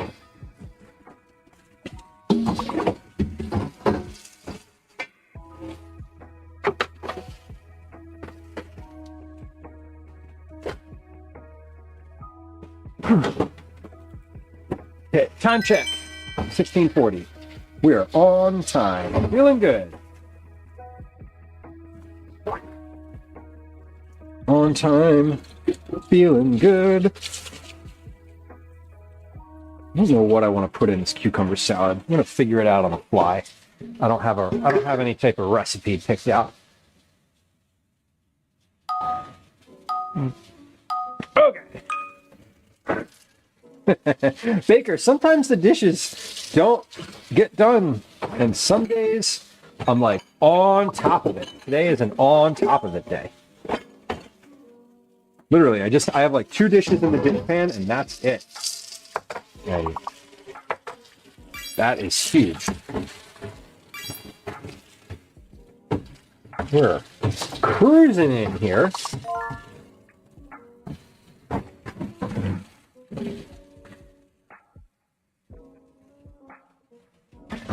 Couple seconds left on the ad break on the Twitch there, and then we'll be back. We'll be back in it. I just washed the bigger bowl. That one's always a pain. The bigger bowl is always a bit of a pain. Hey, if you're on Twitch, your ad break is over. Welcome back. Finishing a few dishes here. Actually got to the end of the dishes. Looking good. Feeling good. Thinking positive. We're almost finished with this game of words on stream.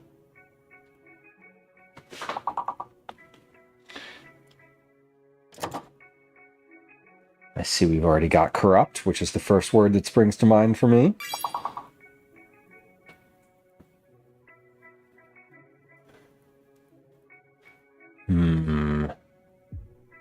Almost there. All right, we're gonna get your last guesses in if you're guessing. 3, 2, 1, last guess. Here it comes.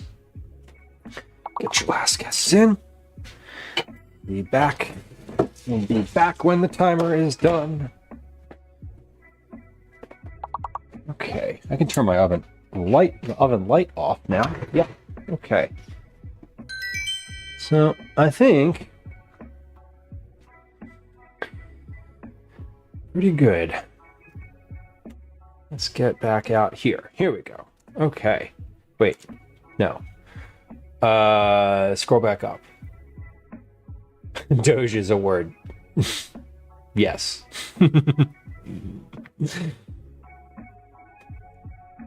Mill Imperio, welcome. I said hi, but I said Millie. I'm every once in a while I say the first thing, but then I like read the name again. And I'm like, oh wait. Okay. Cucumber salad. I don't know you. I know you don't know me, and I'm not a physician, but I highly request you drink in front of me, right? Yeah. I mean, I do. I've been trying. Let me be a little open here for a second. But I've definitely been trying to drink more water, like hydrate more. It's just a goal. Because after streaming for so long, I don't know. I always feel like it comes up. Like, hydrate is an interesting thing because so many streamers do have a hydrate redeem, and it's not weird, but it's almost like I think about it more because I don't have one sometimes.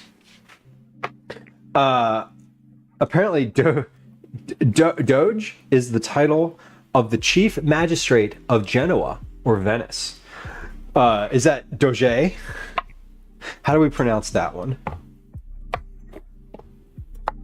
The chief magistrate. What a title.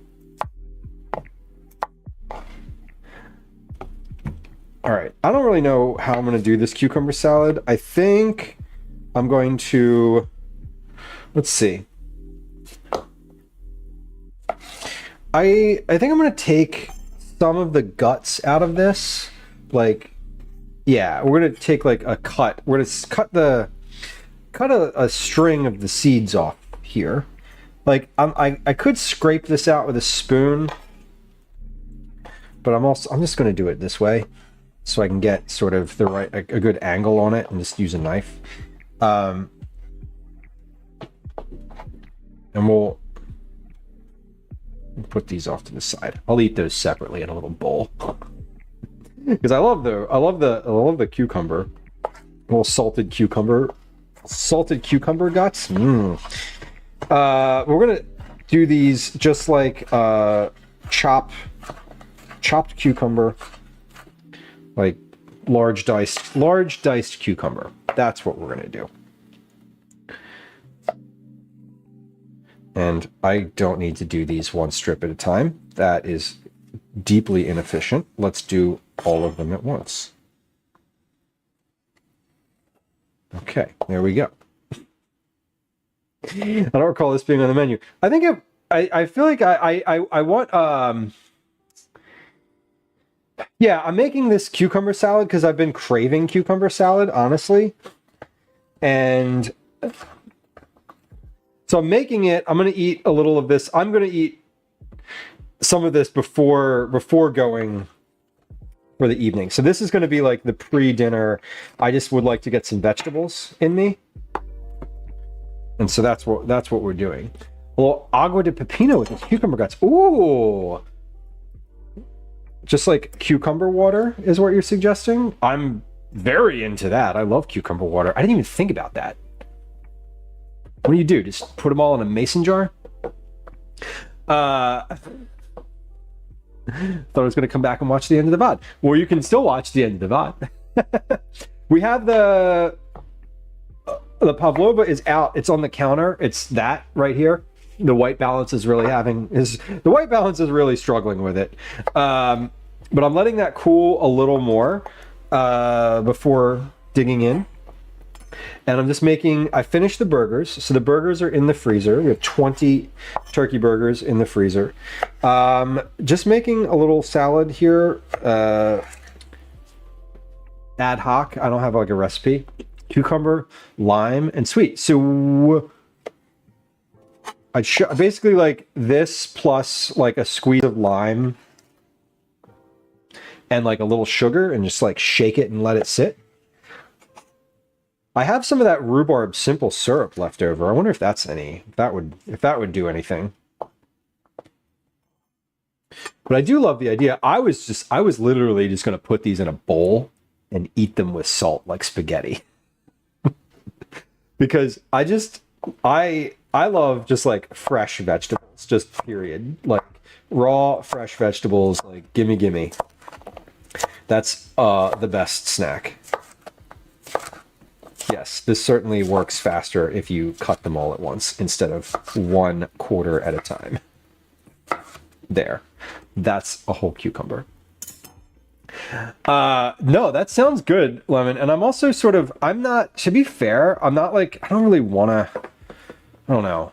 I was just going to eat them like that because I couldn't think of something better in the moment to do with them, and I didn't want to stand here and just like toss them into the compost, because like in a non-streaming situation, I would not toss them into the compost. I would probably just do what I said I was going to do with them and eat them with a fork. But I think in this situation, I was like, what am I supposed to do with these? I don't know. Put the lime in the cucumber and drink them both up. I've heard that song before. Ginger water is good. I like ginger water. Not ginger beer, although ginger beer is good, but ginger beer is like very sweet and aggressive sometimes for me. Sometimes ginger beer is a little too much. I'm just gonna make. That's a good idea. I will put I have a big mason jar, and I'll probably just pop these right in there and make the water out of them. Because then I don't have to like eat it right away, and I can still eat them out of the jar. The key thing is that I can still eat them eventually. All right, time check. 16:50, perfect. We're doing well. I need to be completely finished and offline no later than 1800. So we are certainly on time for that, which is great. That means I timed myself appropriately today. I did not overextend what I thought I could do. So I had more in my head than I was thinking about doing today, but now I'm not. Okay, actually, hold on. That is not that mason jar is in the dishwasher right now. So let's use this. 1800, you're late. It's 2025. Oh no, my breeches. True. This thing I have a lid for, and I can just put this in here. We'll pull a water in here.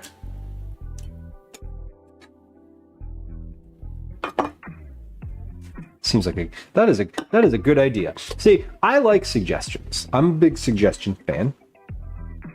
Suggestions like that are always like, try.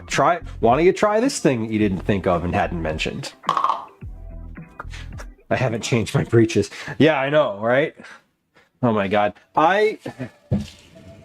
Speaking of, I mean, this wasn't 1800s, but like, has anyone else watched the show Outlander? Was that like a show that y'all watched? And it's basically just like horrible accents, thin plot, and a lot of sex. Good show, honestly.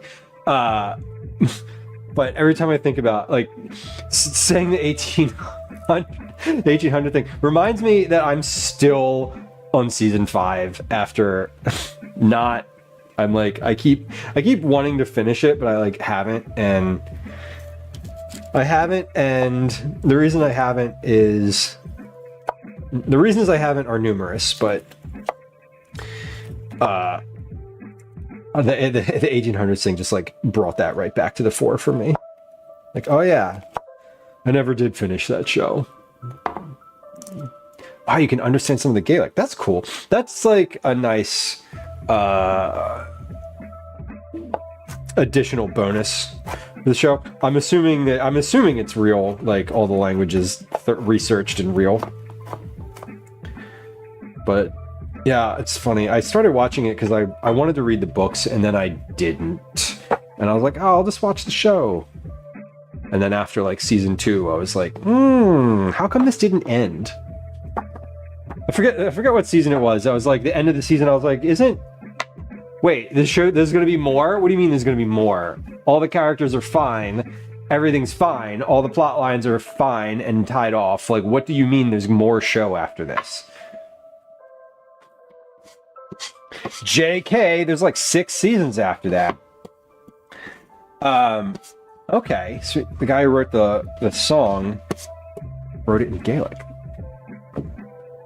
I always like the opening. I do like the opening for that show because it's like different for each episode, and I kind of there's like nuances per episode. It's not completely different, but I always like that.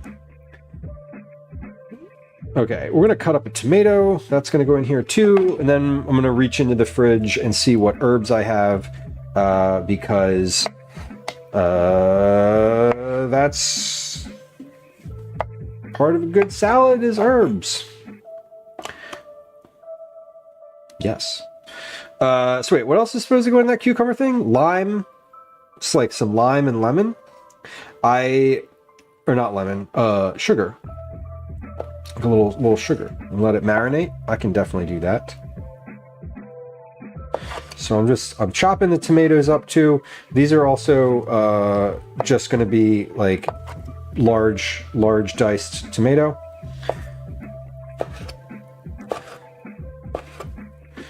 And this salad is going to be a little liquidy on the bottom. Like, I'm not draining this or straining these or like doing anything sort of in advance here. So ultimately, like, I'm going to come back and eat this again. And when it's rested a little bit, it's going to have like a lot of liquid on the bottom. So I'll end up draining this sort of before the end of the night tonight. Because once I put the salt in here, it's gonna give up some liquid. It's funny. I used to go. There's a place in Philly that does shakshuka really well, and they do it like a lunch portion. And it used to be that place was near where my work used to be. Anyway, whenever I think about cucumber salad, I think about the cucumber salad that comes with the shakshuka at that place, because it's like the best cucumber salad. And I don't actually remember what's in it. Like, I always just ate it, and I don't think I ever really considered that it, like, what the ingredients were. And now I wish I had. I could go back there. It's still there, but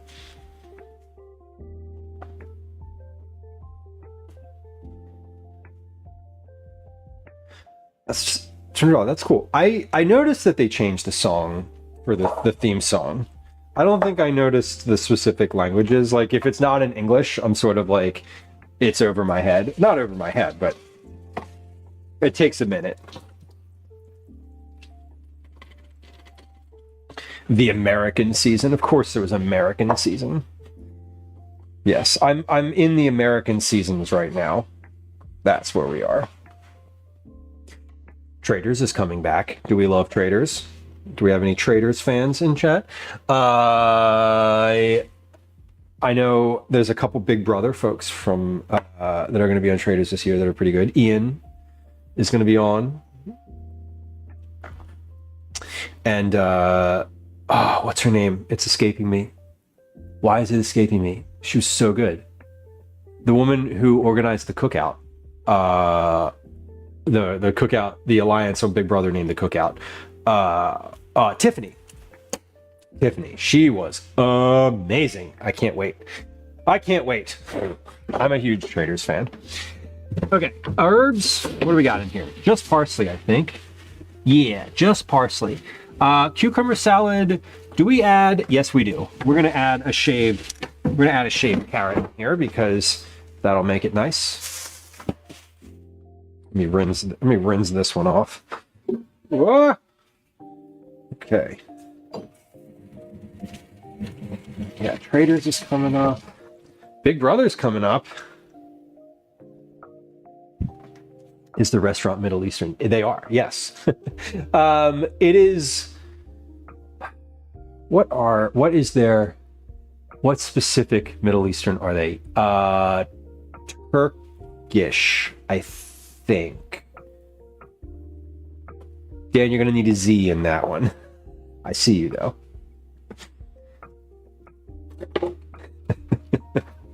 Well, I think they're Turkish. It might. No. I think they're Israeli.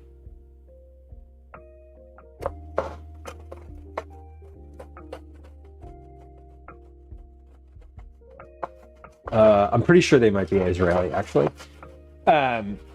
Regardless, they have a variety of things. The shakshuka is really good there. My bad. Oh no, it's fine. You listen, your intentions were pure.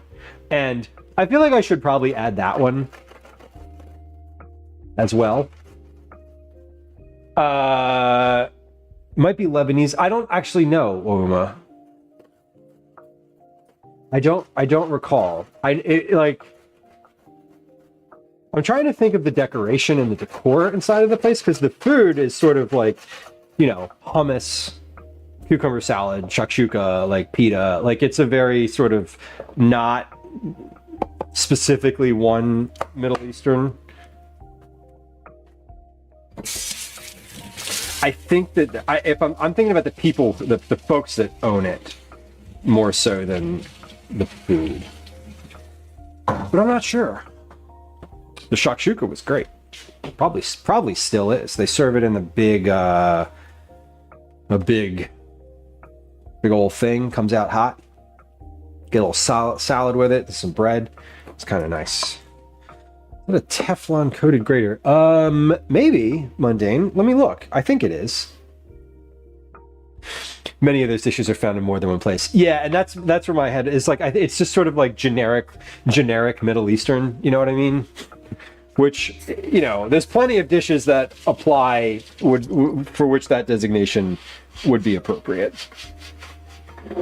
Hummus is not unique, for example. Yeah, this grater has a non-stick. Does have some sort of non-stick coating. I just rinsed it off, so it's just a little bit shiny.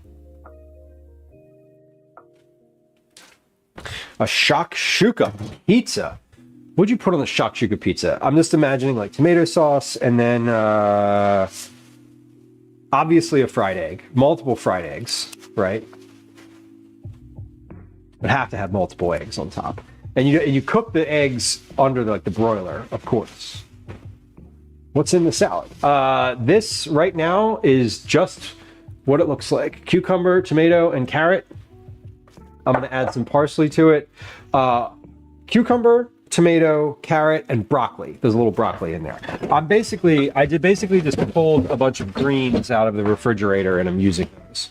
So we're going to chop up the parsley. I'm going to add some oil and probably a flavored oil. I'm going to look up in the cabinet and see if I have any like interesting oils in there. I'll probably add a little bit of oil, salt, pepper, and that's probably it. It's just like light seasoning. Little wells after you mostly cook the pizza, add the egg and finish it off. Totes. And if you're cooking it at if you're cooking it at a high enough temperature, you know, the egg's going to cook pretty directly right away. I don't know if I'm struggling to. I don't recall if I've ever put egg on a pizza. If we've ever done eggs, like a fried egg on stream on a pizza, or like an egg on top of a pizza. I don't think I have.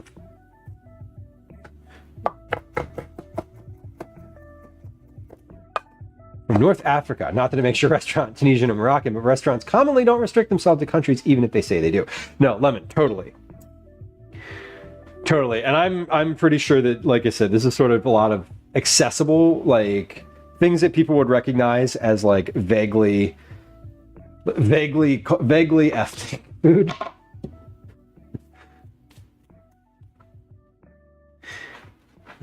Like, oh yeah, they got the hummus there.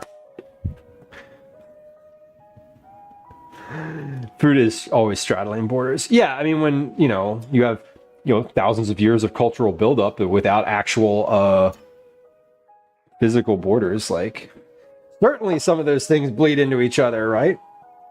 I think that's kind of cool, though. I love that there's differences and nuances to the way that people prepare things in like different regions. You know, it's same dish, many preparations, and that's. I love that. I love that aspect of food. It's what makes it really fun. Dan, thank you for the bits. I appreciate you.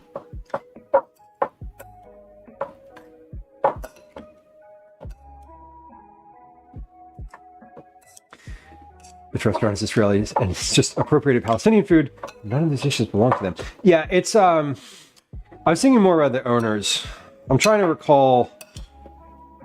The decorations are weird. They also serve like hot green tea, you know, so a lot of the sort of things that one would be like, oh, that's from the Middle East, broadly put.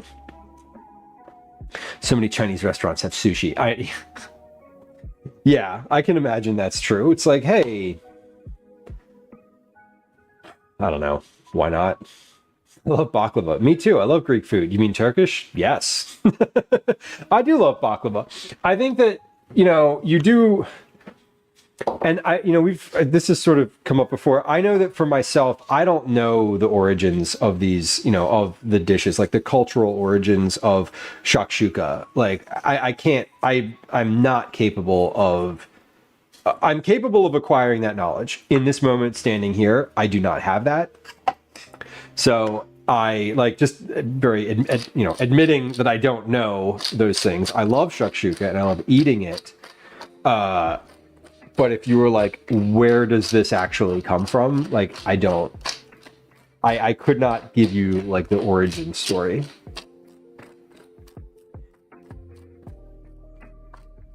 Mainly cucumbers, lettuce, and tomatoes. Olive oil, crushed garlic. Oh, crushed garlic would be good. Garlic salt is always good. Mint would be great in here too. I do love mint and cucumber. That's a great flavor. Oh, you like food? Name every country. Joe, I know, right? I think that more to the point, like we've talked about before, like if I'm going to make a dish on stream, you don't have to know the cultural heritage of a dish to make it, but if you are making something that you are aware has heritage, you have the option of either learning it and understanding it, or not claiming to be an authority over it, right? Like not claiming, hey, this is authentic couscous, this is authentic shakshuka, whatever. This is an authentic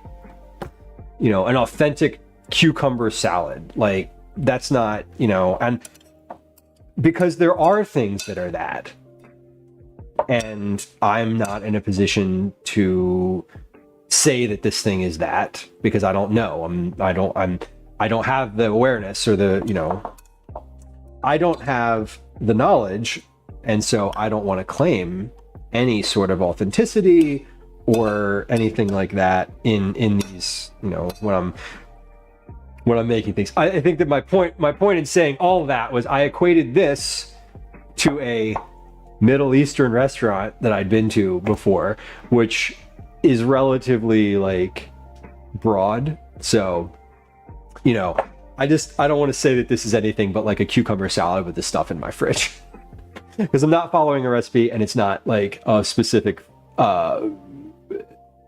tradition that I learned from somebody or any of that. So I do think that when we talk about food and culture and the intersections that, where those things are, which are many, if you're not versed in it, you shouldn't claim authenticity, even if you're following like a recipe. Okay. That said, we have this cucumber salad.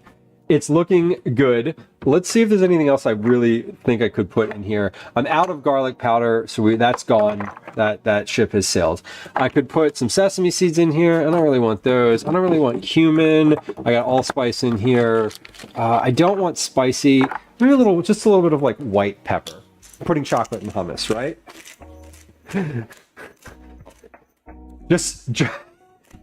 Just like it's always been done, just like your grandmother did, right? Oh my god. Do I have whole garlic? You know what I have? I have roasted garlic. I could stir some roasted garlic in here. I do have whole garlic, but if I'm being...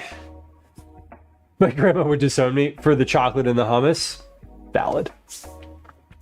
I think I have garlic. I don't really...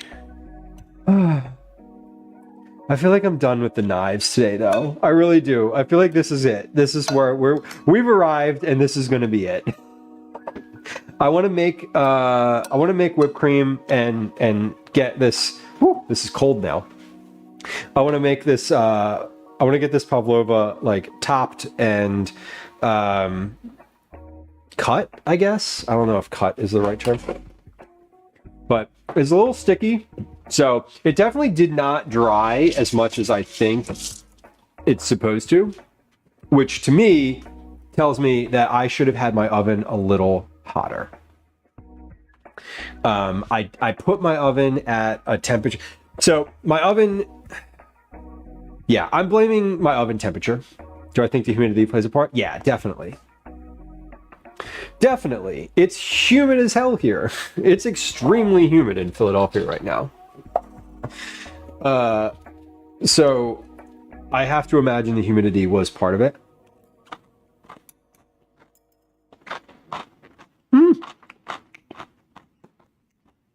I love the squeakiness. I love when you have like squeaky vegetables. Like so many cultures have their own version of the hot dog or the dumpling. Or the meat on a stick.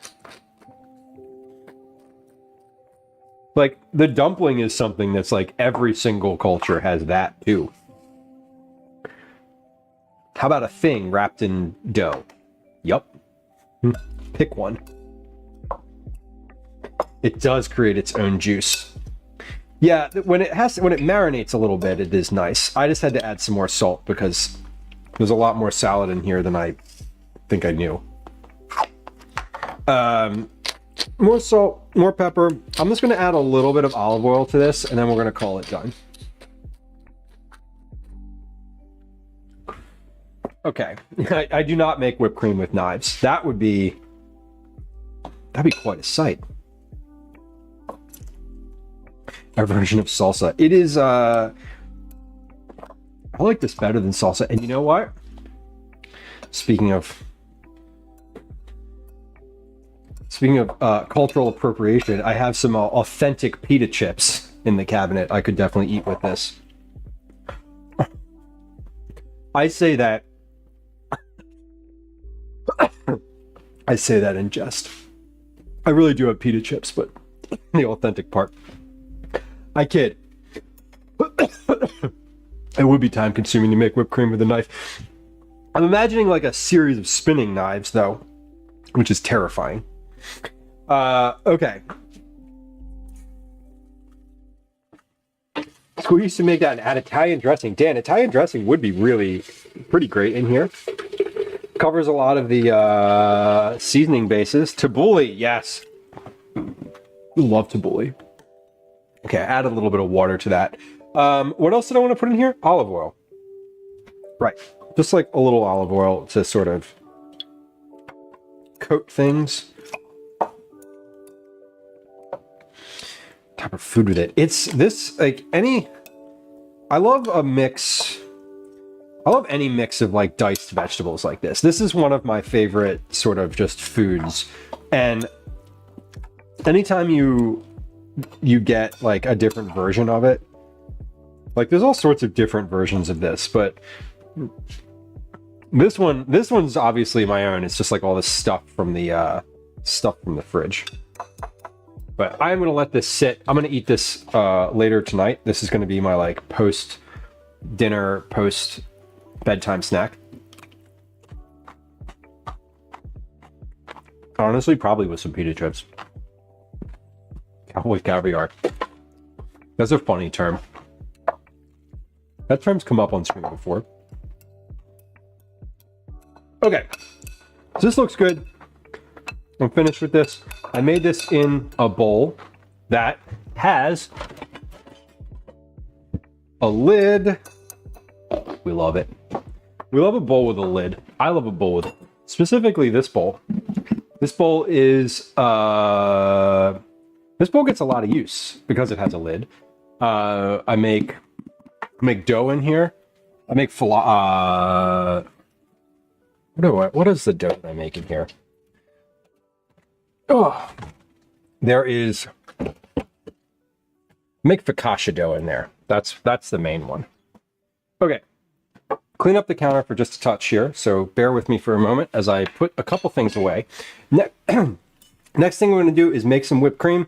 We're going to add that to the curd, and then we're going to top the pavlova. We're going to top the pavlova with it and get hopefully a slice of that, or maybe a scoop of it. I don't know. It depends on how it comes out of the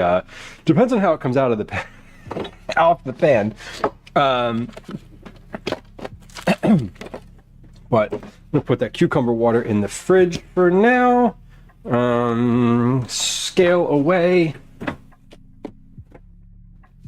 Wipe my counter. It's been successful today. Uncommon, you love falafel dough? Yeah, falafel's great. I don't think I've ever actually made falafel. I'm thinking about it. I'm positive I've never made falafel by hand.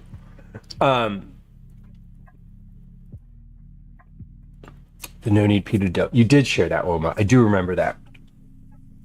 I do remember that because I remember making pita one day, and it was like a lot. It was a lot. I remember you said you're like, hey, this maybe could be easier for you.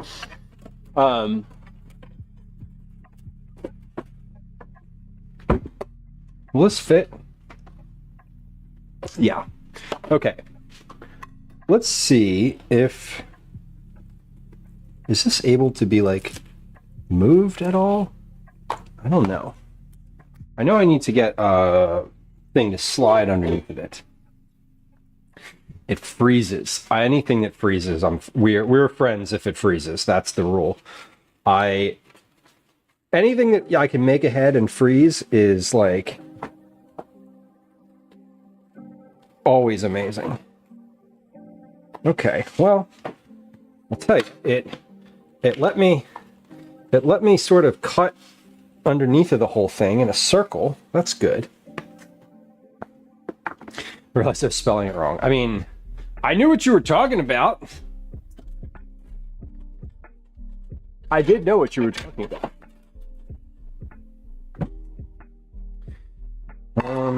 Okay. How do we do that? Pita is pita approved.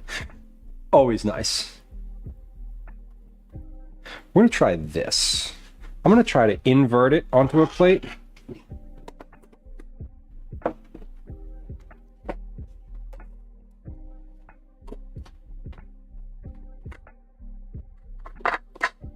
Oh no.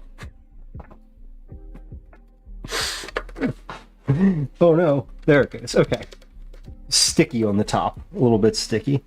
Okay, well, it kind of fell apart a little bit in that process, but that's okay. Taste is everything, and we're gonna put curd over the middle of it, so like, who gives a shit? Ooh, it tastes great though. Pavlova edition, yeah. Fellas, I hope you're safe. I imagine that where you are. That is scary. It is scary. I hear gunshots. No, not right now. Calvin's like, you do? No, I hear gunshots occasionally in the city, and it's always...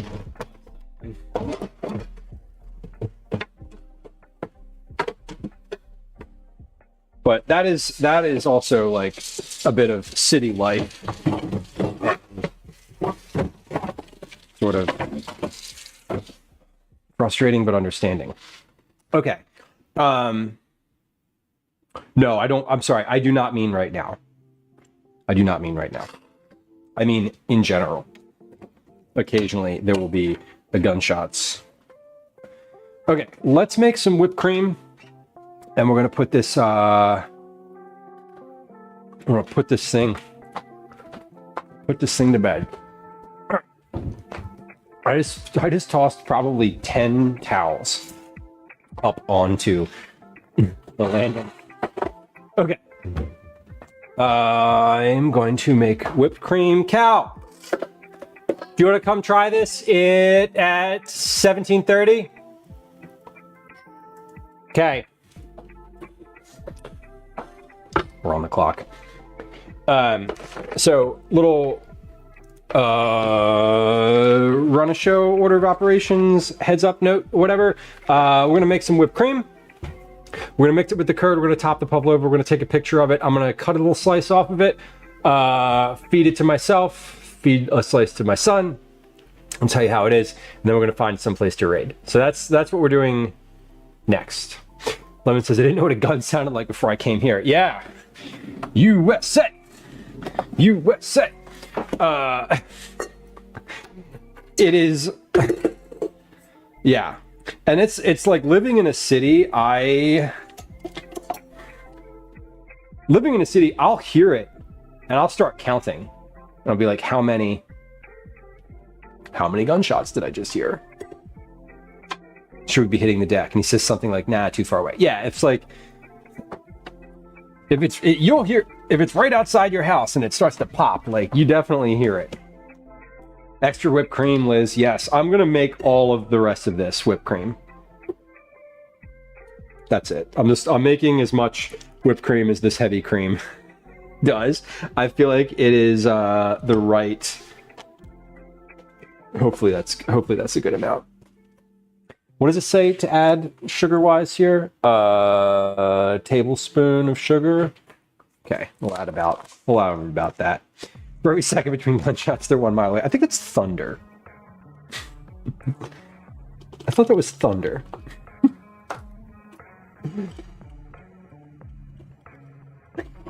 Okay. Whip this cream. Here we go.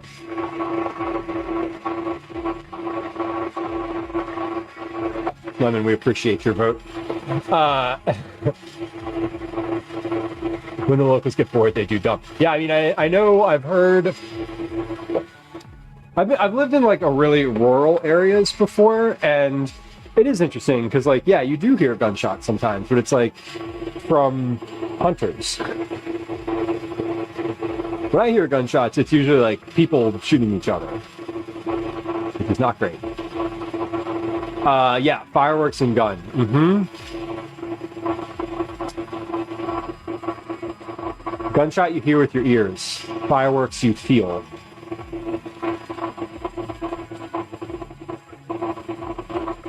Yeah, the booming. It is. It's like deeper and more resonant. Gunshots like quick, like real quick. It's like it's crisp.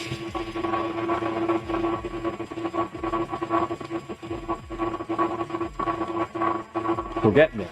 All right, let's get this curd out of the fridge too. Yeah, wow. Look at the color of that.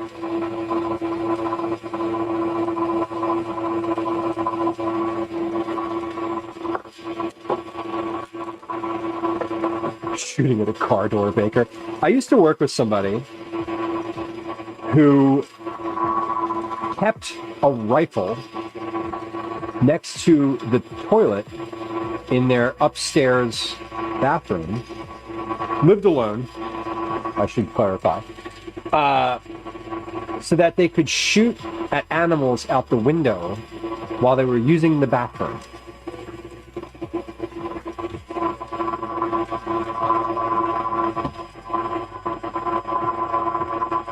It's odd behavior to me, honestly, but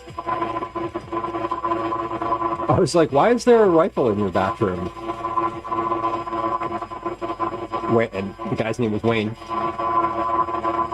Wayne's like, oh yeah, I use it to shoot at the groundhogs.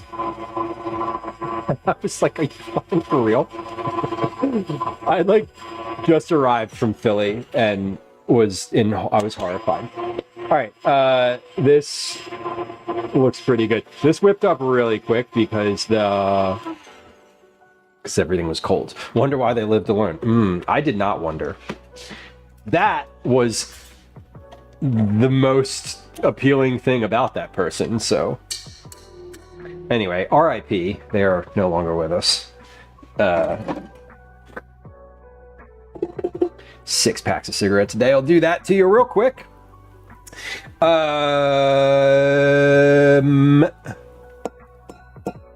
Large bowl, handheld mixer, beat the cream, got it. Fold the soft peaks, got it.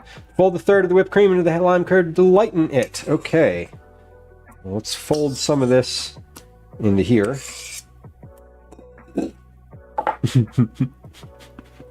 Pun not intended. Pun received gleefully. Now it says fold in. I'm going to fold this in with the spoon that I'm using here. Hopefully that's okay. Hopefully that's an acceptable situation. My buddy and Pia told me that I better be ready to fight a groundhog for my garden. Yeah. Yeah, it's kind of funny. And this, like, yeah, rural, R-U-R-A-L. In addition to being a word that I find really challenging to say, rural life is so wild to me. I kind of love it. And also, it's just so foreign. Rural. Yeah, it's not, I don't know. I just have a hard time saying that combination of letters, R-U or R-O. Like, the name R-O-R-Y. Hey, the main character in Gilmore Girls, don't know how to say her name. I know how to say it in concept, but like, yeah. And that's why I've never dated a Rory.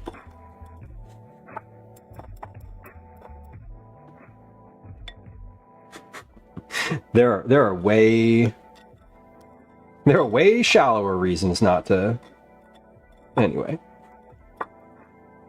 such a funny story. Go on. Is your name secretly Rory, and you're feeling triggered? If so, I'm sorry. Okay, let's assemble this Pavlova.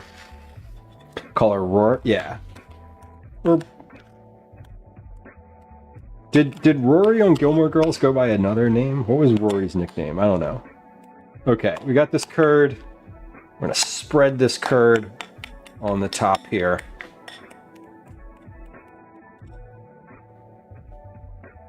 It's a lot of curd. A lot of curd on this stream.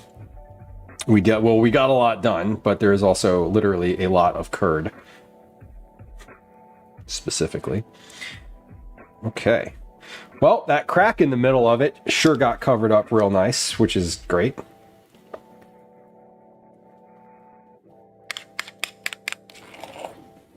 Okay, things are looking good.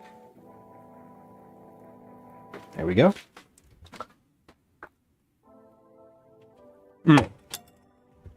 Dear Lord, that curd is good. Woo. Me and my childhood friend and her brother, he had a lisp, and he was trying to make a blowjob joke, and he tried to say oral sex, but it sounded like rural. Me and his sister killed ourselves laughing, like, is that the opposite of city sex? And meanwhile, he's probably like dying on the vine of embarrassment. Hey, at least the dad bot caught that one. The bot was like, oh, I know how to respond. Oh my god. It's like, no, I can't. I'm sorry. I imagine. Oh my god, that is funny. But like, I feel secondhand embarrassment in this moment in life, even though this was like years ago.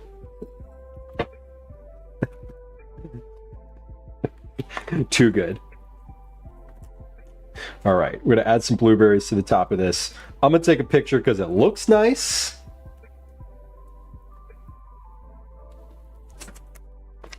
And then we're going to cut into it. What time? When did I say? 17:30? Good. We're like literally right on track. Beautiful. We got to go. Oh my God. Hold on. Not an emergency. Nothing's wrong. But there is a cloud. Oh my God. It is going to rain here. There is a cloud. I was like, it feels like nighttime. Yeah. Calvin said he just saw lightning. Are we having dessert first? We are having dessert first, Darlene. Yes. Darlene, sometimes you got to eat dessert first. All right. Pavlova.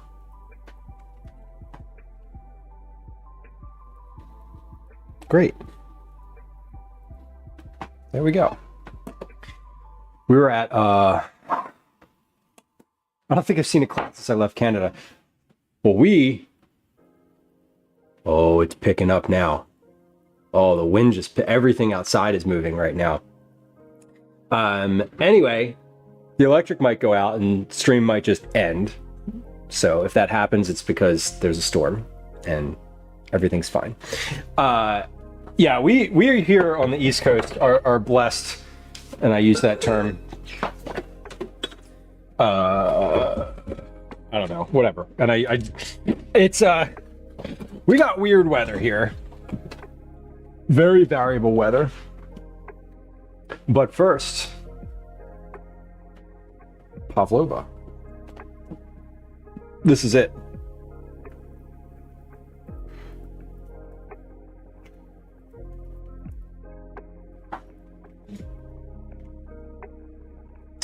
It looks pretty good. It's a little browned around the bottom, which is nice. It's sticky. It's a little stickier than I think it's supposed to be, but I am ready for this emotionally and physically. Yeah, still edible. Like, I got it off the mat. I transferred it to a plate. Like, I would say this is, I think this turned out pretty much exactly as I was expecting it to, if I'm being honest with myself. I wasn't expecting it to be perfect. I was also expecting that it would be a little bit challenging to cook if I didn't like dial in my oven right. I really need to calibrate my oven. That's what we need to do. That, among many other things, is would be important, I think. Okay, can I... Let's see. Callie, do you want to come try this? Yeah, Okay. Okay. A cookie request, Fudge Darling. What are you making? What's on the menu then?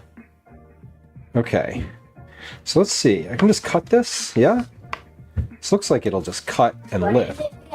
It's a Pavlova. It is meringue. Basically, I don't know what either of those words mean. Okay, step to the side here. It is basically it's a big marshmallow with a custard. Oh, I like that. Yeah. I like marshmallows. Okay. And custard. You wanna try? Yes. Okay. Get you a spoon or a fork, depending on what you want. Oh yeah. It is now nighttime. It literally just got to be night in the past like 10 minutes. Huh. I know it's not actually night. I'm talking about the clouds outside. Okay. And how it is dark and ominous. That's really good. Yeah, say more.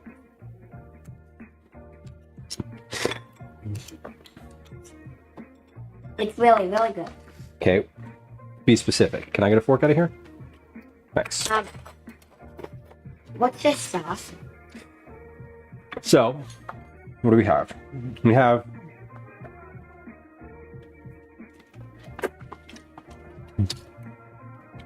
there it is, The sauce all is kind plated up. of sour / tangy. So we have the Pavlova, the meringue on the bottom. The sauce is a lime curd.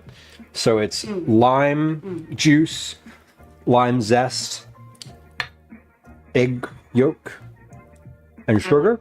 And then on the top is just whipped cream. What do you think? I like the lime curd because it's like tangy / sour. It is tangy / And sour. mixed with all of the. This is really good.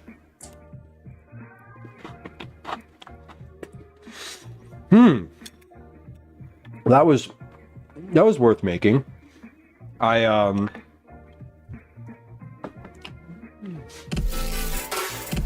feel like I would definitely make that again. It is a little crunchy, lemon. This is true. Devins, welcome in. The lime ice cream, Liz. Yeah, and we've actually been back there. I've been back to that place again. This is so good. Tarek, welcome in. Can we nap here now? Yes. Show up on time if you're hungry. I love that. I love that. Clock's ticking on this meal. Welcome in, y'all.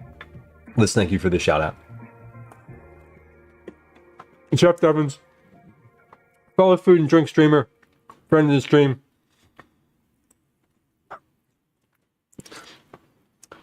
Peachy Petanko. Chef has to run a quick errand. BRB. Totally. Understood. That plus cleanup and like life. I appreciate you bringing friends.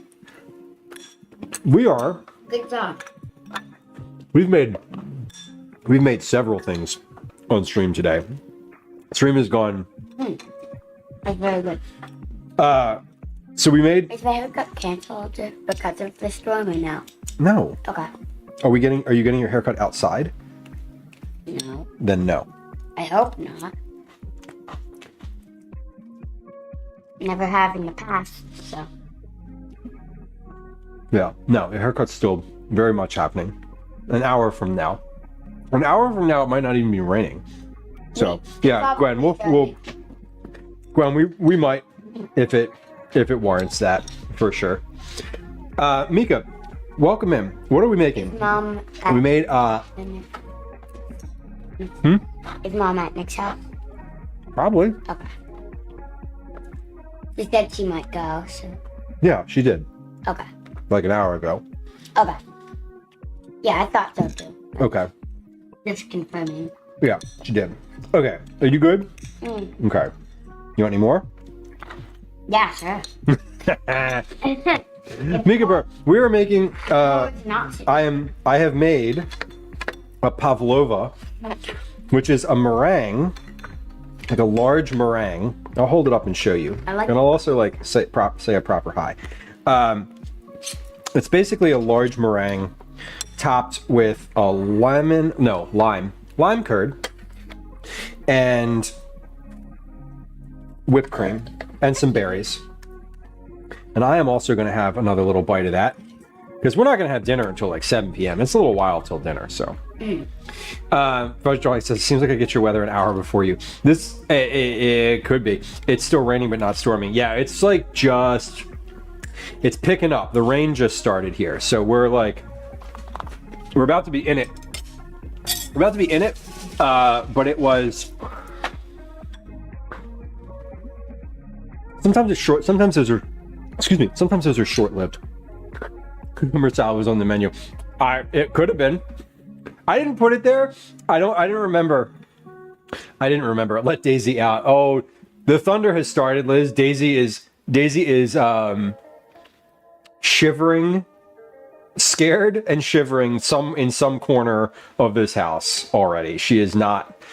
She will not be let out now. She will be let out in like an hour or two. This is the Pavlova. It looks really good for from this angle. If I hold it on the other side, you see how much we've eaten, which is not embarrassing, but a thing. But this is it. This is basically a giant meringue with a lemon curd and whipped cream and berries on top. You don't top it with the curd or the cream or the berries until you're ready to serve it. T. Crawl, thank you. So that was the big project today. I was really let's get through that. Serena, someone, an anonymous gifter gifted you a sub to stream. And I said, I will tell you, I don't know if that anonymous person is still here. If they are, cool. If not, I did say thank you on your behalf. Dogs would hold their bladder as long as it took for it to stop raining. Totally. Daisy could not be. You would either go in the basement or upstairs. You could not force her outside right now. She would not be having it. Well, that was good. I'm gonna eat the rest of that later, guaranteed. It says you're supposed to eat it the same day, so we're gonna have to finish this later. Well, let's talk about what else we did. Lemon, you drag your dog out for rain peas. Yeah, I just... She doesn't. Daisy won't. She won't. If you put her outside, and there's any kind of weather, if she has to use the bathroom, she'll just pee directly outside of the door on the steps. Will she go outside in the snow? Yeah. She doesn't like the snow, but she will. She'll weather the snow. Yeah, snow isn't too bad. If things are active precipitation, she doesn't like, and thunder, specifically thunder. She can't be convinced to go outside until after the thunder subsides. Lightning is fine. Yeah, lightning is fine. Not thunder though. She doesn't. I mean, they usually come hand in hand. Okay, are you good? Yeah, but You good? once I finish this, yeah. Okay, because I'm gonna like wrap up, and so if you're wanting more time on your iPad, you have that now. Okay. I paid. Yeah. Well, I paid. So the Pavlova turned out really well. What else did we do on stream today? We made. Well, the Pavlova had curd, which we had to make, and whipped cream. So we made all those separate things. The Pavlova is really good. It turned out well. It's not as like crispy on the outside. It doesn't have as much of a shell on the outside. It's still a little bit tacky, and I'm pretty sure that comes from the heat in the oven being a little bit. Two things. I think that probably comes from the heat in the oven being a little less than it was supposed to be. My oven's wonky and doesn't always hold the right temperature. It was supposed to be cooked at 250. I set it at 255. Usually I set my oven. Calvin, I hear you. No, she is right there. But they're also actually, now that I'm considering it, there haven't been like loud thunder. Well, now that she's been perceived, she's got to leave. The dog hates thunder, Crawl. Daisy's okay if it's pouring rain, but the moment it's like loud thunder, she's like out of here. Also fireworks. Oh, and fireworks. Yeah, hates fireworks. Give me sweaty. Okay, so the Pavlova was good. Could have been a little better. I think that the consistency is... The curd turned out great. The whipped cream is obviously... It was great. I think it needed a little bit more heat. It didn't need more time, but it needed to be a little bit hotter to get the crust on the outside. Overall, though, I'm really happy with it. It's the first time I've made it. I think this is the first time I've made like a meringue... I've made meringue for pie before, but that's a little different. You don't need it to it's not like, it doesn't need to set up the same way. This is the first time I made like a meringue that is the purpose of the dish. Like a lemon meringue cake is like, cake or pie, whatever. It was 4 years ago. It's been a bit. I have never made it. I used the recipe from this cookbook, which I use frequently on stream. It's called Repertoire. And it has a couple desserts, like stuff like this. Like, I love that book because it's like, you could make all the components of this really except the whipped cream a day or two ahead and serve it. So anything where that's the case, anytime that's the case in a recipe, I kind of love it. So we made that. That was the big star, the big star today. I made this cucumber salad, which is basically, I'm gonna eat. Yeah, I already got, we're talking about the liquid in the bottom. Already got like liquid, lots of liquid building up. I can't, is that coming through? Maybe a little bit. Anyway, just cucumber salad, cucumber, broccoli, tomato, carrot, parsley, salt and pepper. Made that. And then we also made, I'll pop these out because they're relatively good at this point. We also made a bunch of burgers. So we made turkey burgers that I'm just freezing. 20 turkey burgers. They're turkey and zucchini are the two main ingredients. They are 131 ounces each. There are 20 of them.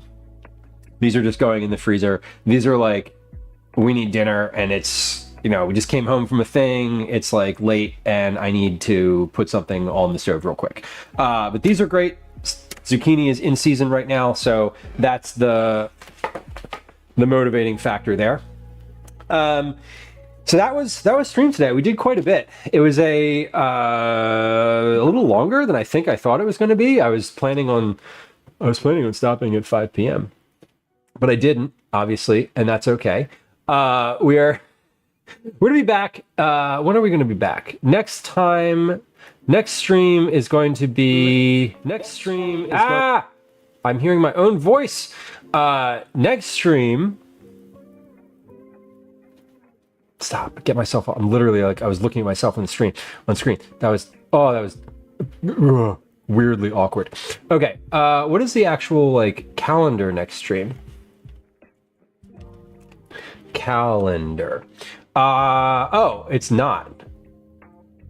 Oh, it is. Okay. The next stream that I have on the calendar is Wednesday, June 25th. We're going to start sometime between 10 and 11 a.m. It's going to be an IRL stream, but I'm not sure exactly what we're doing.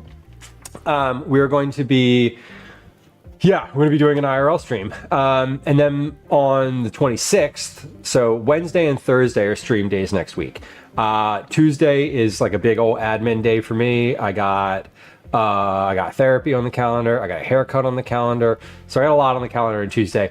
The next scheduled stream is Wednesday the 25th. Now, I may also look to stream on Saturday, like this coming Saturday.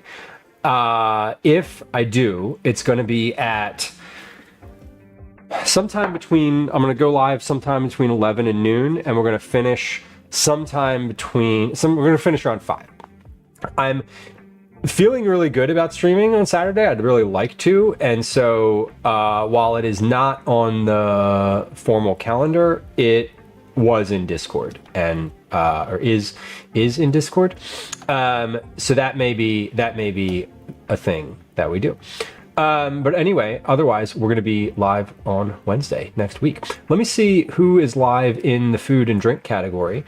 I now have a bit more of a process of like finding someone to raid, because I'm looking in the food and drink creator club to see who's live currently. We have a food and drink creator club that is super fun. Let's see. Studying. Who's streaming food? I can also just look at the food and drink category.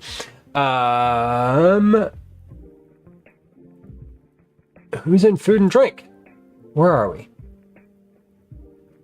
You know, there's one of those 24-hour cooking streams that popped up recently, and for a while I wasn't sure if they were an actual stream or not.